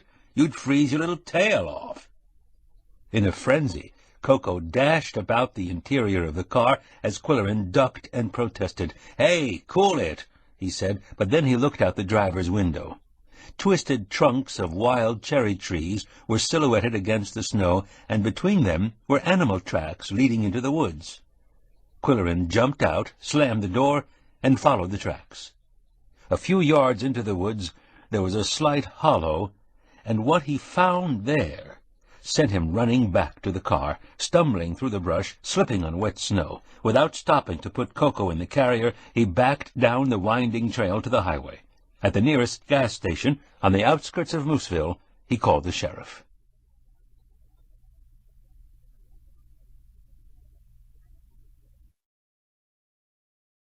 Chapter 12. At 11 p.m., the WPKX newscast carried this item.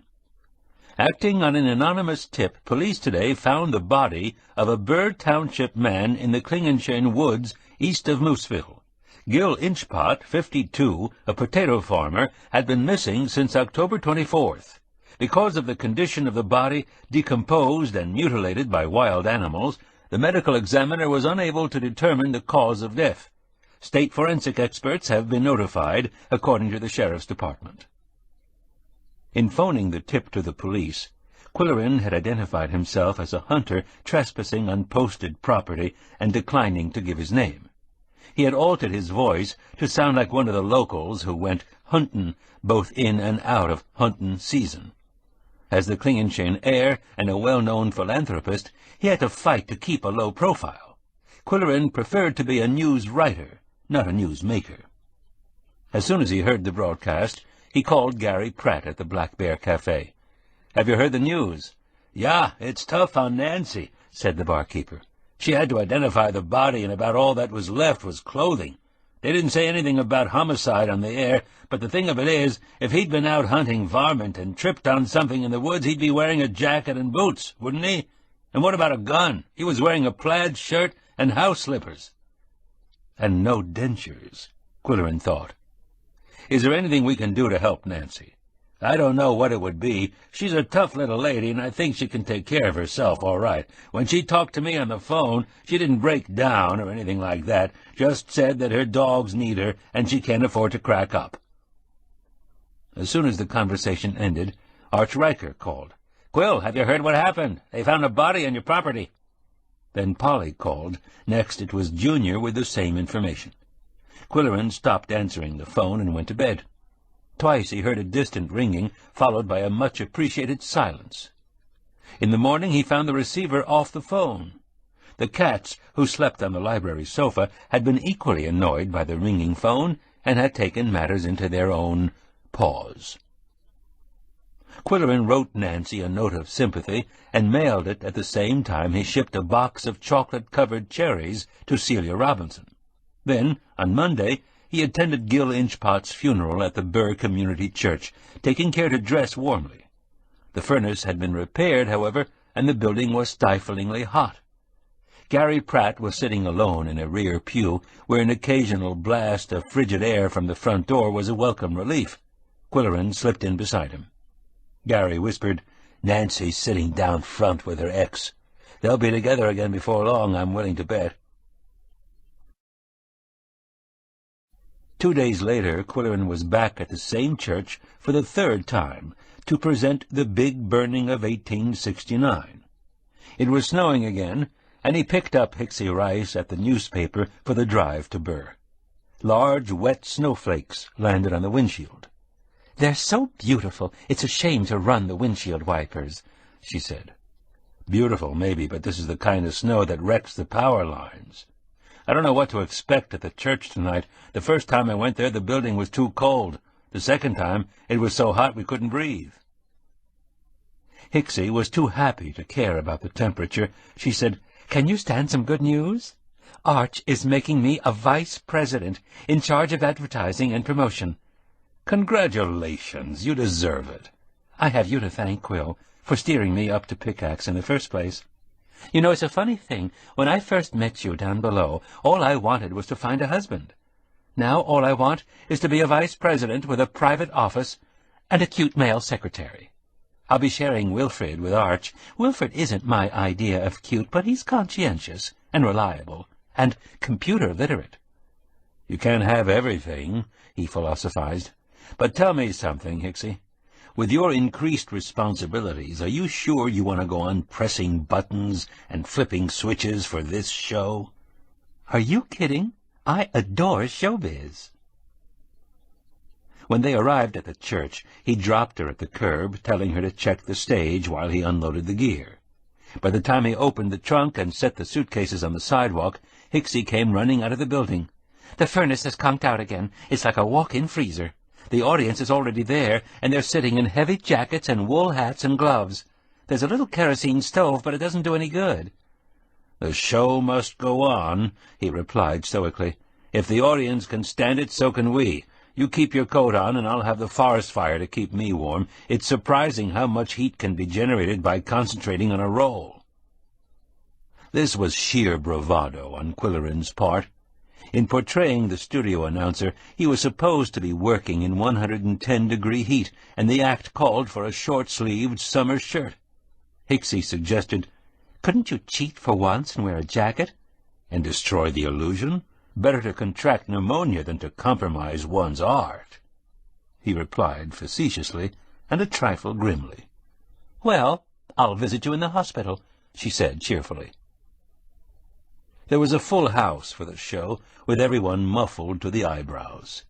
Qwilleran stood in the furnace room, shivering as he waited for his entrance cue.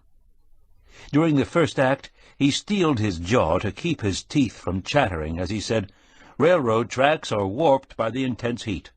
Great blasts of hot air and cinders are smothering the city." The church basement was fogged by the frosty breath of the audience while he went through the motions of mopping a sweating brow. In the second act, his frozen fingers fumbled with the script as he said, "The temperature is 110 degrees in the studio, and the window glass is still too hot to touch." It was not surprising that he completed the 45-minute script in 40 minutes. After the final words, the audience clapped and cheered and stamped their feet. He suspected they were only trying to warm their extremities, but he bowed graciously and held out his hand to Hicksy, who joined him on the stage. As they took their bows, Qwilleran could think only of a warm jacket and hot coffee, wishing fervently that the audience would sit on their hands. And then, during the fourth round of applause, the lights went out. Without warning, the basement was plunged into the blackest darkness. "Power's off," the pastor's voice called out. "Everybody stay right where you are. Don't try to move around until we can light some candles." A man's voice said, "I've got a flashlight." Its beams danced crazily around the walls and ceiling, and at that moment there was a cry, followed by a thud of a falling body and groans of pain. A dozen voices shrieked in alarm. The flashlight beamed on the platform, where Qwilleran stood in a frozen state of puzzlement. Hicksy was no longer beside him. She was writhing on the floor. "Dr. Herbert! Dr. Herbert!" someone shouted. "Here I am. Hand me that flashlight," said a man's gruff voice. 2 battery-operated lanterns and some candles made small puddles of light as he kneeled at Hicksy's side.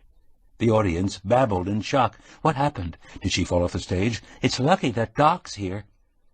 Qwilleran leaned over the doctor's shoulder. "How is she?" "She can be moved. I'll drive her to the hospital." He jangled his keys. "Will someone bring my car round?" While the others milled about anxiously, 2 men linked arms to form a chairlift and carry Hicksy up the stairs. "Hang in there," Qwilleran told her, squeezing her hand. "C'est la rotten vie," the new vice-president said, weakly. He found his way to the furnace room for his flannel shirt and sweater, and was packing the suitcases when Nancy Fincher walked up to the platform. "I'm very sorry about the accident," she said solemnly, "but Dr. Herbert will take good care of her. I feel bad about you, too. Your face looked frostbitten while you were talking, and at the end your lips were almost blue." "I think I'll live," he said, "but I worry about my colleague. Let's go to the Black Bear for a hot drink. We can call the hospital from there." They rode to the hotel in Qwilleran's car and found the cafe lighted by candles. Gary poured steaming cider heated on a small camp stove and inquired, "What will Hicksie's accident do to your show?" Nancy spoke up with more vigor than usual. "I could help out until she gets better. This is the second time I've seen the show, and I could learn the ropes if you tell me what to do." "But what are your hours at the clinic? We have 3 shows scheduled back-to-back, and they're all matinees," Qwill pointed out. "I could change my shift." "The newspaper will reimburse you for your time, of course." "They don't need to," she said. "I'd just like to do it. To tell the truth, Mr. Qwill, something like this would do me a lot of good. It'll take my mind off what's happened, you know." He nodded sympathetically. "This is a painful time for you." "Just having someone to talk to helps a lot. It was such a terrible thing." "Do you know if the police are getting anywhere with the investigation?" "I don't know. They come to the house and ask questions, but never tell me anything." Qwill said gently, "You mentioned that your father had changed considerably after your mother died." "Well, he was drinking more than before, and he stopped going to church on Sunday, although he still helped them when they needed repairs. And I told you about the way he was spending money on field equipment and drain tile. He said it was Mom's insurance, but she didn't have that kind of coverage. Another time he said he'd borrowed money from the bank, but everybody knows they aren't lending much to farmers these days." "Did you tell the police about his spending spree?" "No, I didn't," she said guiltily. "Do you think I should have?" "They know it anyway. In a community like this, it's no secret when someone starts making lavish expenditures." He looked at his watch. "We can call the hospital now." He used the bar telephone and reported to Nancy, "She's been transferred to the Pickaxe Hospital. No information on her condition is available." Qwill drove Nancy back to the church where her truck was parked. "Our next booking is Saturday afternoon in downtown Pickaxe. We should have a rehearsal." "Yes, I want to," she said eagerly. "I could stop by your house tomorrow when I drive to town for supplies." Burr was still blacked out when he drove away from the church, but Pickaxe had power. The old-fashioned street lamps on Goodwinter Boulevard glowed through a veil of gently falling snow. Hurrying into the house, he telephoned the Pickaxe Hospital and learned that the patient had been admitted and was resting comfortably. No further information was available. He immediately phoned Arch Riker at home in Indian Village. Without preliminaries, he announced, "Your new vice president is in the hospital, and your star columnist is a candidate for an oxygen tent." "What happened to her, for God's sake?"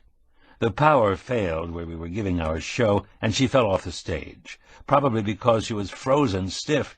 The furnace was out of order. Fortunately, there was a doctor in the house. He had her moved to Pickaxe. I don't know the nature or extent of the injury. The robot on the telephone isn't giving out any information."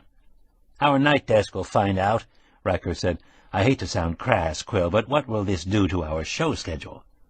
"I have a substitute lined up. I told her you'd reimburse her, so be prepared to sign some checks, and don't be parsimonious." "Who is it? Anyone I know?"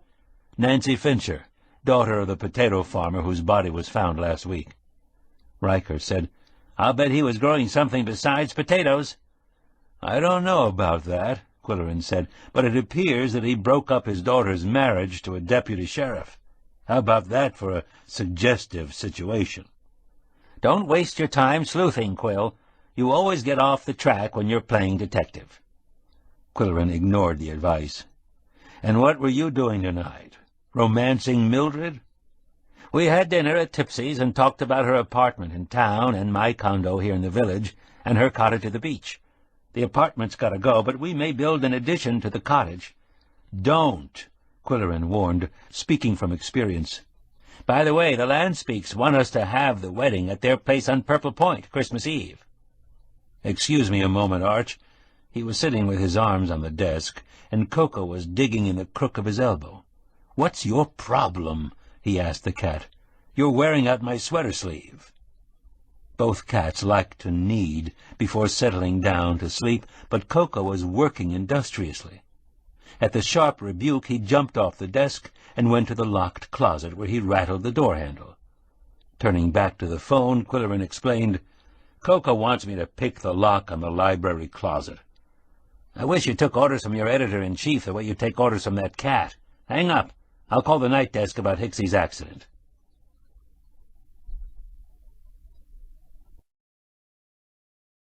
The next morning, Qwill phoned the hospital and learned that the patient was receiving treatment. No further information was available. It was noon when he finally reached the patient herself.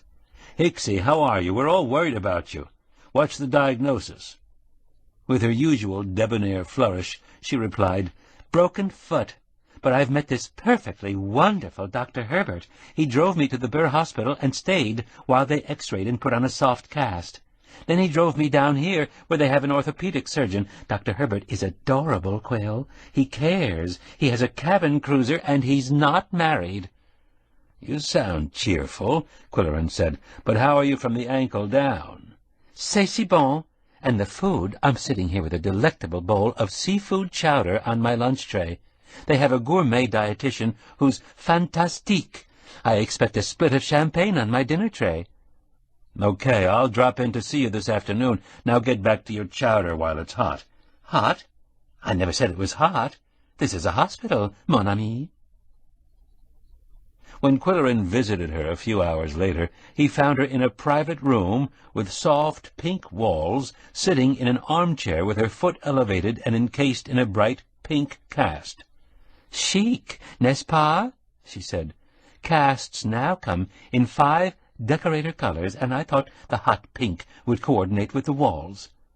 "Never mind the color scheme. What did the surgeon say?" "I have a displaced fracture of the metacarpus. Doesn't that sound exotic?" "Do you have any pain?" "What's your language, Qwill? 4-letter words aren't allowed in the hospital. We don't feel pain. We don't hurt. We only experience discomfort. Fortunately, I have a high discomfort threshold." "How long will you be in a cast?" 6 weeks, but when Dr. Herbert found out I live alone in a second-floor walk-up in Indian Village, he insisted that I stay with his mother in Pickaxe for a while. In a couple of weeks I can go into the office with a walker." "I'll drive you," Qwill offered. "But what about the show? Who'll be your engineer? Perhaps Arch will let you have Wilfred." "I have someone prettier than Wilfred. Don't worry about it, Hicksie. Meanwhile, is there anything you need?" "No, thanks. Just keep your fingers crossed that I get out of the hospital before the big snow." Qwill started to leave, but remembered the snapshots in his pocket.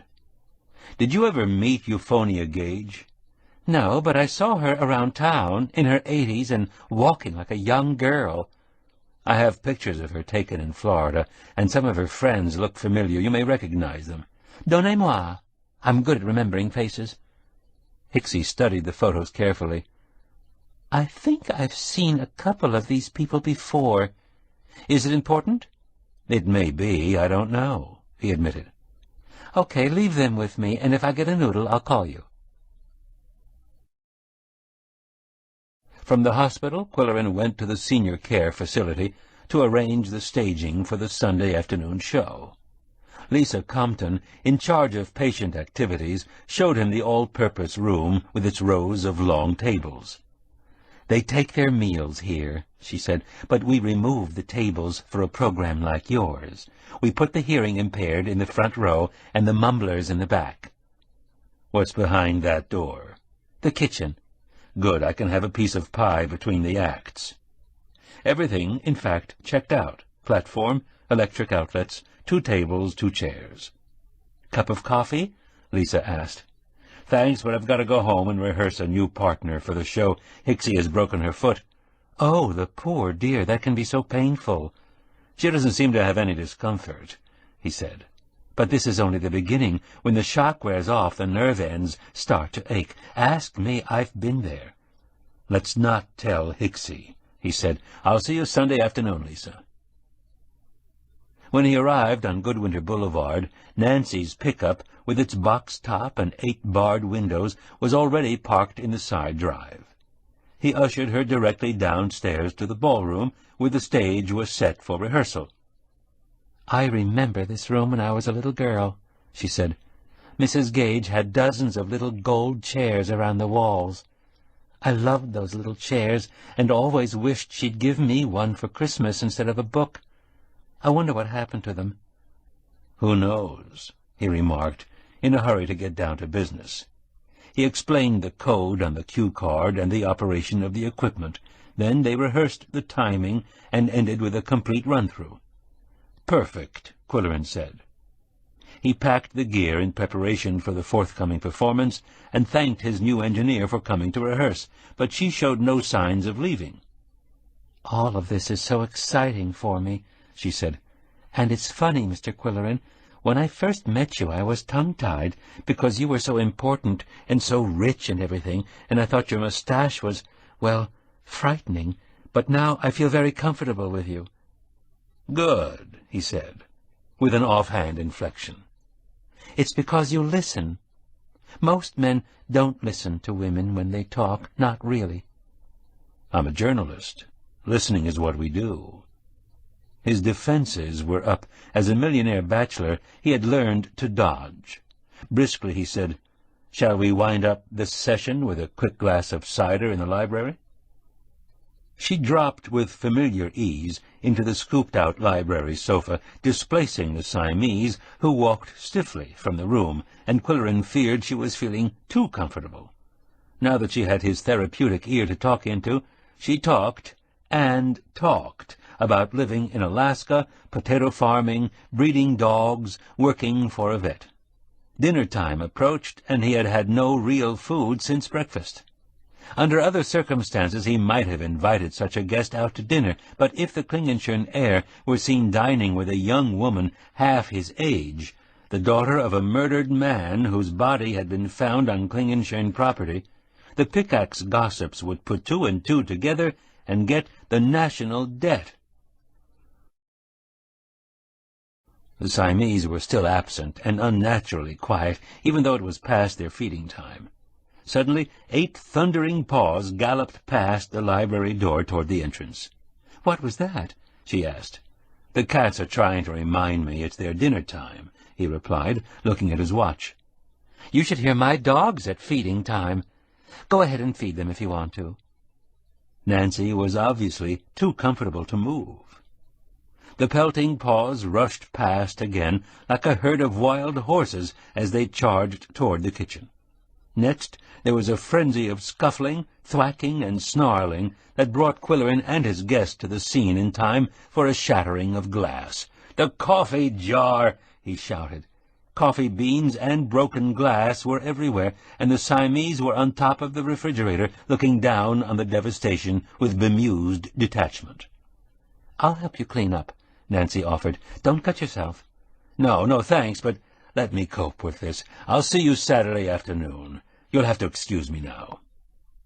As she drove away, he swept up the mess, wondering whether they simply wanted their dinner or were trying to get rid of the dog handler. They always knew how to get what they wanted, and sometimes they merely wanted to be helpful. While he was scrambling around the kitchen floor on his hands and knees, Hicksy phoned and said excitedly, "I'm checking out at the hospital and moving in with Dr. Herbert's mother. He says she was born in Paris. I can brush up on my French." "Glad you're getting out before the big snow," he said. "Shall I mail these Florida snapshots back to you?" "If it isn't too much trouble. Did anyone look familiar?" "Well," said Hicksy, "there's a man with upswept eyebrows, a middle-aged man, and there's a young woman in a yellow convertible." "They're the ones," he interrupted. "Who are they?" "I'm not sure, but do you remember the gate crashers at the preview of our show? The woman was wearing an obvious wig." "Thanks, Hicksy. That's all I need to know. Enjoy your stay with Madame Herbert." Qwill returned to the kitchen to finish cleaning up. The Siamese were still on the refrigerator. "What were Betty and Claude doing in Pickaxe?" he asked them. "And why did they attend the preview?" Chapter 13. Qwill was inclined to discount the tales of the big snow. For 6 winters he had heard about this local bugaboo, which was never as nasty as predicted. Yet every year the residents of Moose County prepared for war, digging in, mobilizing snow plows and blowers, enlisting snow fighters, deploying troops of volunteers, disseminating propaganda, and stockpiling supplies. Every day a virtual convoy of trucks brought necessities from down below: food, drink, videos, batteries, and kerosene. Everyone had some urgent task to finish or goal to achieve before the white bomb dropped. Hixie to get out of the hospital, Jody to get into the hospital and have her baby, Laurie to finish Qwilleran's correspondence, and Nick to deliver it. Qwilleran's only important business was to do 3 shows, for a women's group on Saturday, for the senior care facility on Sunday, and for a school on Monday. Friday morning he was drinking coffee and conversing idly with the Siamese when suddenly Koko heard something. The cats were always hearing something. It might be a faucet dripping, or a truck on Main Street shifting gears, or a dog barking half a mile away. This time Koko stretched his neck, swiveled his noble head, and slanted his ears toward the foyer. Qwilleran investigated. There was a moving van across the street, backing into Amanda Goodwinter's driveway. She was Junior's elder relative, a cantankerous businesswoman, and a perennial member of the city council. Qwilleran hurried into boots and parka and climbed over the piles of snow that the sidewalk blowers had thrown into the street and the city plows had thrown back onto the sidewalk. A truck from the Bit-a-Bit auction house had lowered its ramp, and Amanda herself was on the porch directing the operation.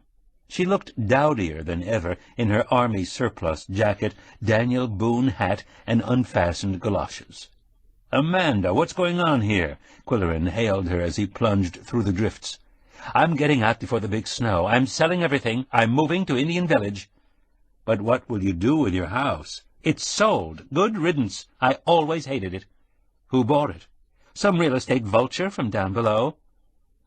He joined her on the porch and teased her by saying, "You'll be sorry. Pickaxe is attracting investors. Land values will go up." "Nothing will go up on this God-forsaken street until the property owners get off their hind ends and permit rezoning." "Stop! Stop!" she screamed at the movers, who were struggling with a 100-year-old black walnut brake front 12 feet wide. "You're scratching the finish! Take the drawers out! Watch the glass doors!"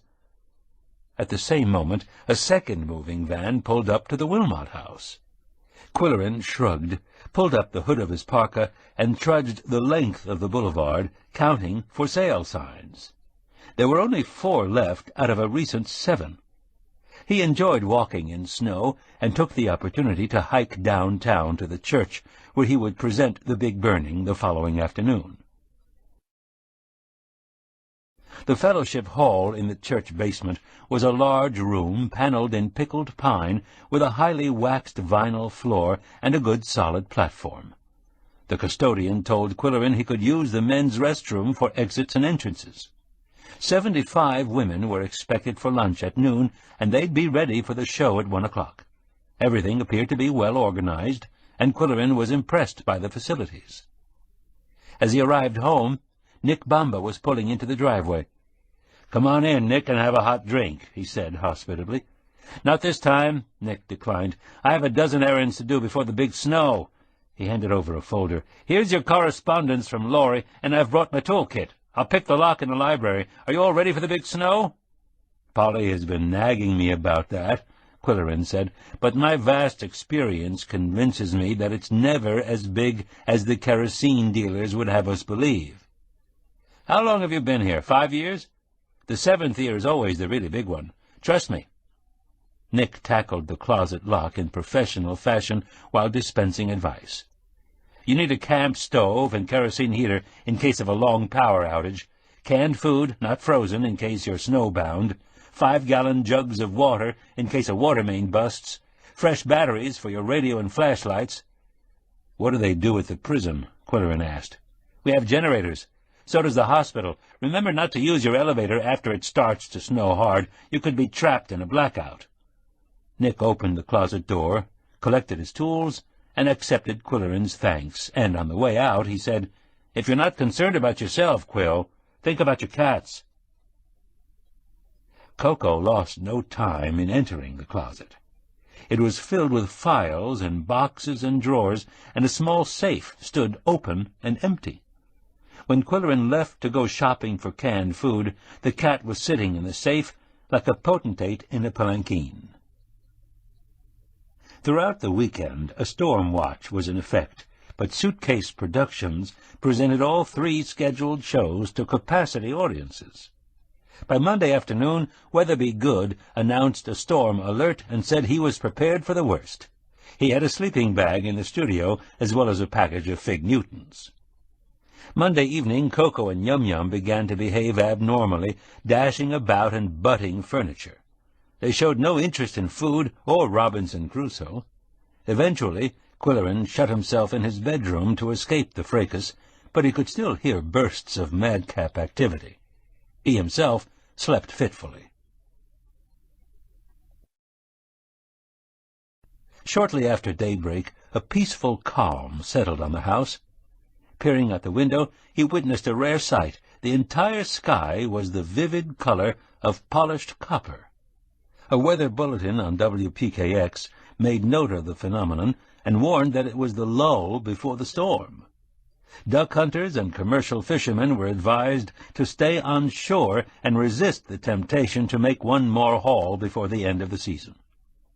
By mid-morning, large flakes of snow began to fall. Shortly after, the wind rose, and soon 50-mile-an-hour gusts were creating blizzard conditions. At noon, the WPKX newscast announced, "A storm of unprecedented violence is blasting the county. Visibility is 0. Serious drifting is making roads impassable. All establishments are closed, with the exception of emergency services. Even so, firefighters, police, and medical personnel attempting to respond to calls are blinded by the whirling snow and are completely disoriented. State police have issued these directives: stay indoors, conserve water, food, and fuel. Observe safety precautions in using kerosene heaters and wood-burning stoves. In case of power failure, use flashlights or oil lanterns. Avoid candles. Be prepared to switch radios to battery operation. And stay tuned for further advisories." On Goodwinter Boulevard, it was snowing in 4 directions: down, up, sideways, and in circles. Strangely, the Siamese, having accomplished their advance warning, settled down to sleep peacefully. At 3 o'clock, WPKX reported, 2 duck hunters from Lockmaster left shore in a rented boat west of Mooseville early this morning and have not been seen since that time. Their boat was found bottom up, blown high on the shore near Burr. Distress calls from commercial fishing boats are being received, but the sheriff's helicopter is grounded in the blizzard, and rescue crews are unable to launch their boats in the mountainous waves. 35-foot waves are reported on the lake. Then the power failed, and when Qwill tried to call Polly, the telephone was dead. The blizzard continued relentlessly, hour after hour, and he experienced the unnerving isolation of a house blanketed with snow.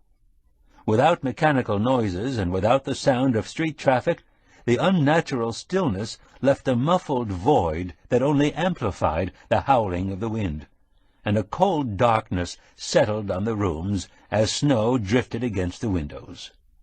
The blizzard lasted 16 hours, during which Qwill found he could neither read nor write nor sleep.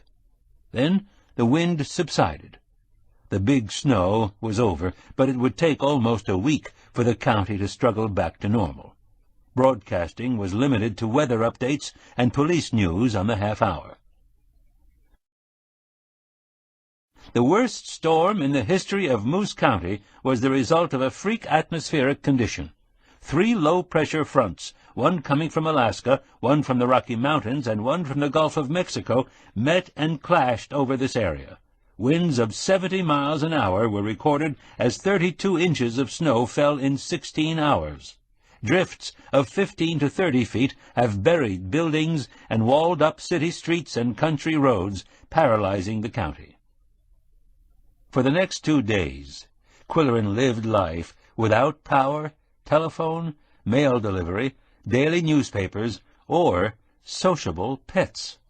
Koko and Yum Yum appeared to be in hibernation on the library sofa. His own intentions to catch up on his reading and write a month's supply of copy for the newspaper were reduced to a state of jittery boredom. Even when snowplows started rumbling and whooshing about the city streets, cars were still impounded in their garages, and residents were imprisoned in their houses. The health department warned against overexertion in digging out. On the morning of the 4th day, Qwill was in the library, eating a stale donut and drinking instant coffee prepared with not quite boiling water, when the shrill and unexpected bell of the telephone startled him and catapulted the Siamese from their sofa. It was Polly's exultant voice. "Plug in your refrigerator." "How are you, Polly? I worried about you," he said. "Bootsy and I weathered the storm, but I lacked the energy to do anything. I had planned to wash the kitchen walls, clean closets, and make Christmas gifts. How are you faring?" "Strangely, I'm getting tired of canned soup and stale doughnuts." "We'll be prisoners for a few days more," she predicted, "but fortunately we're in touch with the outside world." Qwill immediately called the outside world, but all lines were busy. The gregarious, garrulous populace of Pickaxe seemed to be making up for lost time. WPKX went on the air with more storm news, good and bad. The first baby born during the big snow is a 7-pound girl, Leslie Ann. The parents are Mr. and Mrs. Junior Goodwinter. Mother and child are snowbound at the Pickaxe Hospital. In rural areas, many persons are reported missing. It is presumed that they lost their way in the blizzard and have frozen to death. Homes have burned to the ground because help could not reach them. Much livestock is thought to be frozen in fields and barns. Bodies are still washing ashore from wrecked boats. The sound of Polly's voice and the rumbling of the refrigerator restored Qwill's spark of life. He did some laundry, washed the accumulation of soup bowls in the kitchen sink, and eventually reached Junior to offer congratulations. "Yeah, I got her to the hospital just before the storm broke, and then had to rush home to take care of our little boy. I still haven't seen the baby," Junior said. "But hey, Qwill, let me tell you about the call I got from down below just before the phones went dead. It was some guy who deals in architectural fragments. He wanted to buy the light fixtures and fireplaces in Grandma's house." "You mean he wanted to strip this place?" Qwill asked in indignation. "I told him to get lost. Boy, he had a lot of nerve. How do you suppose he found out what we've got?" "I could make an educated guess. How valuable are the fixtures?" "Susan Exbridge could tell you exactly. I only know that the chandeliers on the main floor are real silver, and the ones in the ballroom are solid brass and copper, imported from France before World War I. Anyway, I thought you'd be shocked the way I was." After 5 o'clock, Qwill phoned Celia Robinson. "Good evening," he said in the ingratiating tone that had melted female defenses for years. "This is Jim Qwill." "Oh, thank you so much for the chocolate cherries," she gushed. "They're my absolute favorite. But you didn't have to do it." "It was my pleasure." "I've been watching the weather on TV. Was it very bad up where you are?" "Very bad. We've been snowbound for 4 days, with no meltdown in sight. Meanwhile, Celia, I'm working on my profile of Mrs. Gage. I need to ask a few more questions. Do you mind?" "You know I'm glad to help, Mr. Qwill, and not just because you sent me those lovely chocolates." "All right. Going back to the morning when you found her body, what did you do?" "I called the office, and they called the authorities. They came right away." Casually, he asked, "And how did Betty and Claude react?" "Oh, they weren't here. They were out of town, and Pete was in charge. He's the assistant. Very nice, very helpful." "Did he appear shocked?" "Well, not really. We've had quite a few deaths, you know, which you can understand in a place like this. Actually, we have quite a turnover." "Do Betty and Claude go out of town very often?" "Well, they're from up north, and they go to see their families once in a while." "Where up north?" he asked, as if mildly curious. "It could be Wisconsin. They talk about the Green Bay Packers and the Milwaukee Brewers, but I'm not sure. Want me to find out?" "No, it's not important. But tell me, did Mrs. Gage ever mention her mansion in Pickaxe?" It was in her husband's family for generations. "I know," said Celia. "She showed a video of it in the clubhouse. Not that she wanted to show off, I'm sure, but we visited some historic homes down here, and she thought we'd like to see a 100-year-old house up north. She had some wonderful things." "Did Mr. Crusoe see the video?" "Crocus," she corrected. "Yes, and he still talks about it. He comes over to my yard and wants to talk about her. Today he told me something confidential. I'm not supposed to mention it in the park until it's official, but I can tell you. You probably know already that she left a lot of money to the park to build a health club." "How did he know about it?" "She told him. They were very good friends, I guess. They liked the same things. We all thought it would be nice if they got married. That's why it's so sad." "Yes," Qwill murmured, then asked, "Do you suppose Mr. Crocus would care to be interviewed for this profile?" "I don't know. He's kind of shy, but I could ask him. Would you like me to break the ice, sort of?" "Would you be good enough to do that?" he requested. "Your cooperation is much appreciated, and may I call you again soon?" "You know you don't have to ask, Mr. Qwill. It's lots of fun answering your questions." After the call, he dropped into a lounge chair to think, and Yum-Yum walked daintily into the library. "Hello, Princess," he said. "Where have you been?" Taking that as an invitation, she leaped lightly to his knee, turned around 3 times, and found a place to settle down. He adjusted her weight slightly without discommoding her, and asked, "What happened to your confrère?" The muted answer came from the closet, a series of soft thumps that aroused Qwilleran's curiosity. He excused himself and went to investigate. Koko was batting a small object this way and that, apparently having fun. It was a small maroon velvet box. Qwilleran intercepted it and immediately called Junior again. "Guess what Koko has just dredged up in one of the closets? A jeweler's box containing a man's gold ring, probably your grandfather's. It's the only valuable item he's found." "What kind of ring?" "A signet with an intricate design on the crown. I'll turn it over to you as soon as they dig us out." "Which can't be too soon for me," Junior said. "I'm getting cabin fever." "I've been talking to Celia Robinson again. Did you know your grandmother had a video of the house when it was still furnished?" "Sure. She had me film the interior before she broke it up.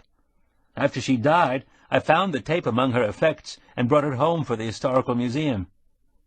"Well, for your information, she showed the film at the Park of Pink Sunsets, so we can assume that the park management knew about the lavish appointments. Now I'm wondering if they came to see for themselves, with an ulterior motive. Listen to this, Junior. Betty and Claude were in this house when we previewed the big burning. They wandered around the rooms with the rest of the crowd." "How do you know?" "I saw them. Hicksy saw them. We both wondered who they were. Since then we've identified them from snapshots that Celia sent us. Now you know and I know that nobody ever stops in Pickaxe on the way to somewhere else. They come here for a purpose or not at all, and Betty and Claude don't strike me as being duck hunters. They must have known about the preview and the exact date. Could your grandmother have told them? Did she know about it?" "Jody wrote to her once a week and probably mentioned it," Junior said. "Grandma would be interested because the script was based on her father-in-law's memoirs, and she had a crush on him." Qwilleran said, "Frankly, I've had doubts about the Pink Sunset operation ever since you told me they profiteer on the repurchase of mobile homes. Are they also in partnership with the guy who wanted to buy the light fixtures? We may have uncovered a story that's bigger than a profile of your eccentric grandmother." "Wow. When it breaks," Junior said, "let's keep it exclusive with the Moose County something."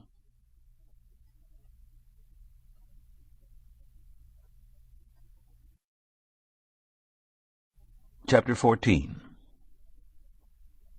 Gradually, Moose County struggled out from under the snow. as armies of volunteers swarmed over the neighborhoods, tunneling through to buried buildings. The snowdrifts never diminished, only shifted from one location to another, with 1 more inch of snow falling every day. WPKX now aired the lighter side of the news. Sig Olson, a farmer near Sawdust City, had his chicken coop wrecked by the storm, and a loose board sailed through his kitchen window. He didn't know it until morning, when he got up and found his whole flock roosting around the wood-burning stove. Qwilleran finally reached Hixie by phone. "Your line's constantly busy," he complained. "I'm working on logistics for the Christmas parade," she explained. "The Something is co-sponsoring it with Landspeak's department store." "Are you comfortable where you're staying?" "Mais oui. Madame Herbert is a jolie coeur. Did you do the 3 shows I scheduled before the big snow? I thought the one at the senior care facility might be amusing." "Hilarious," Qwilleran said dryly. "I played for 50 wheelchairs and 2 gurneys. They were attentive, but the assorted bodily noises in the audience were a new experience. After the show, the attendants passed out bananas, and I circulated among the old-timers to hear their comments. They all handed me their banana peels." "You're so adaptable, Qwill. Je t'adore," she said. He huffed into his mustache. "What are you planning for Thanksgiving?" "Dr. Herbert is coming down from Burr with some friends, and Madame is doing stuffed quail with apricot coulis. What about you?" "Polly's roasting a turkey, and Arch and Mildred will join us." When he hung up, both cats reported to the library, having heard the word turkey. "Sorry, false alarm," he said. Koko, returning to work after the storm, was no longer collecting emery boards, tea bags, pieces of saltwater taffy, and other domestic trivia. He was excavating the library closet and leaving a paper trail of postcards, newspaper clippings, envelopes with foreign stamps, and such. One was a yellowed clipping from the Picayune, the antiquated predecessor of the Moose County Something. It was a column headed Marriages, and one of the listings attracted Qwilleran's attention. Lena Foote, daughter of Mr. and Mrs. Arnold Foote of Lockmaster, to Gilbert Inchpot of Burr, October 18th. The year 1961 had been inked in the margin. That date would be about right, Qwilleran figured, guessing at Nancy's age. Lena Foote was her mother, and also Euphonia's long-time housekeeper. Apparently she was already employed in the Gage household before her marriage. What had Euphonia given the couple for a wedding present? A wooden nutcracker? He put the clipping in an envelope addressed to Nancy, adding thanks for her assistance with the 3 shows and mentioning that there might be more bookings after the holidays. On the 6th day following the big snow, Qwilleran was able to mail his letter. He also arranged to meet Junior for lunch at Lois's. He wanted to deliver the gold ring and 2 other items of interest that Koko had unearthed. When it was time to leave for lunch, however, the jeweler's box was missing, and the desk drawer was ajar. "Drat those cats," Qwilleran said aloud. He knew it was Yum-Yum's fine Siamese paw that had opened the drawer, but he suspected it was Koko who assigned her the nefarious little task, like a feline Fagin. There was no time to search 15 rooms and 50 closets. He hustled off to Lois's, where Junior was waiting in a booth. The editor's first words were, "Did you remember to bring Grandpa's ring?" "Damn it, I forgot," said Qwilleran, an expert at extemporaneous fibs. "Today's special," Lois announced as she slapped 2 soiled menu cards on the table, "bean soup and ham sandwich." "Give us a minute to decide," Qwilleran said, "but you can bring us some coffee." From an inner pocket of his jacket he produced a folded sheet of paper, ivory with age and turning brown at the creases. "Do you recognize this writing, Junior?" "That's Grandma's. It's the anonymous poem in her memorial program, the one about lovelorn butterflies." Junior scanned the verses with the lightning speed of an experienced editor. "Do you suppose you wrote this?" "Well, it wasn't Keats or Wordsworth. I think your sedate little grandmother had a passionate past." "Could be. Jody always thought she had something to hide. How do women know these things?" Lois returned with the coffee. You guys decide what you want?" "Not yet," said Junior. "Give us another couple of seconds." Next, Qwilleran handed him an old envelope, postmarked Lockmaster 1929. The letter inside was addressed to "My dearest, darling Cinera." "Oh, God, do I have to read it?" Junior whined. "Other people's love letters always sound so corny." "Read it," Qwilleran ordered. November 17, 1929. My dearest, darling Cinera. Last night I climbed to the roof of the horse barn and looked across to where you live, 30 miles, but I can still feel you, taste you, smell your skin, fresh as violets. After 16 months of heaven, it's hell to be without you, tossing and turning all night, dreaming of you. I want to climb to the top of the silo and jump down on the rocks, but it would kill my mother and hurt you, and you've suffered enough for my sake. And so, my own heart's darling, I'm going away for good, and I beg you to forget me. I'm returning the ring, and thinking that maybe some day we'll meet in sweetness and in light, but for now, promise to forget. Goodbye, my Cinera. The signature was simply W. When Junior finished reading it, he said, "It turns my stomach." "The content or the punctuation?" Qwilleran asked. "How could Grandma fall for such rot?" She was young in 1929. In 1929, Grandpa was in prison. She couldn't face the scandal in Pickaxe, so she went to stay in Lockmaster for 2 years, on somebody's farm. It looks as if it turned out to be fun and games. Qwilleran said this horse farmer was obviously the other butterfly in the poem. She put her memories in the closet and finally paraded them at her memorial bash. "Love's long since cancelled woes, I must not think of thee." Wouldn't it be a poetic coincidence if her admirer in Florida turned out to be W? But if that were the case, why would she overdose? "Do you know anything about him?" "Only that he has a magnificent head of white hair and plays the violin." Lois advanced on their booth with hands on hips. "Are you young punks going to order, or do you want to pay rent for the booth?" Both men ordered the special, and Junior said, "Grandpa got out of prison in time for the stock market crash, my mother used to say." That was the month before this letter was written. "You're not putting Grandma's love life in your profile, are you, Qwill?" "Why not?" There was a thoughtful pause as family loyalty battled with professional principle. Then Junior said, "I guess you're right. Why not? The Gages are all dead. Where's Koko finding these choice items all of a sudden?" Pompously, Qwilleran said, "I cannot tell a lie. I picked the lock of the library closet. There are tons of papers in there, also an empty safe. One thing Koko found was an announcement in the Picayune of Gil Inchpot's marriage to Euphonia's housekeeper. There was also a recipe for Lena's angel food cake with chocolate frosting that sounded delicious." "I knew Lena," said Junior. "She was Grandma's day help for years and years. After that there was a series of live-in housekeepers who never stayed long. Grandma was hard to get along with in her old age." "What about the Inchpot murder? Do the police have any suspects?" "Haven't heard. The big snow brings everything to a crashing halt. Do you realize there are frozen bodies out there that won't be found until spring thaw?" Their discussion was interrupted by the slam-bang delivery of 2 daily specials. They ate in silence until Junior inquired about Suitcase Productions. "Several organizations want us after the holidays. We did 3 shows just before the big snow.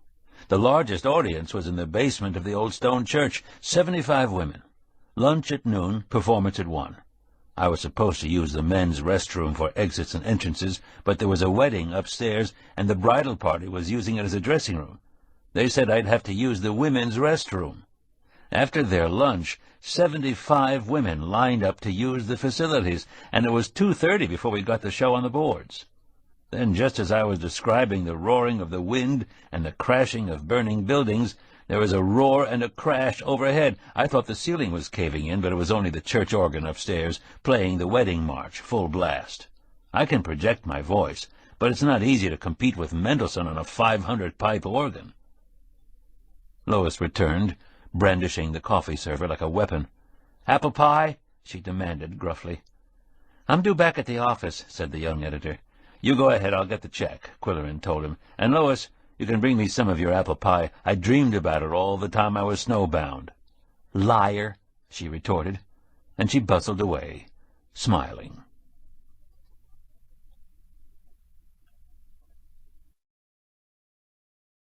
As soon as Nancy Fincher received Qwilleran's letter, she telephoned him. "Thanks for the clipping about my parents. It'll go in my scrapbook." "Mrs. Gage must have had a high regard for your mother." "Oh, yes. She relied on Mom a lot, and Mom loved Mrs. Gage. She didn't like Mr. Gage, though. When she went to work there as a young girl, he was too friendly, she told me." "That's one way of putting it," Qwilleran said. "Why did she continue to work for them after her marriage?" "Well, you see, Mom and Pop needed the money to get their farm started. Besides, she loved working in the big house. I took care of our farmhouse starting when I was 9 years old, cooking and everything." "Remarkable," Qwilleran murmured. "So your mother's maiden name was Foote. Did you keep in touch with your grandparents in Lockmaster?" As before, Nancy was eager to talk. "No, it's funny, but I never saw them until they came to Mom's funeral." "What was the reason for that?" "I don't know. I had Grandma and Grandpa Inchpot right here in Burr, and Mom never talked about her own parents. I thought Lockmaster was a foreign country." "When they attended your mother's funeral, how did you react to them?" "I didn't like them at all. They made me nervous, the way they stared at me. Pop said it was because they were surprised to see their granddaughter grown up. They were very old, of course." Qwilleran asked, "Did it ever occur to you that your Lockmaster grandparents might have lent your father the money for his farm improvements after your mother died?" "No way," she said. "They were only poor dirt farmers. Not everybody in Lockmaster is a rich horse breeder." "Well, anyway, Mr. Qwilleran, I wanted to thank you and wish you a happy Thanksgiving. I'm spending it with Dan Fincher's relatives, and I'll take the kids for dog sled rides after dinner. What are you going to do?" "Polly Duncan is roasting a turkey, and there'll be another couple, and we'll all eat too much." "Meow!" shrieked Yum Yum. It was a thankful foursome that gathered in Polly's apartment, thankful to be free after a week of confinement. The aroma of turkey was driving Bootsy to distraction, and the aroma of Mildred's mince pie, still warm from the oven, was having much the same effect on Qwilleran. Arch Riker said, "The local pundits are saying that a big snow before Thanksgiving means mild weather before Christmas." Mildred said, "I'd like to propose some ground rules for today's dinner. Anyone who mentions the big snow has to wash the dishes." "What are we allowed to discuss?" "For starters, Hixie Rice, how is she?" "She came to the office once this week," Riker said. "Qwill drove her, and Wilfred met her at the curb with her desk chair and wheeled her into the building. She clomps around with a walker and something called a surgical boot." "How is her substitute working out for the show, Qwill?" "Not bad," he replied with an offhand shrug, careful not to praise too highly the petite young woman with soulful eyes. Mildred said, "Your show has prompted a family history program in the schools. Kids are interviewing their grandparents and great-grandparents about the Depression, World War II, and Vietnam." "Oh, sure, we're sharpening their interest in history," Qwilleran said sourly as he drew a sheaf of papers from his sweater pocket. "At Black Creek School they had to write capsule reviews of the show. Would you like to hear a few of them?" Riker said, "They'd be easier to take if I had a scotch in my hand." Drinks were poured, and then Qwilleran read the comments from sixth graders. "I liked the show because we got out of class. I liked the red light best. It was interesting, but not so interesting that it was boring. My favorite part was where the guy got his arm burned off. It was better than sitting in English and learning. The man did most of the play. The woman should have more to do and not just sit there and push buttons." "That's the spirit," Mildred said. He saved the rave review for the last. It's neat how you came up with all that stuff. I would never know how to look it all up. Don't change it at all, no matter what. I'd like to see it go all over." Riker said, "Sign that kid up. We could use a good drama critic." Qwill omitted mentioning the spitball that sailed past his ear during the performance at Black Creek. Polly carved the bird, pacifying Bootsy with some giblets, and the four sat down to the traditional feast. Beautiful bird, they all agreed. In deference to Mildred, the bird was never identified. There had been a star-crossed turkey farmer in her painful past. "Now let's discuss the wedding," Polly suggested. "What are the plans so far?" The bride-to-be said, "It'll be at the Lanspeaks house on Purple Point, and we're all invited to stay for the 3-day weekend." Riker said, "It's black tie, Qwill, so dust off your tux." "Black tie?" Qwill echoed in dismay. "Didn't you buy a formal outfit for that weekend in Lockmaster?" "Yes, but I never had a chance to wear it, and do you know where it is now? My dinner jacket, cummerbund, expensive shirt, $300 evening pumps, they're all in a closet in my barn behind 20 feet of snow at the end of a half-mile of unplowed driveway." "You can rent an outfit," Riker said calmly. "But what will you do about your cats? I believe they're not invited." Polly said, "My sister-in-law will come over twice a day to feed Koko and Yum-Yum, as well as Bootsy." Everyone had seconds of the bird and the squash puree with cashews. Then the aromatic mince pie was consumed and praised, and coffee was poured, during which the telephone rang. Polly answered and said, "It's for you, Qwill." "Who knows I'm here?" he wondered aloud. It was Hicksy. "I hate to bother you, Qwill. Are you in the middle of dinner?" "That's all right. We've finished." "Carol Lanspeak just called. We have a problem." "What kind of problem?" "Larry was scheduled to play Santa in the parade on Saturday, and he's on the verge of pneumonia," Hicksy said anxiously. "Carol and I wondered if you would substitute." "You're not serious." "I'm not only serious, I'm desperate. When Carol gave me the news, my foot started to throb again." Scowling and huffing into his mustache, Qwill was alarmingly silent. "Qwill, have you fainted? I know it's not your choice of role, but—" "What would it entail?" he asked in a grouchy monotone. "First of all, you'll have to try on Larry's Santa suit. It's in the costume department at the theater." "I suppose you know," he reminded her, "that Larry is 3 sizes smaller and 3 inches shorter than I am."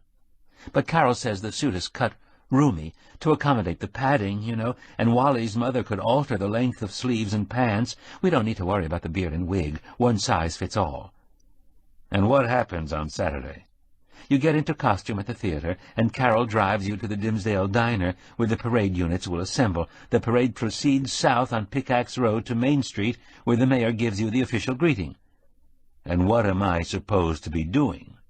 "Just wave at people and act jolly." "I won't feel jolly," he grumbled, "but I'll try to make an adjustment. I'm doing this only for your foot, Hicksy. Ma chérie," he added tartly. When Qwill returned to the dinner table, the others regarded him with concern. "I need another piece of pie," he said. Later, when he returned from Polly's apartment with a generous serving of the bird, he was met by 2 excited Siamese. "Ho, ho, ho!" he boomed with simulated jollity. They fled from the room. "I beg your royal pardons," he apologized. "I was practicing. Would you entertain the concept of turkey for dinner?" While they devoured the plateful of light meat and dark meat, with studious concentration and enraptured tales, he collected the loot under the kitchen table. An inner sole, a silver toothpick in a leather sheath, a tortoise-shell napkin ring, and the jeweler's box that they had pilfered from the desk drawer. "You rascals!" he scolded affectionately. "Where did you have it hidden?" In the library he examined the ring once more. It was now clear that the initials entwined on the crown were W and E. There was also an intimate inscription inside the band with the initials ERG and WBK. Then Koko leaped to the desktop and showed unusual interest in the gold memento, touching it gingerly as if it might bite. Qwill tamped his mustache as he questioned the cat's reaction. Was he simply attracted to a small, shiny object? Or did he detect hidden significance in the ring? If the latter, it would be something more topical than the illicit affair in Lockmaster circa 1929. But what? Koko could sense more with his whiskers than most humans could construe with their brains. Unfortunately, he had an oblique way of communicating, and Qwill was not always smart enough to read him. Ring. Gold ring. Horse farmer. E&W. Wasn't erg a unit of energy? It seemed nonsensical, and in years gone by, Qwill would have scoffed at such speculation. But life with Koko had taught him to pay attention, even though he sometimes felt like a fool. Chapter 15. The day after Thanksgiving, Qwill was still pondering the significance of the signet ring when he went downtown to the newspaper to hand in his copy. Before leaving the house he took a roll call, as he always did. Yum-Yum, with graceful tail, was rubbing against his ankles, and he picked her up to whisper comforting sentiments in her twitching ear. Koko was in the library closet, sitting tall and solemn in the open safe like some mythic oracle with all the answers. Qwill started out to walk downtown, but the footing was precarious. The daily snowfall was packing down and turning sidewalks into minor glaciers. He drove to the newspaper office. Junior greeted him in high spirit. "Hicksy tells me you're going to be our Santa Claus. You'll be terrific, and you'll have a good time." "I don't know about that, but I'll give it my best shot," he replied as he handed Junior the jeweler's box. "My grandfather's ring." "Guess again. Look inside the band." "Wow," said Junior when he read the inscription. "So WBK is the horse farmer who wanted to jump off the silo. It would be interesting to know if Euphonia's recent boyfriend in Florida spells his name with a K. I thought it was Crocus. I'll have to check it out." "I haven't told you the latest," said Junior. "In probating Grandma's estate, we're having trouble finding enough assets to warrant contesting the will. The bank records show huge cash deposits at the time she liquidated everything. After that, there were sizable withdrawals, as if she'd invested in securities, although she didn't play the stock market. She liked something safe, but we don't find any financial documents." "Some old people are afraid of banks," Qwill said. "She may have hidden them. They may be in the library closet." "Nah, she told me to burn everything in that closet." "Or, you may not be aware of this, Junior, but Gil Inchbot spent heavily on farm improvements in the last 2 or 3 years, and no one knows where he got the money. Did Euphonia lend it to him on the strength of her affection for Lena?" "Hey, that makes sense," said Junior. "Some time back, Inchbot called me here at the office, asking for her address in Florida. He owed her some money and wanted to repay the loan." "You gave him her address?" "Sure. But if he paid her, what the devil happened to the dough? She couldn't have lost it all at the racetrack, or could she?" "When she decided to bequeath a health spa to the park, Junior, didn't she know her fortune was dwindling? Or did that happen after she wrote her new will?" "Well, I don't know, but Wilmot hasn't given up yet. He has more possibilities to explore, but it takes time." Qwill smoothed his mustache. "More and more, I think the operation down below is shady, if not downright crepuscular. How about the lawyer who writes cheap wills? He could be in on it. How about the dealer who liquidated Euphonia's treasures? Does anyone know who he is or what he paid for the stuff? He could have robbed her blind." "Wow," said Junior. "Maybe I should put a bug in Wilmot's ear." "Not yet. Wait until I have more evidence." Qwill started to leave. It just might be a well-organized crime ring. "Don't go, Qwill, this is getting good. I have an appointment to try on my Santa Claus suit. We'll talk later." En route to the theater, Qwill realized that his attitude toward the Christmas parade was mellowing.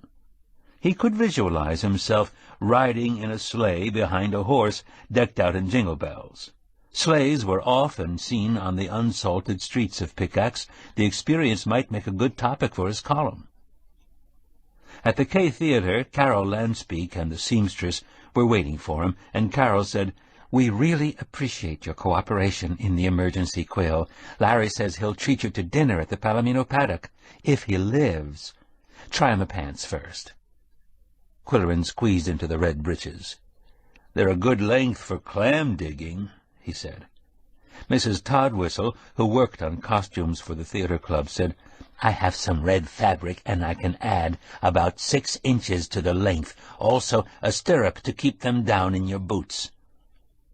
Carol looked critically at his yellow duck boots. "You should have black. What size do you wear? I'll bring a pair from the store."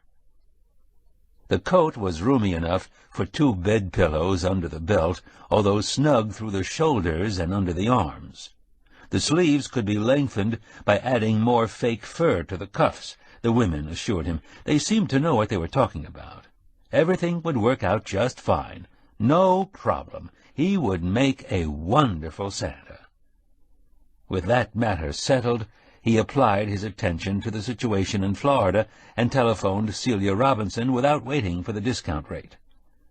"Did you enjoy Thanksgiving, Celia?" he began. "Oh, yes, it was very nice. About 30 of us went in the bus to a real nice restaurant. We had a reservation. It was buffet." "Did Mr. Crocus go with you?" "No, he didn't feel like it. He remembers last Thanksgiving when Mrs. Gage was with us and read a poem. She wrote it herself." "I promised to send him a book of hers, but got sidetracked because of the big snow. How does he spell his name?" "I think it's Crocus, like the flower." "Are you sure? It could be Krockus, you know. What's his first name?" "Gerard. He has a shirt with GFC embroidered on the pocket. Mrs. Gage gave it to him, and he wears it all the time." Qwill murmured. Reluctantly he abandoned the long-lost lover theory. Mr. Crocus was not WBK. "Did you ask him if he'd speak with me about Mrs. Gage?"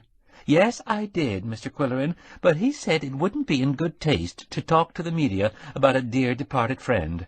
I don't feel that way. I'd like to see you write a beautiful article about her, and if there's anything more I can do—" "You've been a great help, Celia, and yes, there is more you can do. I believe I've uncovered something in the Park of Pink Sunsets that's a bigger story than Euphonia Gage." "You don't mean it," she said excitedly. "Is it something nice?" Qwill cleared his throat and planned his approach before replying. "No, it isn't nice, as you say. I believe there's activity in your community that is highly unethical, if not illegal." With sudden sharpness, she said, "You reporters are always trying to dig up dirt and make trouble. This is a lovely place for retirees like me. Don't call me any more. I don't want to talk to you. You told me you were writing a nice article about Mrs. Gage. I don't want anything more to do with you." And she slammed the receiver. "Well, how do you like that?" Qwill asked the bookshelves. "Yow!" said Koko from his reserved seat in the safe. "Did I strike a raw nerve? Celia may be part of the ring, a simple, fun-loving grandmother mixing with the other residents and singling out the likely victims. Now that she knows we suspect their game, what will she do?" He thought of phoning Junior. He thought of bypassing Junior and calling Wilmot. Then he decided to wait and see. The day of the parade was sunny but crisp, and Qwill wore his long underwear for the ride in an open sleigh. He assumed it would be a sleigh and not a convertible with the top down. At the theater, where he went to get into costume, he found the breeches lengthened and equipped with stirrups, which made them rather taut for comfort, but Carol said he would get used to the feeling. She strapped him into his 2 bed pillows and helped him into his coat. The sleeves had been extended with white fake fur from elbow to wrist. "I look as if I had both arms in a cast," he complained. Trussed into the stuffed coat and taut breeches, he found it difficult to bend over. Carol had to pull on his boots. "How is the fit?" she asked. "They run large to allow for thick socks." "I feel as if I'm wearing snowshoes." He was hardly in a jolly mood. "Is this belly supposed to shake like a bowl full of jelly? It feels like a sack of cold oatmeal. Has Larry ever worn this getup?" "Many times, at church and at the community Christmas party. He loves playing Santa." "Why does the old geezer have to look 75 pounds overweight? Even as a kid I doubted that he could come down a chimney. Now I question why the heart specialists don't get after him. Why aren't the health clubs coming forward?" "Would you ruin the 1,000-year-old image, Qwill? Come off your soapbox. It's all in fun." Carol powdered his mustache, reddened his cheeks, and adjusted the wig and beard before adding a red hat with a floppy, pointed crown. "I feel like an idiot," he said. "I hope Polly won't be watching the parade from an upstairs window of the library." They drove north in the Landspeak van along Pickaxe Road, the sun glaring on the snowy roadbed and snowy landscape. Qwilleran had left his sunglasses at the theater, and the scene was dazzling. Already the parade route was filling up with cars, vans, and pickups loaded with children. "This is all very exciting," Carol said. "Pickaxe has never had a Christmas parade before. The welcoming ceremonies will be in front of the store, and when you arrive, Hicksie's secretary will meet you and tell you what to do." "Speaking of stores," Qwilleran said, "could you suggest a Christmas present for Polly? Jewelry, perhaps? She likes pearls, but she says she doesn't need any more." "How about opals?" "I think she'd like opals, and there's a jeweler in Minneapolis who'll send some out on approval." They were approaching the Dimsdale diner, where vast open fields were covered with glaring snow. "It's incredibly bright today," he said, feeling as if his eyeballs were spinning.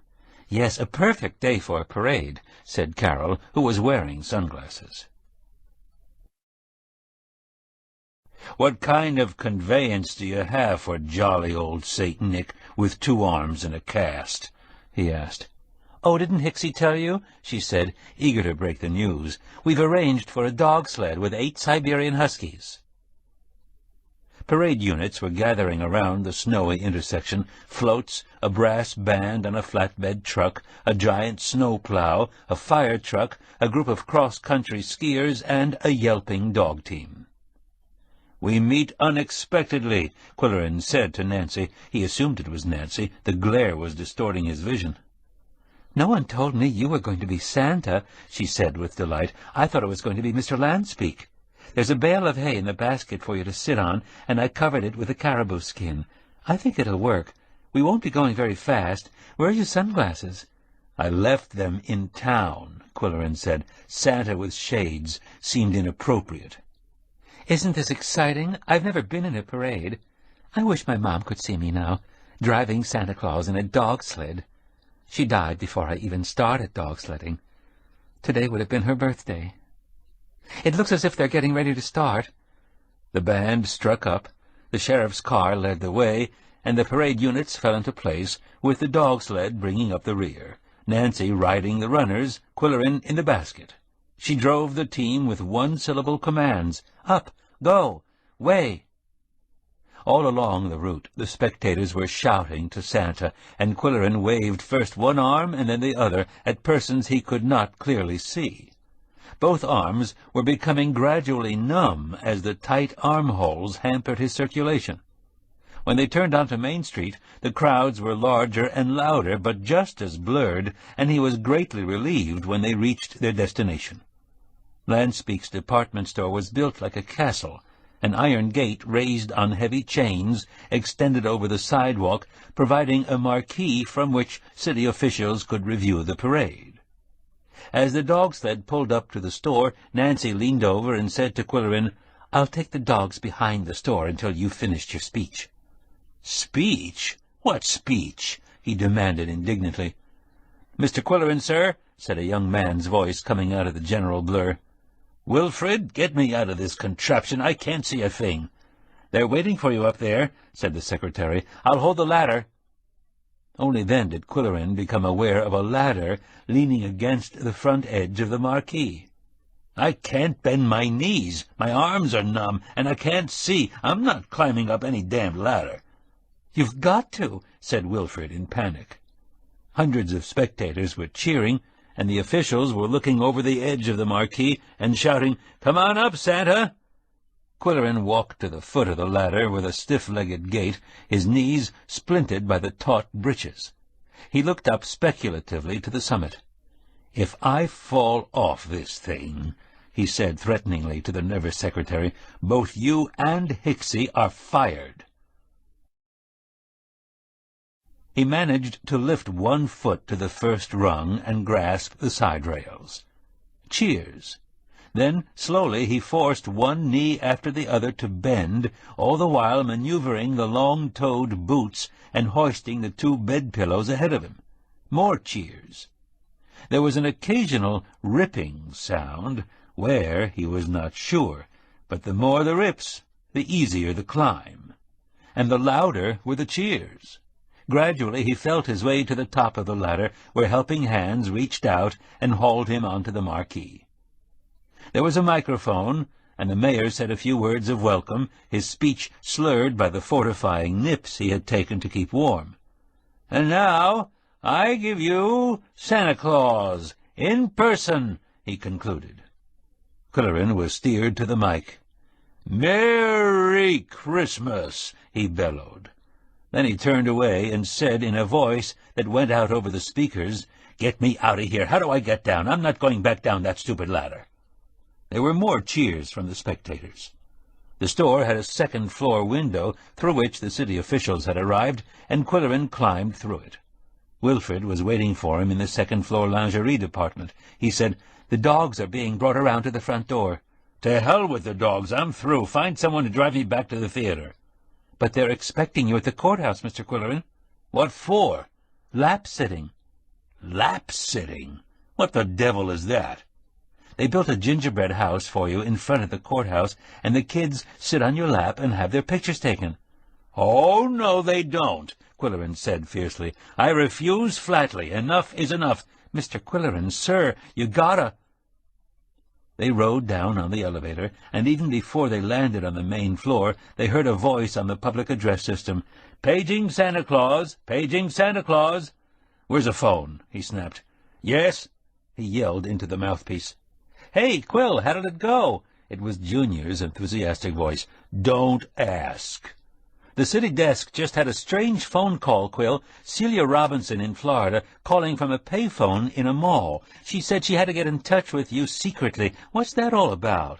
We never give out home phones, but she's calling back this afternoon to find out how to reach you. Extremely important, she says." "Give her Polly's number," Qwilleran said, his voice calm for the first time in 2 hours. "Tell her to call around 8 o'clock tonight." "Whatever you say. Are you all through with your Santa stunt?" "No," Qwilleran said, in a matter-of-fact way. "I have to go to the courthouse for lap-sitting."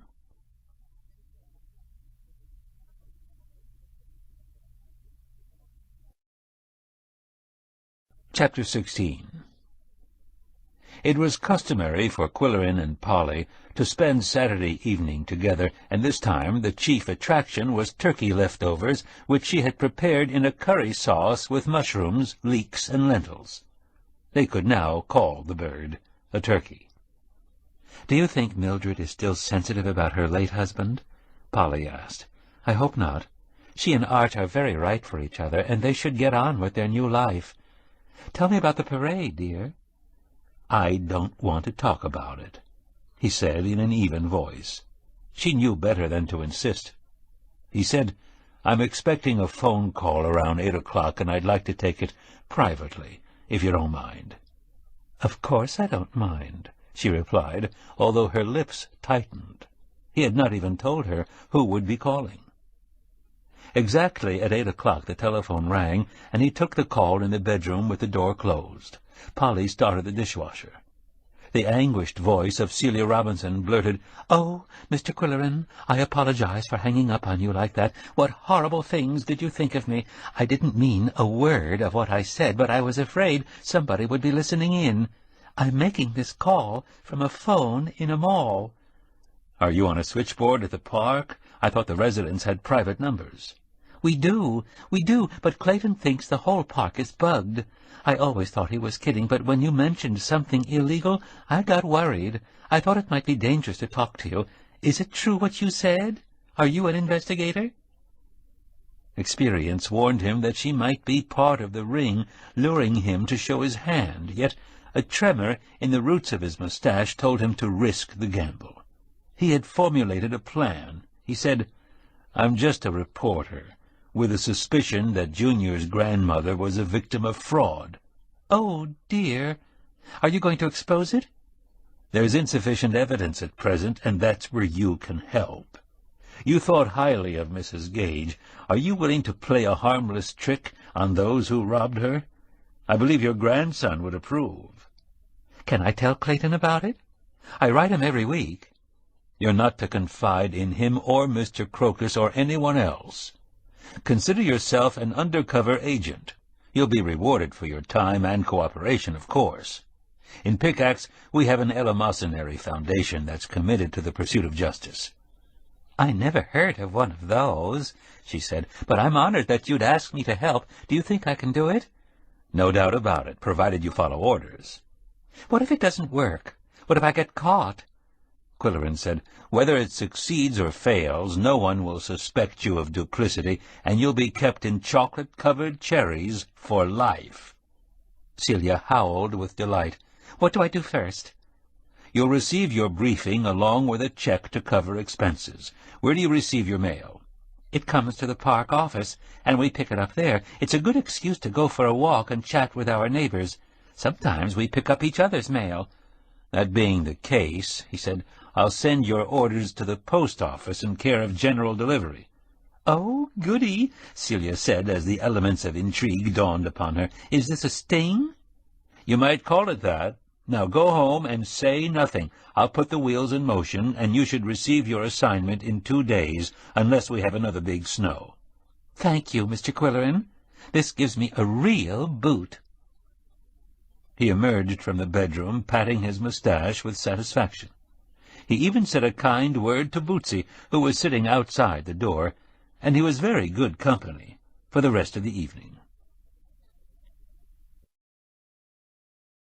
The next day, as he worked on Celia's briefing, he thought, "This may be the dumbest thing I ever did in my life, sending $5,000 to a stranger who may be a double agent, and yet—" The document that went into the mail read as follows: "For your eyes only. Memorize, shred, and flush. To Agent 0013½. From Q. Mission, Operation Greenback, Phase 1. Assignment: Your unmarried sister in Chicago has died, leaving you sole heir to a large house, valuable possessions, and financial assets. You wish to share your new fortune with your neighbors by giving a Christmas party in the clubhouse on December 11th or 12th. Notify the management that you will spend as much as $5,000 on a caterer, florist, and live music. A check for this amount, drawn on a Chicago bank, will arrive under separate cover. Observe the management's reaction to the above and report to Q. Watch for further briefings in the mail." Qwilleran had planned the tongue-in-cheek approach to relieve any apprehension Celia might have, and he could imagine her merry laughter upon reading the document. And if, he reflected grimly, she happened to be a double agent, her laughter would be even merrier. He still trusted the encouraging sensation on his upper lip, however, and he prepared a second secret document to go out in the mail the next day. Mission, Operation Greenback, Phase 2. Assignment: Ask the management about the possibility of moving into a double-wide. Test them by saying that your sister wished you to adopt her cat, who has a trust fund of his own of $10,000 a year. ask for a special permit to have an indoor cat who is quiet and not destructive, and rich. Observe their reactions to the above, and report to Q at HQ. Qwilleran enclosed a card with his home phone number and instructions to call collect from a payphone any evening between 5 and 6 o'clock. Then he waited. He wrote 2 columns for the Moose County something. He signed 100 Christmas cards for Lori Bamba to address. He looked at jewelry from Minneapolis and selected a lavalier and earrings for Polly. Fiery black opals rimmed with discreet diamonds. He read more of Robinson Crusoe to the cats. One early evening, as he was beginning to doubt the wisdom of enlisting Celia, he was talking with Lori Bamba on the phone when Koko started biting the cord. "Excuse me, Lori," he said. "Koko wants me to hang up." A moment later, the phone rang, and a hushed voice said, "This is 0013½. Is it all right to talk?" Background noises assured him she was calling from the mall. "By all means. I've been waiting for your report." "Well, let me tell you," she said in her normal voice, "I've been having a ball. Everybody's excited about the party, and Betty and Claude are falling all over me. They used to treat me like a clown. Now I get respect. They're giving me a special permit for the cat, and they're putting me at the top of the list for a double wide." "You're a good operative, Celia." "Shall I go ahead and get a cat?" "Wait a minute, not so fast. In the interest of realism, the cat should be shipped from Chicago." "Clayton could bring it when he flies down for Christmas. I'd like a Burmese, but they're expensive. Maybe he could find one at an animal shelter." Qwilleran said, "Cost is not the issue here, but let's not get ahead of the game. Wait for orders." "I'm sorry. I'm just so excited. I feel as if I've really inherited my sister's fortune, and I don't even have a sister. What do I do next?" "Keep checking the post office, and call whenever you have something to report." "Isn't this fun?" She was squealing as she said good night. Qwilleran had already plotted his next move. The following day he walked downtown to the store that had gold lettering on the window, Exbridge and Cobb, Fine Antiques. Susan Exbridge greeted him effusively. "Darling, you survived the big snow. Did you enjoy being snowbound?" It wasn't what John Greenleaf Whittier had led me to expect. The lucky bunch in his poem sat around a blazing fire, roasting apples and telling stories. I was alone with a kerosene stove and 2 cats, and all of us were bored stiff. How about you? "The people in my building in Indian Village played bridge for 5 days. Wandering through the shop, Qwilleran lingered over a pair of brass candlesticks a foot high, with thick, twisted stems and chunky bases the size of a soup bowl. "I like candlesticks," he remarked. "Most men do, and I refuse to guess why," she said. "These are Dutch Baroque, but I found them in Stockholm." "I'll take them," he said. "Do you know how or where Euphonia sold her belongings?" "I know how, but not exactly where," said Susan. "I wanted her to work with some good dealers in New York and Philadelphia, but someone in Florida offered her a lump sum for everything, and she fell for it. People get lazy about liquidating and want to do it the easy way." "How much did they offer, do you know?" "I have no idea, but we can assume that it was well under the going price." He paid for his purchase and asked to borrow some magazines on antiques. On the way home he stopped at the Bushland studio. John Bushland had transferred his commercial photography studio from Lockmaster to Pickaxe, and Qwilleran asked if he had any interior photos of his previous house in Lockmaster. "I've got a complete set. Want to see 'em?" Qwilleran had visited the photographer's century-old house and remembered the foyer with its carved staircase, stained-glass windows, and converted gaslight fixtures.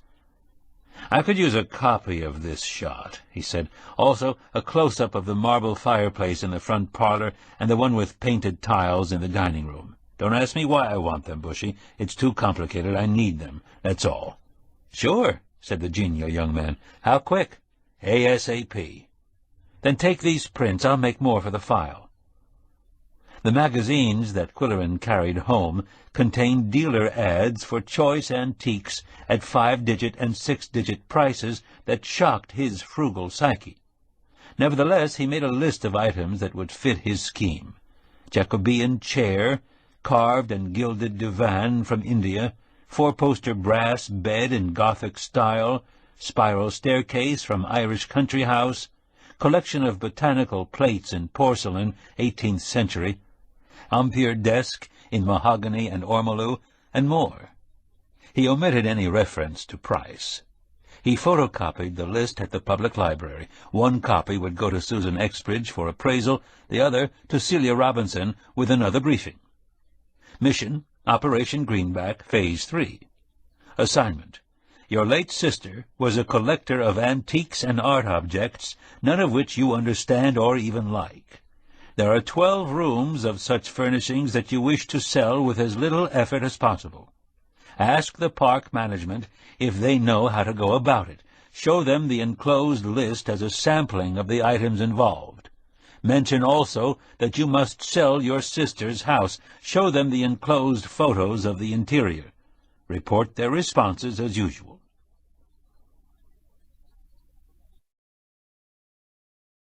December in Pickaxe was a month of crowded stores, sparkling decorations, holiday parties, school pageants, and carol singing, with a picturesque snowfall every day. In the Qwill pen column, the veteran newsman strove to write about these perennial subjects with a fresh approach, although his mind was on Operation Greenback. He was relieved when his agent made her second report. "Oh, it was a wonderful party, Mr. Qwill. Everybody had a terrific time," she began. "All the Sunsetters congratulated me on my inheritance." Did Mr. Crocus attend? "Well, I had to coax him, but afterwards he said he had a good time. I don't know whether he meant it. He always says the polite thing." What do you know about his background? "Only that he was in some kind of wholesale business in Ohio. No one in his family ever visits him. Maybe that's why he enjoys Clayton's company. They play chess together."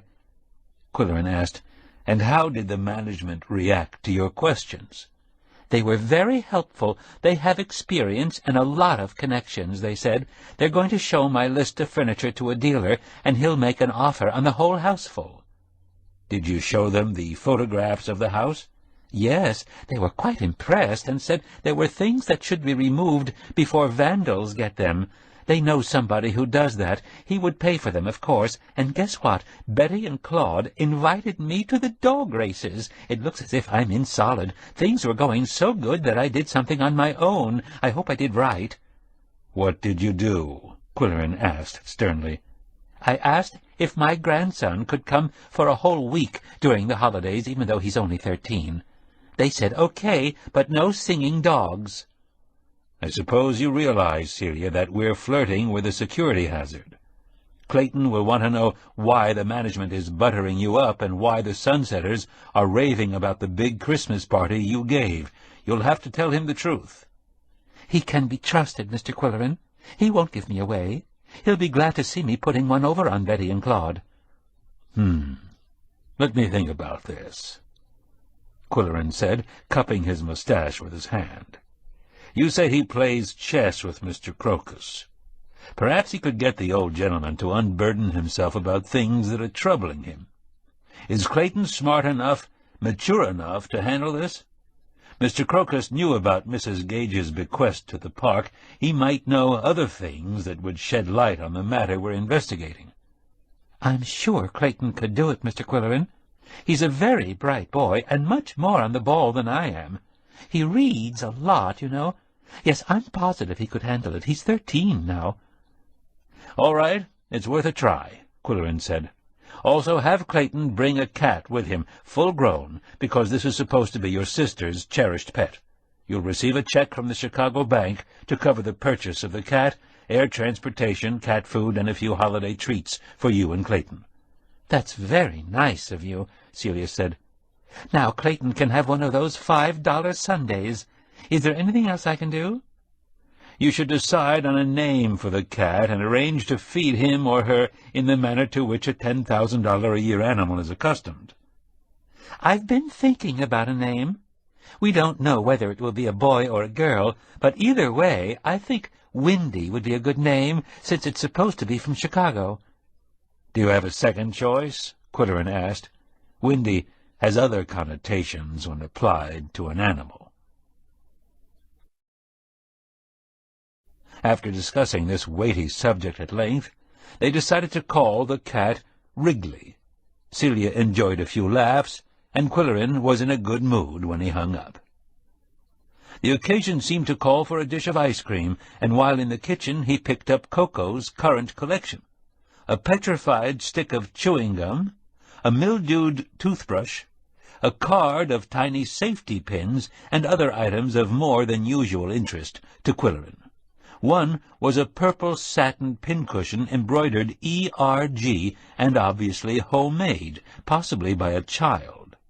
There was a business card from Breeze Services on Sandpit Road, the 9-digit zip code indicating that it was of fairly recent date.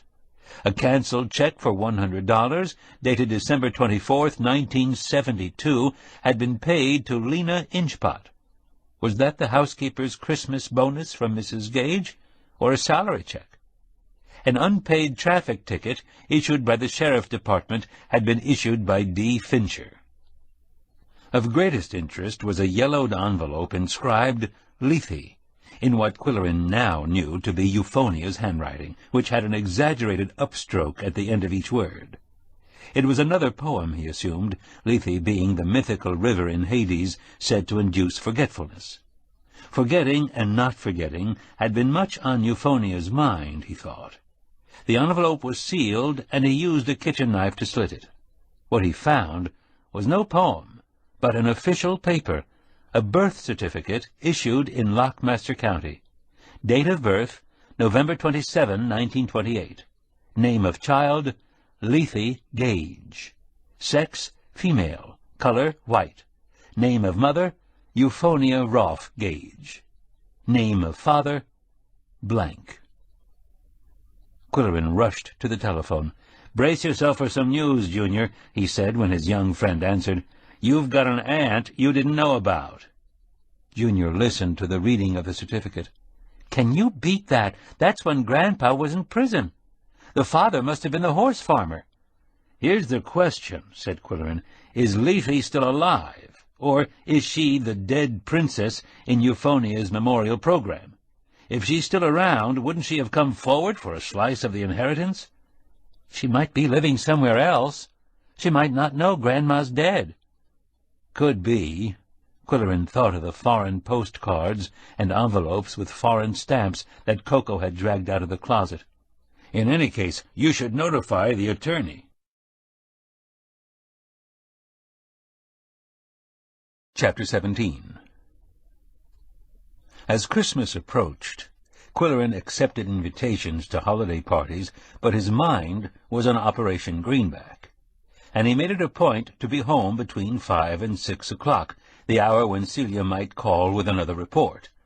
Increasing tremors in the roots of his mustache told him he was on the right track.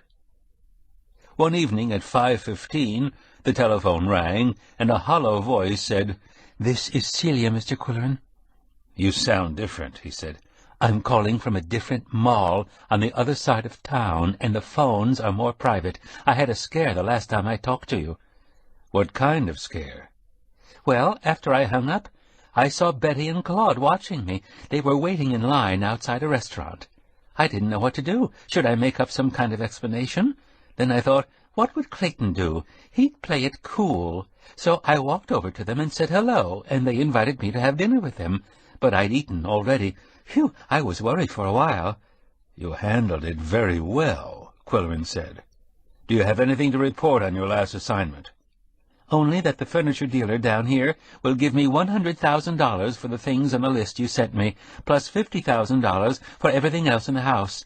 Boy, what I could do with that much money. I'm beginning to wish I'd had a rich sister." Qwill made no comment. The same list of antique furnishings had been appraised by Susan Exbridge at $900,000. He said, "Good job, Celia. That's the kind of information we need." "Thank you, Chief. Do you have another assignment for me?" Phase 4 of Operation Greenback will be mailed tomorrow. In mailing the briefing, he included a Christmas bonus with instructions to buy something exciting for herself. Mission, Operation Greenback, Phase 4. Assignment: buy an expensive Christmas plant for the manager's office. Tell them you'll have a surplus of cash when you sell your sister's possessions. Ask if they can recommend a safe investment. Inquire if it's possible to place bets on the dog races without going to the track, since you don't like crowds. Although Qwill made generous Christmas gifts and ate more than his share of Christmas cookies, there was not a shred of holiday decoration in his cavernous, sparsely furnished living quarters. "How can you stand this gloomy place?" Polly asked him. One evening, on her way home from the library, she delivered a green wreath studded with holly berries and tiny white lights. "For your library," she said. "Just hang it up and plug it in." The pinpoints of light only emphasized the somber effect of dark paneling, old books, and worn furniture as they sat on a sofa sipping hot cider. The Siamese, sniffing Bootsy in absentia, applied wet noses to Polly's person here and there. "Out!" Qwill scolded, pointing to the door. "They don't bother me," Polly protested. "I expect them to have some manners to match their aristocratic facade. Out!" They left the room, but not immediately.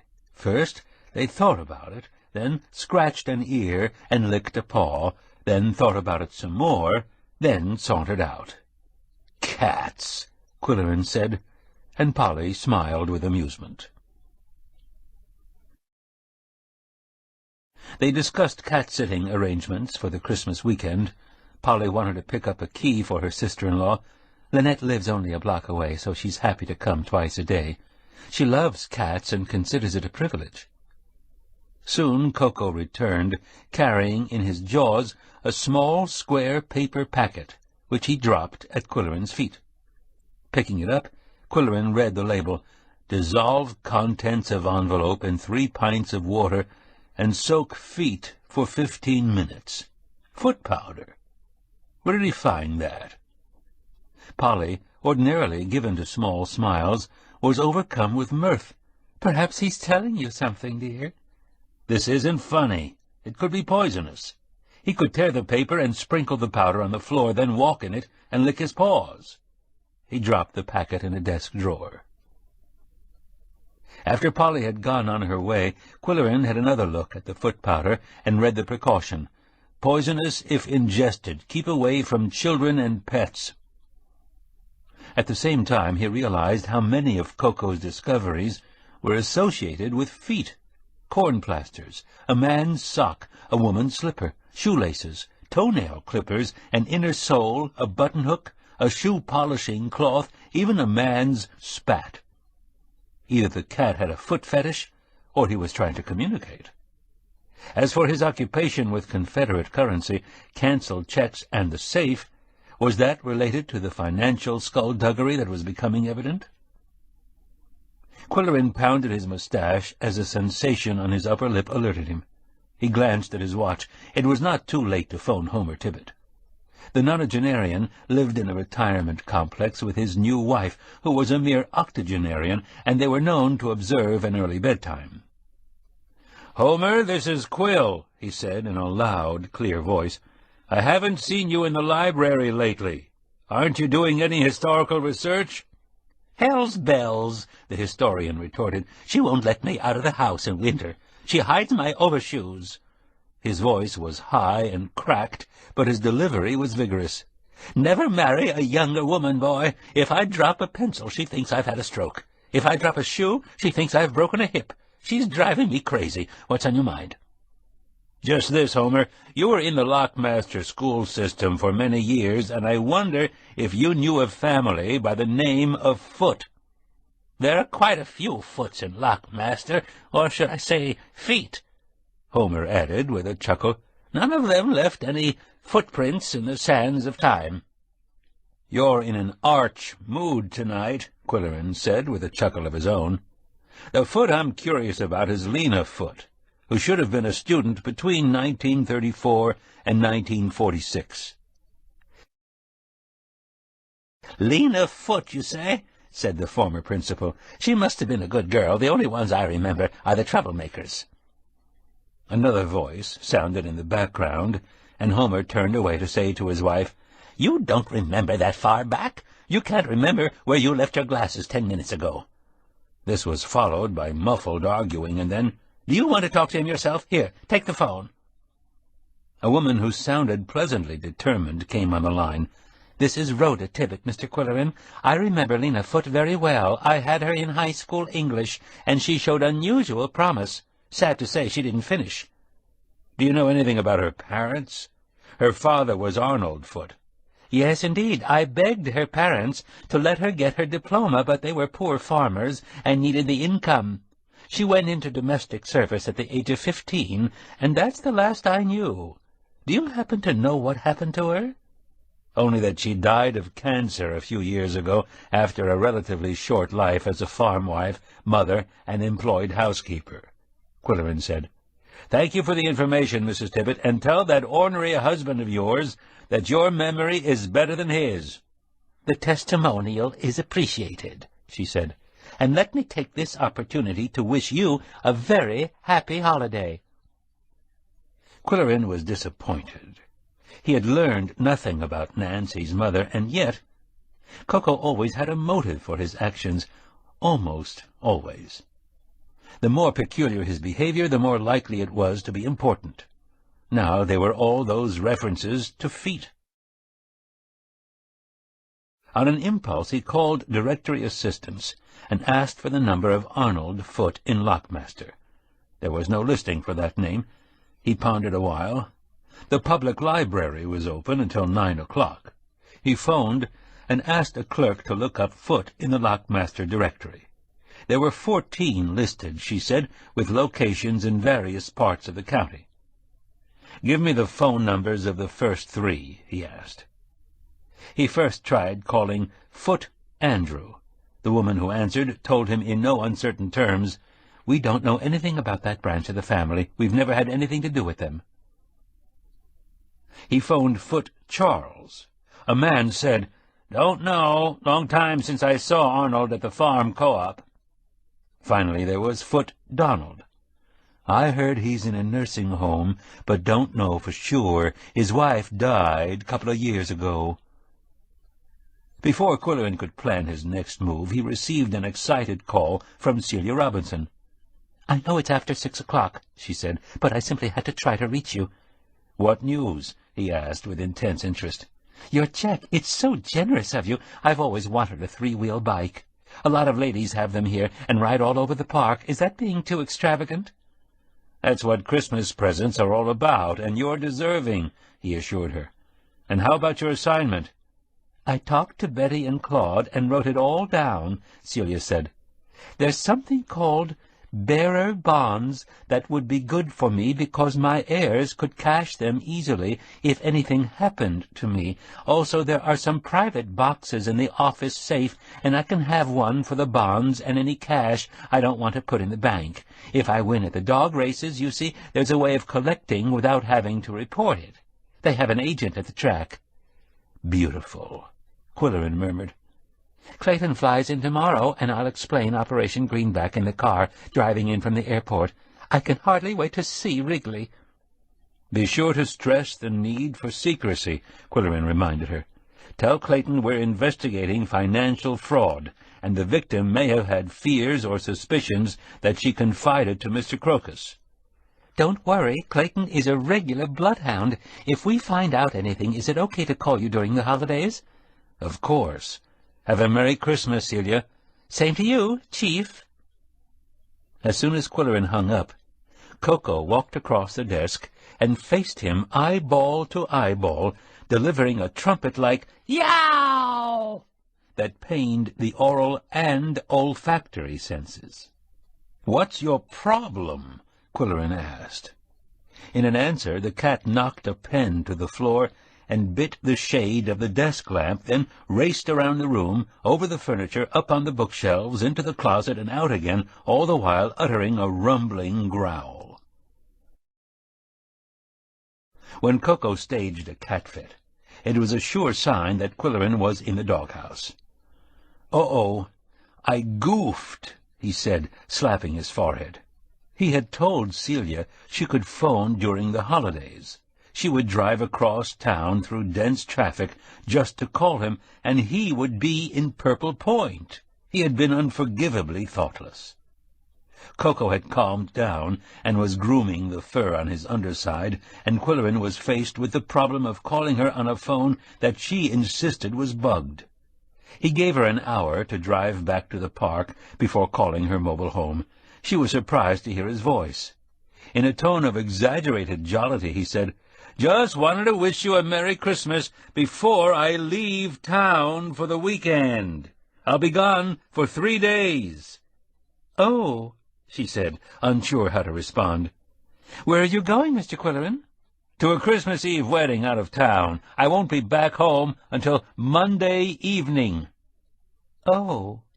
Who's getting married?" "My boss." "That's nice. Give him my congratulations." "I'll do that." "Will it be a big wedding?" "No, just a small one. It's a second marriage for both of them. So you and Clayton have a happy holiday, Celia." "Same to you, Mr. Qwilleran." Hanging up the phone, he was sure she had got the message, and he complimented himself on handling it well. He turned to say to Koko, "Thank you, old boy, for drawing it to my attention." But Koko wasn't there. He was in the closet, sitting in the safe. On the morning of December 24th, Qwilleran packed his rented formal wear for the wedding in Purple Point, all the while pondering the Euphonia Gage swindle. It was now clear to him what had happened to her money. Whether or not Clayton could coax anything out of Mr. Crocus, Qwilleran believed he had a good case to present to Pender Wilmot. He called the attorney's office, and a machine informed him they would be closed until Monday. The Wilmots were now living in the fashionable suburb of West Middle Hummock, and he tried their residence. A childish voice answered, and he said, "May I speak to your father?" "He isn't here. He went to a meeting. They have some lunch and sing a song and tell jokes." "What do you want him for?" "It's a business matter, Timmy." "Do you want a divorce? Do you want to sue somebody?" the boy asked helpfully. "Nothing like that," said Qwilleran, fascinated by the initiative of the embryo lawyer. "What else does he do besides divorces and lawsuits?" "He writes wills. He wrote my will, and I signed it. I'm leaving my trains to my sister, and all my wheels to my cousins, and all my videos to the school." "Well, have your father call me, Timmy, if he gets home before 3 o'clock. My name is Qwilleran." "Wait till I get a pencil." There was a long wait before he returned to the line. "What's your name?" "Qwilleran. I'll spell it for you. Qwilleran.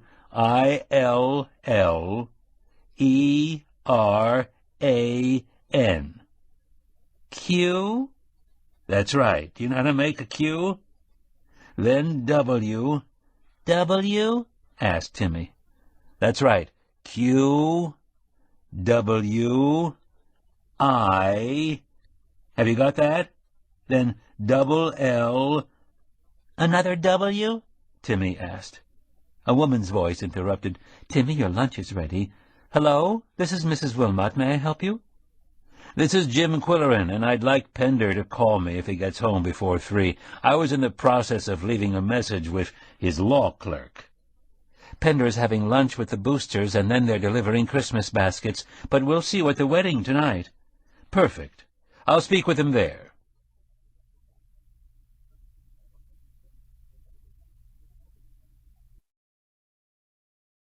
Chapter 18.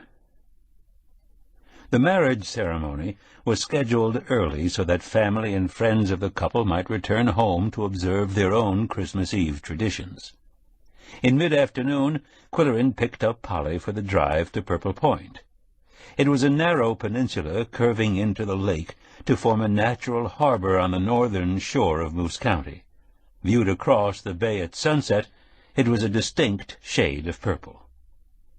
In the boom years of the 19th century, Purple Point had been the center of fishing and shipbuilding industries, but all activity disappeared with the closing of the mines and the consequent economic collapse. Fire leveled the landscape, and hurricanes narrowed the peninsula to a mere spit of sand. Sport fishing revived the area in the 1920s, as affluent families from down below built large summer residences which they called fish camps. By the time Qwill arrived in Moose County, these dwellings were called cottages, but were actually year-round vacation homes lining both sides of the road that ran the length of the peninsula. There were few trees, and sweeping winds raised havoc with sand or snow according to season. The approach to the point was across a low, flat, uninhabited expanse called the Flats, a wetland in summer and an Arctic waste following the big snow. The county plows kept the road open, building high, snowy banks on both sides, while the individual cottages were walled in by their own snowblowers. It was a surreal landscape into which Qwill and Polly ventured on that Christmas Eve. What the Landspeaks called their cottage had a tall case clock in the foyer, a baby grand piano in the living room, a quadraphonic sound system, and 4 bedrooms on the balcony. The only reminder of the original fish camp was the cobblestone fireplace. The bride and groom were already there, Riker assisting Larry in the preparation of an afternoon toddy, while Mildred raved about the tasteful decorations.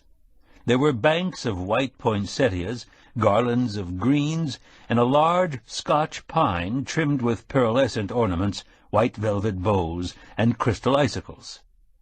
When the guests started to arrive, the wedding party was elsewhere, dressing. The first to pull into the driveway were Junior and Jody Goodwinter, carpooling with Mildred's daughter, Sharon, and her husband, Roger McGillivray. Qwill, looking down from the balcony, saw Lisa and Lyle Compton arriving with John Bushland and his camera, and June Halliburton, who sat down at the piano and started playing pleasant music. Chopin nocturnes, Polly said. Among those from the neighboring cottages were Don Exbridge and his new wife, and the Wilmot family, the bespectacled Timmy in his little long pantsuit and bow tie. Hixie Rice hobbled in with her surgical boot, walker, and attentive doctor. They brought the officiating pastor with them, Ms. Sims, from the Bird Church, the pickaxe clergymen having declined to leave their flocks on Christmas Eve. At 5 o'clock the music faded away, the tall clock bonged 5 times, and Mildred's daughter lighted the row of candles on the mantel. An expectant hush fell over the assembled guests. Then the pianist began a sweetly lyrical melody, Schubert's Impromptu in G-flat, Polly said. Ms. Sims, in robe and surplice, took her place in front of the fireplace, and, as the tender notes developed into a strong crescendo, the groom and groomsman joined her. In dinner jacket and black tie, the groom looked distinguished, and the best man looked especially handsome. There was a joyous burst of music, and all eyes turned upward as Polly walked downstairs from the balcony in her blue crepe and pearls. After a moment's suspense, the tender melody was heard again, and Mildred, who had lost a few pounds, moved gracefully down the stairs in apricot velvet. For the first time in his life, Qwill performed his nuptial duty without dropping the ring. The only ripple of levity came when Timmy Wilmot, standing in the front row, said, "Daddy, how is that lady going to join those people together?" After the ceremony, there were champagne toasts and the cutting of the cake. Rightfully, the bride was the center of attention. Mildred, the good-hearted, generous, charitable supporter of worthy causes, was saying, "All the restaurants have been saving their pickle jars for us, and we now have 100 of them at cash registers around the county collecting loose change for spaying stray cats. I call them community cats because they don't belong to anyone, but they belong to everyone." Lisa said to Qwill, "Who's feeding Koko and Yum-Yum?" Polly's sister-in-law. Polly said, "Qwill's cats get food intended for humans, and I can't convince him it's the wrong thing to do." "If you can convince Koko," he said, "I'll gladly go along." In his formative years, Koko lived with a gourmet cook and developed a taste for lobster bisque and oysters Rockefeller. If I feed the female cat food while the male is dining on takeouts from the old stone mill, I'll be accused of sex discrimination. The groom said, "We want a couple of Abyssinians as soon as we're settled." "It's my considered opinion," said Pender Wilmot, "that the world would be a better place if everyone had a cat." Timmy spoke up. "O.J. weighs 20 pounds. The pastor said, "Whenever I sneeze, my whisker bell makes a sound as if she's blessing me." "When I was a little girl taking piano lessons," June Halliburton put in, "our cat howled every time I hit a wrong note." "O.J. has fleas," said the sociable Wilmot scion. Quillerin caught the attorney's eye, and the two men drifted into the library. Wilmot said, "This is the first wedding I've ever attended where the sole topic of conversation was cats." "You could do worse," Quillerin remarked. "My wife says you called me." "Yes, it's probably none of my business, but I've been researching a piece on Euphonia Gage, and a few facts about the Park of Pink Sunsets have aroused my suspicion." "Their cavalier repurchase policy is enough to give one pause," Wilmot said.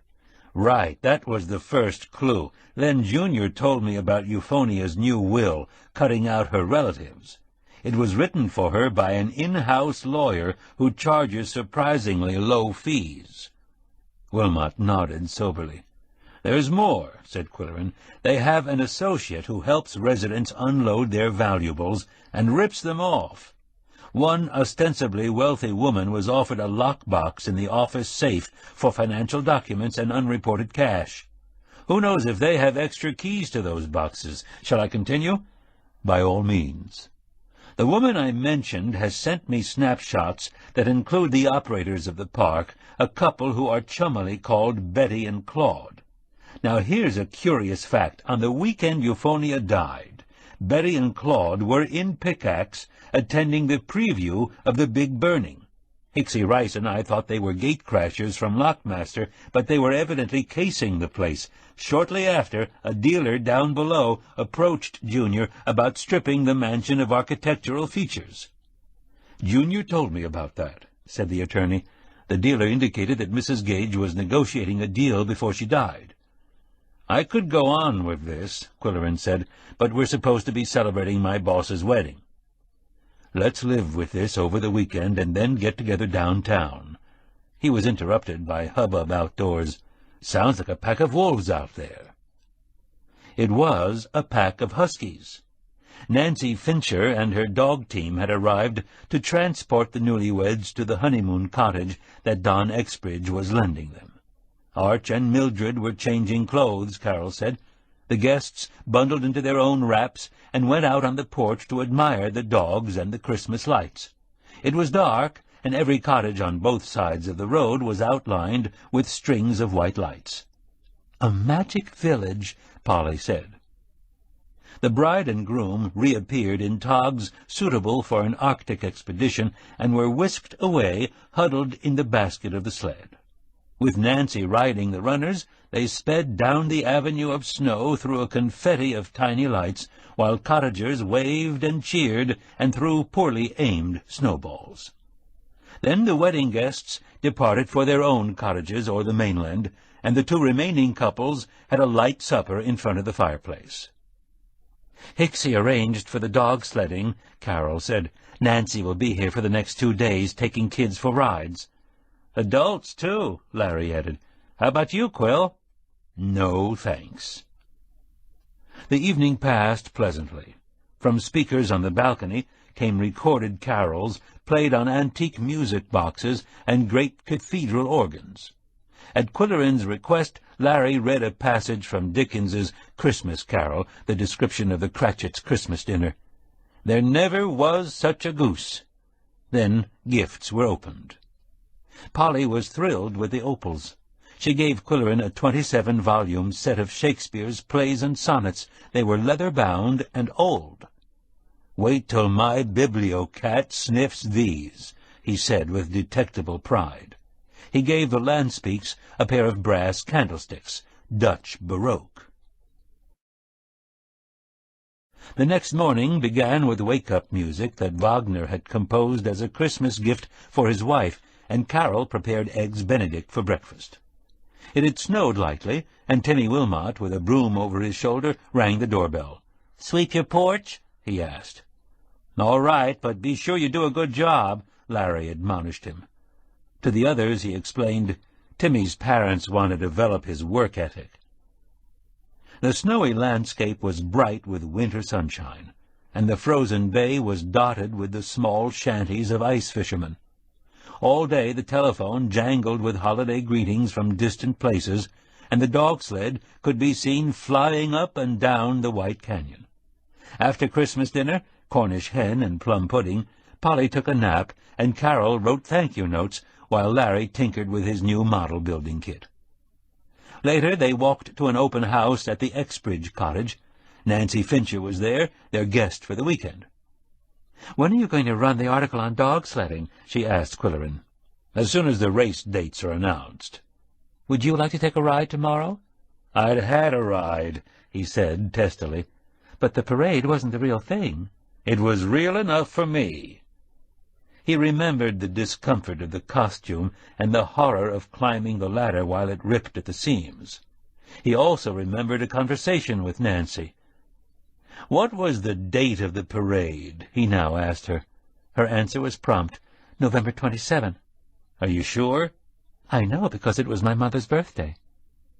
Qwilleran's impulse was to telephone Junior immediately, but other guests were demanding his attention. Conversation was animated until someone announced, "It's snowing, you guys, and the wind's rising. It looks like a blizzard's cooking." The guests said hasty farewells, and Larry guided his party home through the swirling flakes. Polly said, "I'm thankful we don't have to drive back to Pickaxe tonight. Crossing the flats in a blizzard must be a horrendous experience." Back at the cottage, Larry tuned in the weather forecast. "Snow ending by midnight. High winds continuing, gusting up to 60 miles an hour. "If there's drifting on the flats and the highway is buried, we'll be trapped," Carol said cheerfully. "But that's the excitement of weekending on the point. You may have to stay longer than you intended. Dominoes, anyone?" The wind howled around the cottage, making Polly nervous, and Carol sent her to bed with aspirin and earplugs. Soon she retired herself, leaving the two men sprawled in front of the fire. Qwilleran said to Larry, "You manipulate that fireplace damper like a cellist playing Brahms. With this kind of wind you have to know your stuff. Do you use the fireplaces where you're living?" "With those old chimneys, not a chance." Larry said, "I heard about Euphonia's will. Cutting off her own flesh and blood was bad enough, but throwing her fortune away at the racetrack was a crime. To be 88 and suddenly broke must be tough to take. Is that why she ended it all?" "I don't know," Qwilleran said. "They've had other suicides in the park of pink sunsets." "The name alone would drive me over the edge," Larry said. "How about a hot drink before we turn in?"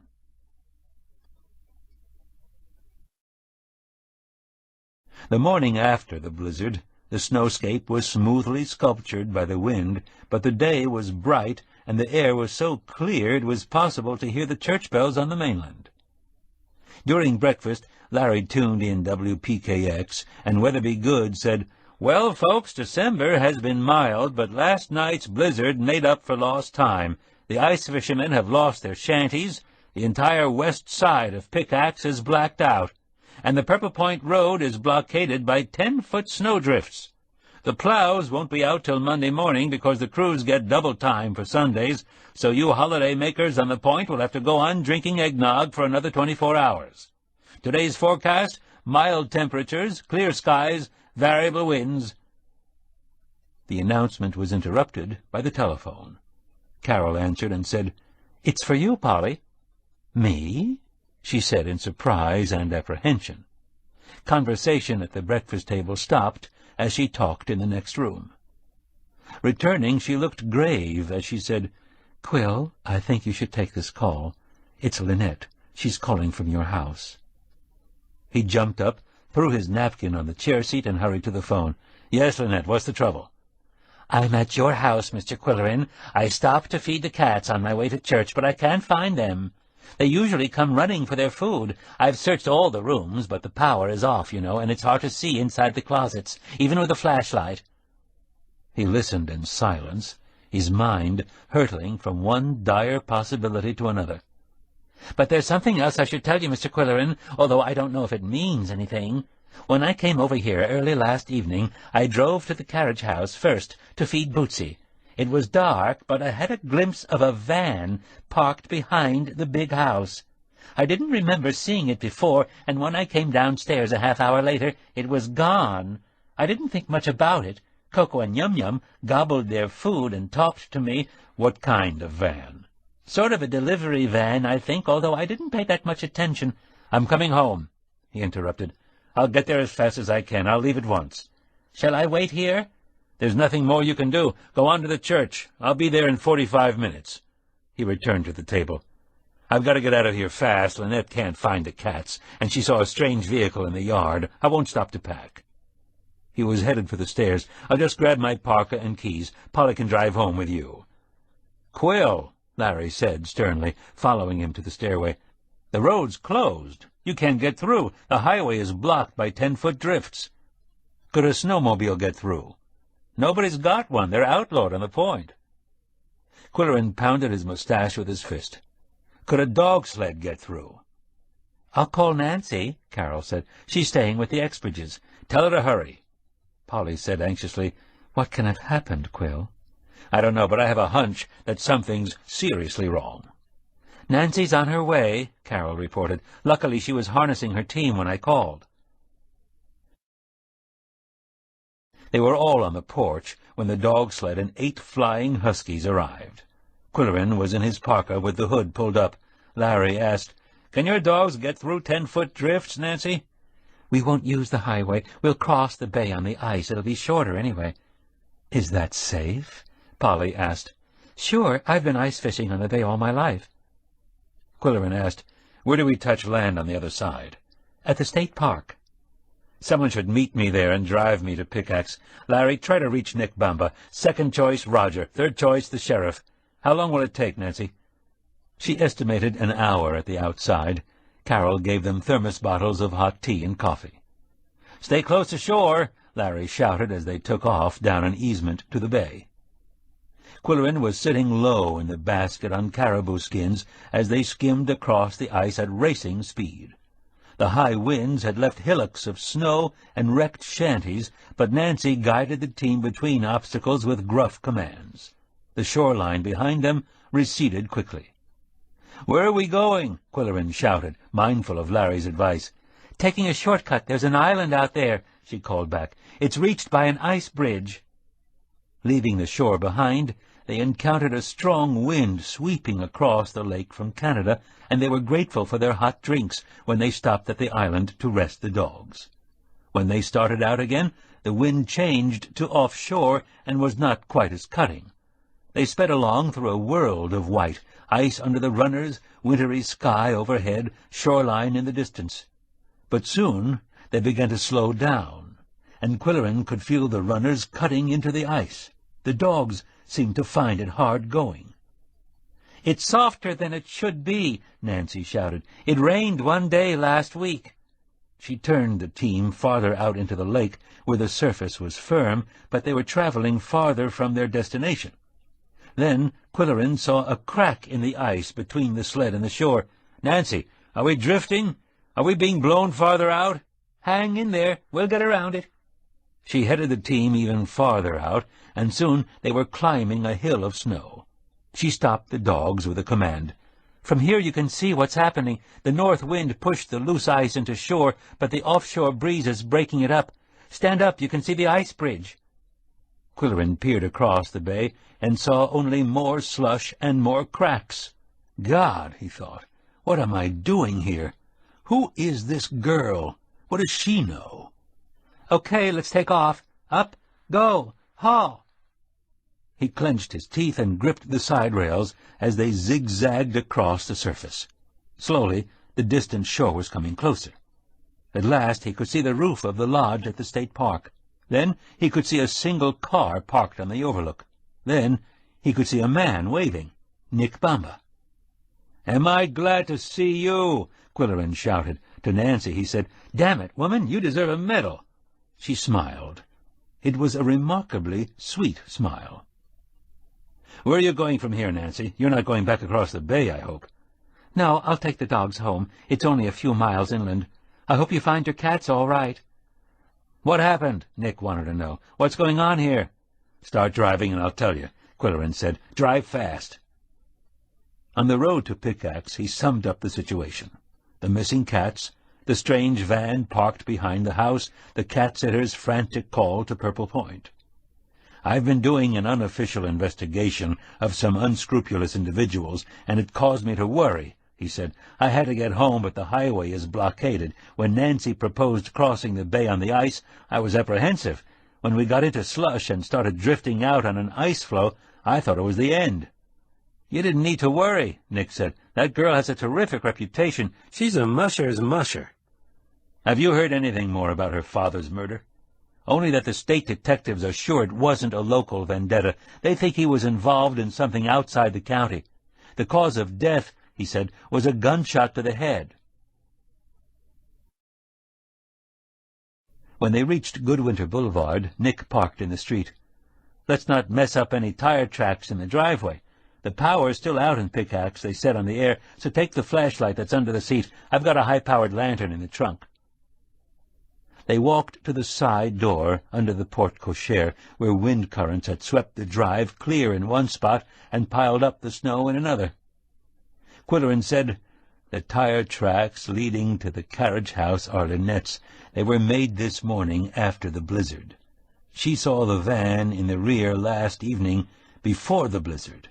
If they broke into the house, it would be through the kitchen door." He was speaking in a controlled monotone that belied the anxiety he felt in the pit of his stomach. "The van has been back again since last night," Nick said. "I'd guess it was here during the blizzard and left before the snow stopped." Qwill unlocked the side door and automatically reached for a wall switch, but power had not been restored. The foyer, with its dark paneling and dark parquet floor, was like a cave, except for one shaft of light slanting in from a circular window on the stair landing, and in the patch of warmth was a Siamese cat, huddled against the chill, but otherwise unperturbed. "Koko, my God, where were you?" Qwill shouted. "Where's Yum-Yum?"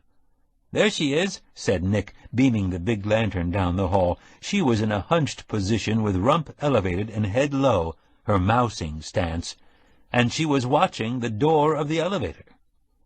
At the same time there was pounding in the walls and a distant cry of distress. The two men looked at each other in a moment's perplexity.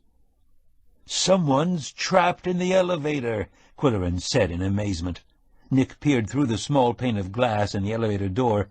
"It's stuck between here and the basement." There was more pounding and hysterical yelling, and Qwill rushed to the lower level. "Call the police," he shouted up to Nick. "The phone's in the library." The beam of his flashlight exposed a ravaged ballroom. Electrical wires were hanging from the ceiling and protruding from the walls, and canvas murals, peeled from their backgrounds, were lying in rolls on the floor. Chapter 19. The thwarted burglary on Goodwinter Boulevard was the subject of a news bulletin on WPKX Sunday afternoon. It was a newscaster's dream, breaking and entering, vandalism, attempted theft, and 4 big names: the Gage mansion, owned by Junior Goodwinter and occupied by James Qwill, the Klingenschein heir. After the broadcast, Junior was the first to call. "Hey, Qwill, is there a lot of damage?" "The ballroom's a wreck, but they didn't get around to anything on the main floor, thanks to the blackout. The light fixtures are still on the elevator. The murals are rolled up on the ballroom floor. I hope they can be salvaged." "I'd better buzz over and take a look. Is the power back on?" "It was restored while the police were here. I'll plug in the coffee maker." Minutes later, when Junior viewed the dangling wires and stripped walls, he said, "I can't believe this. Who did it? He wasn't named on the air, and our reporter couldn't get anything at police headquarters. The suspect won't be charged until tomorrow." "Suspect? That's a laugh. He was caught red-handed when the cops arrived, trapped in the elevator with his loot. Brody himself was here. Come into the kitchen." Qwill poured coffee and said, "It's my guess that he's the dealer who phoned you and wanted to buy the stuff. He's from Milwaukee." Junior unwrapped a few slices of fruitcake. What made him think he could help himself? It wasn't his own idea, or so he swears. He had a partner, an electrician, who decamped with the van when the power failed. It was the dealer's van, and he was madder than hell. He was glad to name his accomplice, thinking the guy had thrown a circuit breaker in order to steal the vehicle. He didn't know it was a general blackout. "How do you know all this?" "I talked to Brody afterward. The state police are tracking the van. And listen, Junior, anything I tell you is off the record. If you jump the gun and I lose my credibility with Andy, your name isn't Junior anymore, it's something else." "Agreed," said the editor. "That isn't good enough. Scout's honor. So if the neighborhood hadn't blacked out, the rats would have gotten away with it. That's some coincidence." "And if I hadn't come home when I did," Qwill said, "the suspect, as he is charitably called, wouldn't be in jail." "What brought you home, Qwill? I thought you were staying till Monday. And how did you get off the point? The highway's still blocked."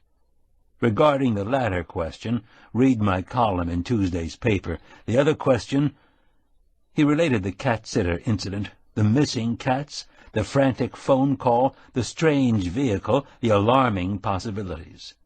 "But when I walked in, there they were, both cats, acting as if nothing had happened. Where were those two devils hiding when the net was looking for them, and why were they hiding? I'm convinced that Koko can sense evil, but did he know that their absence would bring me home in a hurry?" "This is good fruitcake. Who made it?" "Mildred." "But how did the thieves know you wouldn't be home?" "That part of the story gets complicated." Qwill smoothed his mustache, a familiar gesture. "With Celia Robinson's help, I've been collecting evidence about those con artists down there. She's been reporting to me from a mall, thinking her home phone is tapped. Just before Christmas, I took a chance on calling her at home about a small but urgent matter, and that's the only way those crooks could find out I'd be gone for the weekend. Her phone really was tapped, and they'd connect my name with the Gage mansion. Betty and Claude were here, you remember, for the preview of our show. They're no dummies. They're real professionals." Junior said, "Wait till Wilmot hears your story." "I discussed my suspicions with him at the wedding, but now that it's become police business, it puts a new face on the matter. There's some hard evidence." "It'll make a hot story," the editor said, "especially with the cats involved." "Leave the cats out of it," Qwill said sternly. "Don't be crazy. That's the best part. If you want a hot story, get this, Junior. Your Aunt Lethe was born on the same day as your grandmother's housekeeper and in the same place. In a county as small as Lockmaster was in 1928, how many girl babies would be born on November 27th? It's my contention that Euphonia paid a farm family to take Lethe and change her name to Lena Foote. That would make Nancy Fincher your cousin." Junior gulped audibly. "That's a wild guess on your part." "Okay, send a reporter to Lockmaster to search the county records for a Lena Foote and a Lethe Gage born on the same day. I'll bet you a 5-course dinner there's only one, unless your esteemed grandmother bribed the county clerk to rig the books." "That's a possibility," Junior admitted. "We all know how corrupt they are in Lockmaster." "Don't you find it significant that Lena dropped out of school at the age of 15 and entered the employ of the Gages, where she remained for more than 40 years? Don't you think Nancy has your grandmother's genes? Euphonia was tiny, and so is she." "And I'm vertically challenged myself," Junior interrupted. "Now you're getting it. Also, a deceptively young countenance is characteristic of all three of you. Nancy even has Euphonia's sweet smile. Sorry I can't say the same about you. More coffee?"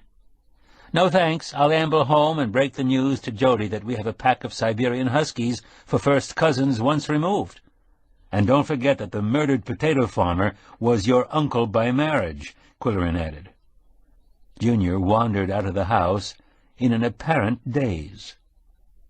The Siamese were under the kitchen table, waiting for crumbs, and Qwill shared the last slice of fruitcake with them.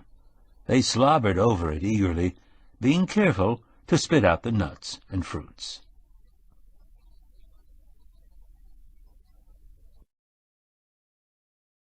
On Monday, the snowbound purple pointers were able to return to town.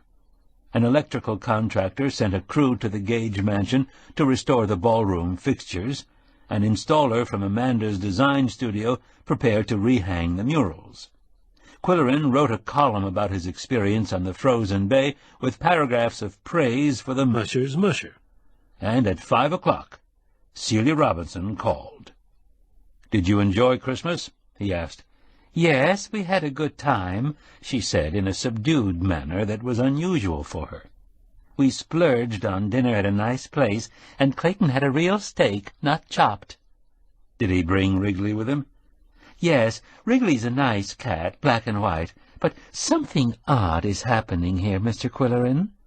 Pete, the assistant manager, went to Wisconsin to spend Christmas with his parents, and he hasn't come back. Betty and Claude haven't been seen since yesterday noon. There's no one in charge of the office. Clayton and I went in and sorted the mail today, but everybody's upset." "What is Claude's last name?" "I think it's Sprott. Another thing, Mr. Qwilleran, I've decided to leave Florida. Too many old people. I'm only 68. "Where would you go?" he asked. "Someplace back in Illinois where I can get a part-time job and be closer to my grandson." "Excellent idea." "But I'm babbling about myself. How was your Christmas? That was a funny phone call I got from you, but I figured out why you did it. Was it a nice wedding?" "Very fine." "Did Santa bring you something exciting?" "Some books, that's all, but that's better than a necktie." "Was Clayton able to carry out his assignment?" "Didn't you get his tape recording? We mailed it Friday afternoon. When I told him what you wanted, he went right out and bought a little tape recorder to wear under his cap. He wore it when he visited Mr. Crocus." "Did you listen to the tape?" "No, we wanted to get it into the mail before the holiday. I thought you'd have it today." "Mail is always slow in reaching Moose County. Meanwhile, Celia, I have a question for you, if you can think back to the day you discovered Mrs. Gage's body. It was a Monday noon, you told me. She'd been dead 16 hours, the doctor said, meaning she died Sunday evening. Did you see anyone go to her home on Sunday?" "Oh, dear. Let me think. You think someone might have given her disturbing news that made her take those pills?" "Whatever." "I can't recall right off the bat, but maybe Mr. Crocus will know. He's the kind that notices things." "Well, give it some serious thought, and I'll watch the mail for Clayton's tape." "And, Mr. Qwilleran, I put something in the package for you personally. It isn't much, just a little holiday goodie." "That's very thoughtful of you, Celia. I'll keep in touch." When Celia's package arrived on Tuesday, Qwilleran sank his teeth into a rich, nut-filled, chewy chocolate brownie, and he had a vision. He envisioned Celia transplanted to Pickaxe, baking meatloaf for the cats and brownies for himself, catering parties now and then, laughing a lot. Then he abandoned his fantasy and listened to Clayton's tape. What he heard prompted him to phone Pender Wilmot immediately. "I'd like to hear it," the attorney said. "Would you like to bring it to my office tomorrow afternoon?" "No, now," Qwilleran said firmly. The law office in the new Klingenschen Professional Building was unique in Pickaxe, where dark mahogany and red leather were the legal norm. Wilmot's office was paneled in light teakwood, with chrome-based chairs upholstered in slate blue and plum. Qwilleran noticed a black iron lamp with saucer shade. "That looks like a Charles Rennie Mackintosh design," he said. "I saw his work in Glasgow last September. My mother was a Mackintosh." "I have Scots blood myself," said the attorney. "My mother's ancestors came out in the 1745 Rising." He showed Qwilleran a framed etching of an ancestral castle. "Now, what is the new development you mentioned?" "The attempted burglary," Qwilleran began, "confirms my theory about the Pink Sunset management, and news of the arrest has obviously reached them through their assistant. He's undoubtedly the electrician who removed the light fixtures and then stole the other fellow's van. All three of them have disappeared, according to my informant at the park. She has also sent me a taped conversation that warrants further investigation." "Who made the tape?" "Her grandson. He's friendly with an elderly resident who was a confidant of Mrs. Gage. The young man secreted a recording device under his cap when he went to see the old gentleman. I had a hunch that this Mr. Crocus might know something enlightening about her last days." Qwill started the tape. The preliminary dialogue is irrelevant, but interesting. He was probably testing the equipment. As the tape unreeled, it produced the charming voice of a young woman and an adolescent baritone with falsetto overtones. "Are you Betty? My grandma sent you this plant. She's Mrs. Robinson on Kumquat Court." "A Christmas cactus. How sweet of her. And what is your name?" "Clayton." "Tell her thank you, Clayton. We'll put it right here on the counter where all the sunsetters can enjoy it when they come in for their mail. Last year she gave a Christmas plant to the old lady next door, but she died. We say elderly, not old, Clayton." "Okay. What was her name?" "Mrs. Gage." "What happened to her, anyway?" "She passed away in her sleep. She looked healthy last Christmas. I'm afraid she accidentally took the wrong medication." "How do you know?" "The doctor said so. We really don't like to talk about these things, Clayton." "Why not?" "It's so sad, and at this time of year we try to be happy." "Was it written up in the paper?" "No, this is a large city, and they can't report everything." "But my grandma says she was rich. They always write up rich people when they die, don't they?" "Clayton, this is an interesting conversation, but you'll have to excuse me. I have work to do." "Can I help?" "No, thank you, but it's kind of you to offer. I could sort the mail." "Not today. Just tell your grandmother that we appreciate the plant." "I know computers." "I'm sure you do, but there's really nothing. You're a very pretty lady." "Thank you, Clayton. Now, please, just go away." Wilmot chuckled. His ingenuous performance is ingenious. How old is he? 13. After a few seconds of taped silence, the adolescent voice alternated with the husky, gasping voice of an elderly man. "Hi, Mr. Crocus, remember me?" "Clayton, I hardly recognized you. No beard this year." "I shaved it off. How are you feeling, Mr. Crocus?" "Moderately well." "What are you doing? Just sitting in the sun?" "That's all."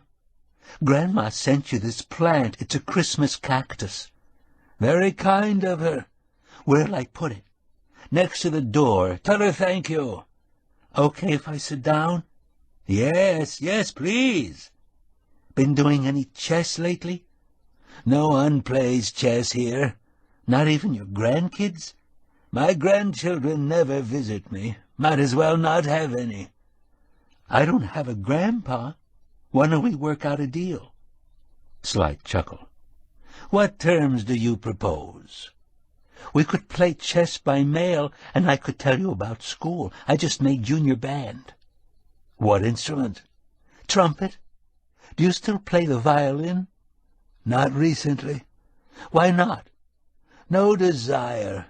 I've had a very great loss." "That's too bad. What happened?" "Mrs. Gage passed away." "She was a nice lady. Was she sick long?" "Sad to say, it was suicide." "I knew somebody that did that. Depression, they said. Was she depressed?" "She had her troubles." "What kind of troubles?" "One shouldn't talk about a friend's personal affairs." "Our counselor at school says it's good to talk about it when you lose a friend." "I have no one who's interested." "I'm interested, if you're going to be my grandpa." "You're a kind young person." "Do you know what kind of troubles she had?" Pause. "Someone was taking her money." wrongfully. Did she report it to the police? It was not. She didn't feel that she could do that. Why not? It was extortion. How do you mean? She was being blackmailed. That's bad. What was it about? Do you know? A family secret. Somebody committed a crime? I don't know. Did she say who was blackmailing her? Someone up north. That's all she'd say. How long did it go on? A few years. I'd go to the police if it was me. I told her to tell Claude. Why him? She was leaving her money to the park, and she was afraid there wouldn't be any left. Is he Betty's husband? Something like that. What did he say? He told her not to worry. That's not much help. He said he could put a stop to it. What did she think about that? She worried about it. In a few days, she was gone. Did she leave a suicide note? Not even for me. That grieved me. You must have liked her a lot. She was a lovely lady. She liked music and art and poetry. I like music. But what kind? You young people. Would you like a game of chess after supper, Mr. Crocus? I would look forward to that with pleasure. I have to go somewhere with my grandma now. I'll see you after supper. The attorney said, So we know, or think we know, what happened to Mrs. Gage's money. We know more than that, Qwill said. We know that she gave birth to a natural daughter in 1928 while her husband was in prison. In those days, and in a community like Pickaxe, that was an intolerable disgrace for a woman with her pride and pretensions. It's my contention that she gave her daughter, with certain stipulations and considerations, to a lockmaster farm family who raised her as Lena Foote. In her teens, Lena went to work in the Gage household and remained there for the rest of her life. I'm guessing that Euphonia continued to pay hush money to the foster parents. Lena lost contact with them, but they came to her funeral a few years ago. Shortly afterward, Lena's widower began spending large sums of money for which there was no visible source. I say he's your blackmailer. The foster parents, being very old, may have passed on their secret to him, a kind of legacy for his daughter. Wilmot had been listening intently to Qwilleran's fabric of fact and conjecture. How did you acquire your information? It's remarkable how many secrets you uncover when you work for a newspaper. When Mrs. Gage moved to Florida, the man I suspect of being the blackmailer obtained her address from her grandson, saying he owed her money which he wished to repay. He continued to hound her until she confided in Claude Sprott. A few days later, Gil Inchpot was murdered, and the state detectives have neither a motive nor a suspect. Wilmot was swiveling in his chair, a rapt listener. Sprott had a vested interest in Mrs. Gage's estate, of course. What was left of it, Qwilleran added. His sticky fingers had already been in the pie one way and another. If he arranged for Inchpot's murder, who could have pulled the trigger? Qwilleran was ready for the question. When you and I talked about it at the wedding, Pender, I told you that Sprott and his companion were in Pickaxe, incognito, for the preview of the big burning. Now it occurs to me that they had flown up here not only to appraise the rare chandeliers. That was the weekend Inchpot disappeared. They probably rented a car at the airport and knocked on the door of his farmhouse saying they were out of gas, after which they dropped his body in the woods and left his truck at the airport. Odd, isn't it, that they chose the Klingenschein woods? Not odd, virtually unavoidable. Do you realize how many square miles of woodland belong to the Klingenshire estate around Mooseville and Burr? And here's something else I've just learned, Qwilleran told the attorney. As soon as their Milwaukee associate was arrested in my elevator and their Florida assistant was fugitive in a stolen vehicle, they skipped the Park of Pink Sunsets. We should see the prosecutor fast, Wilmot said. Let's try to catch him before he goes to lunch.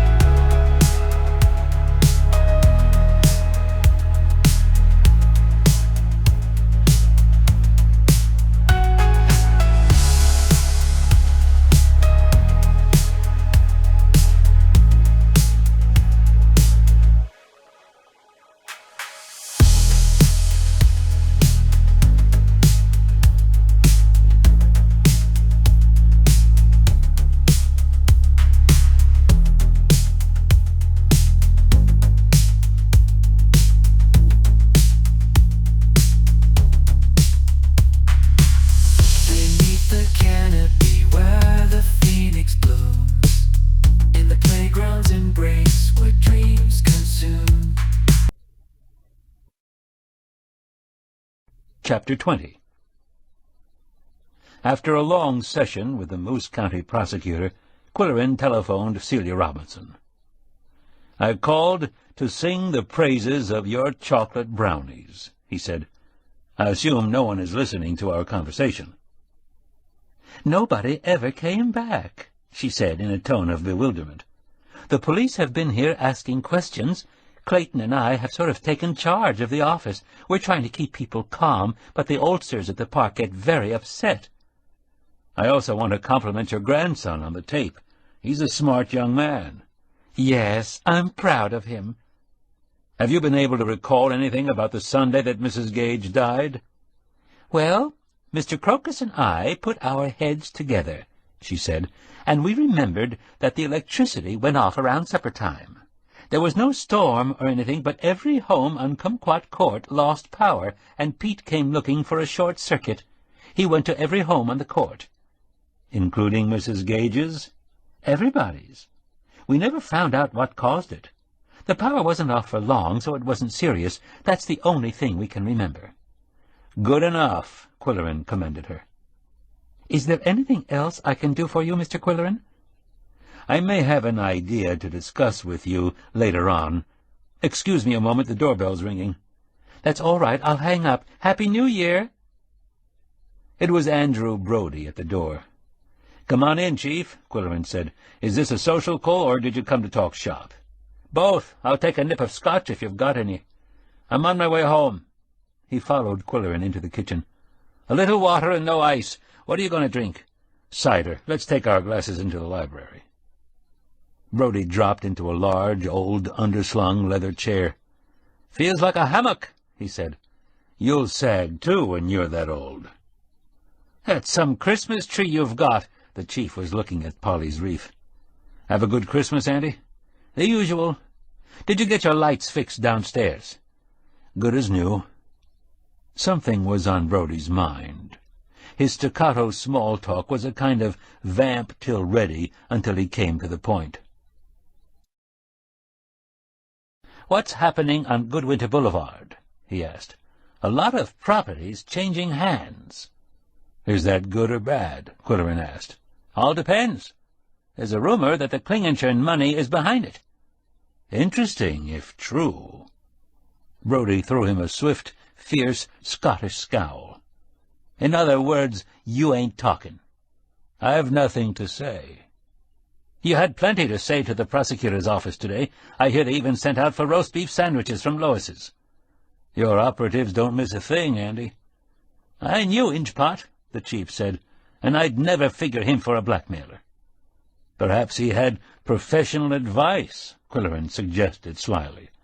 "Extortion, consultation, and one-stop money laundering would be the kind of services George Breeze might offer.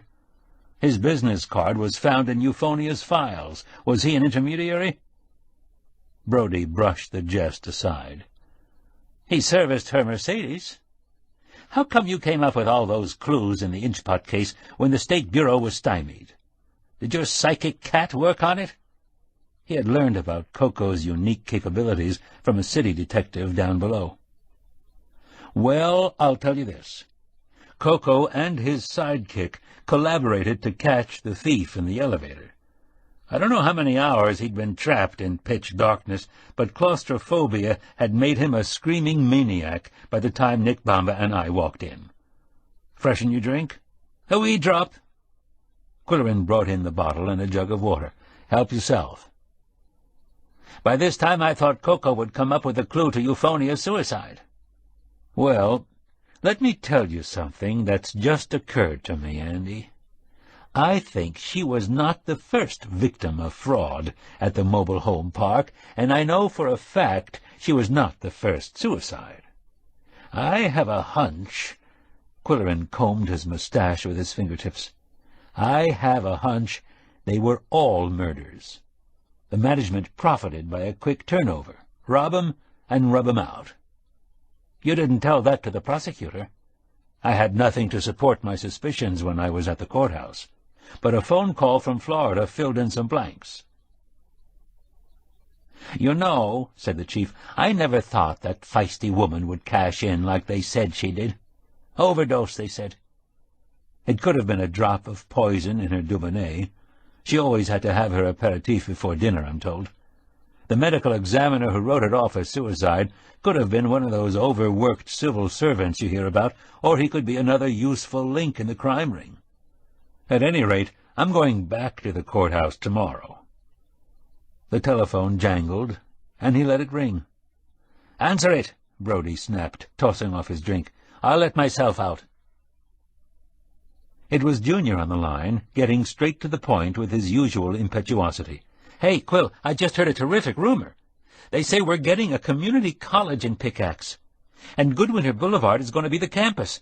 How do you like that? All those white elephants are made to order for administration offices, classrooms, dorms. I hope it's true." "I don't see why it shouldn't be true," Qwill said calmly. "Lockmaster has its College of Animal Husbandry. Pickaxe could have an Institute of Rumor Technology with courses in conspiracy theory, advanced gossip, and media leak." "Very funny," Junior said sourly. "I'll call Lyle Compton. He'll know what's happening." Qwill lost no time in phoning Polly. "Have you heard the rumors about Goodwinter Boulevard?" "No, I haven't. What are they saying?" she asked anxiously. "The police have heard one rumor, and the newspaper has heard another," he said, "and they're both true. I merely want you to be assured, Polly, that your carriage house won't be affected." "Are you involved, Qwill? Aren't you going to tell me what the rumors are?" "No. At the rate gossip travels in Pickaxe, you'll find out soon enough." "You're cruel. I'm going to phone my sister-in-law."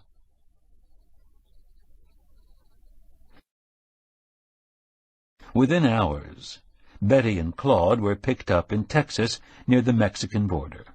Pete was arrested at an airport in Kentucky, having abandoned the stolen van. All three suspects would be arraigned on murder charges. For Qwill the case was closed, and he entertained himself with speculations. If he had not rented the Gage mansion for the winter, Koko would not have discovered the historically important scrap of paper that led to the big burning of 1869. And if the cat had not become a closet archaeologist, the mysterious deaths of Euphonia, Gage, and Gil Inchpot might have gone unsolved. And if O.J. had not infuriated Qwill by spraying the back door, Pickaxe would not be getting a community college. Would it be named after the Goodwinters who founded the city? Or the eleemosynary foundation that was funding it? Or the orange cat with fleas and bad breath? They were fanciful thoughts, but Qwill was feeling heady from too much caffeine. It was shortly before New Year's. He plugged in the lighted Christmas wreath in the dingy library and relaxed in the hammock-contoured lounge chair with yet another cup of coffee. With refurbishing, he reflected, the library would make an impressive office for the president of the college. Yum-Yum was lounging on his lap, her chin resting heavily on his right hand, forcing him to lift his coffee cup with his left.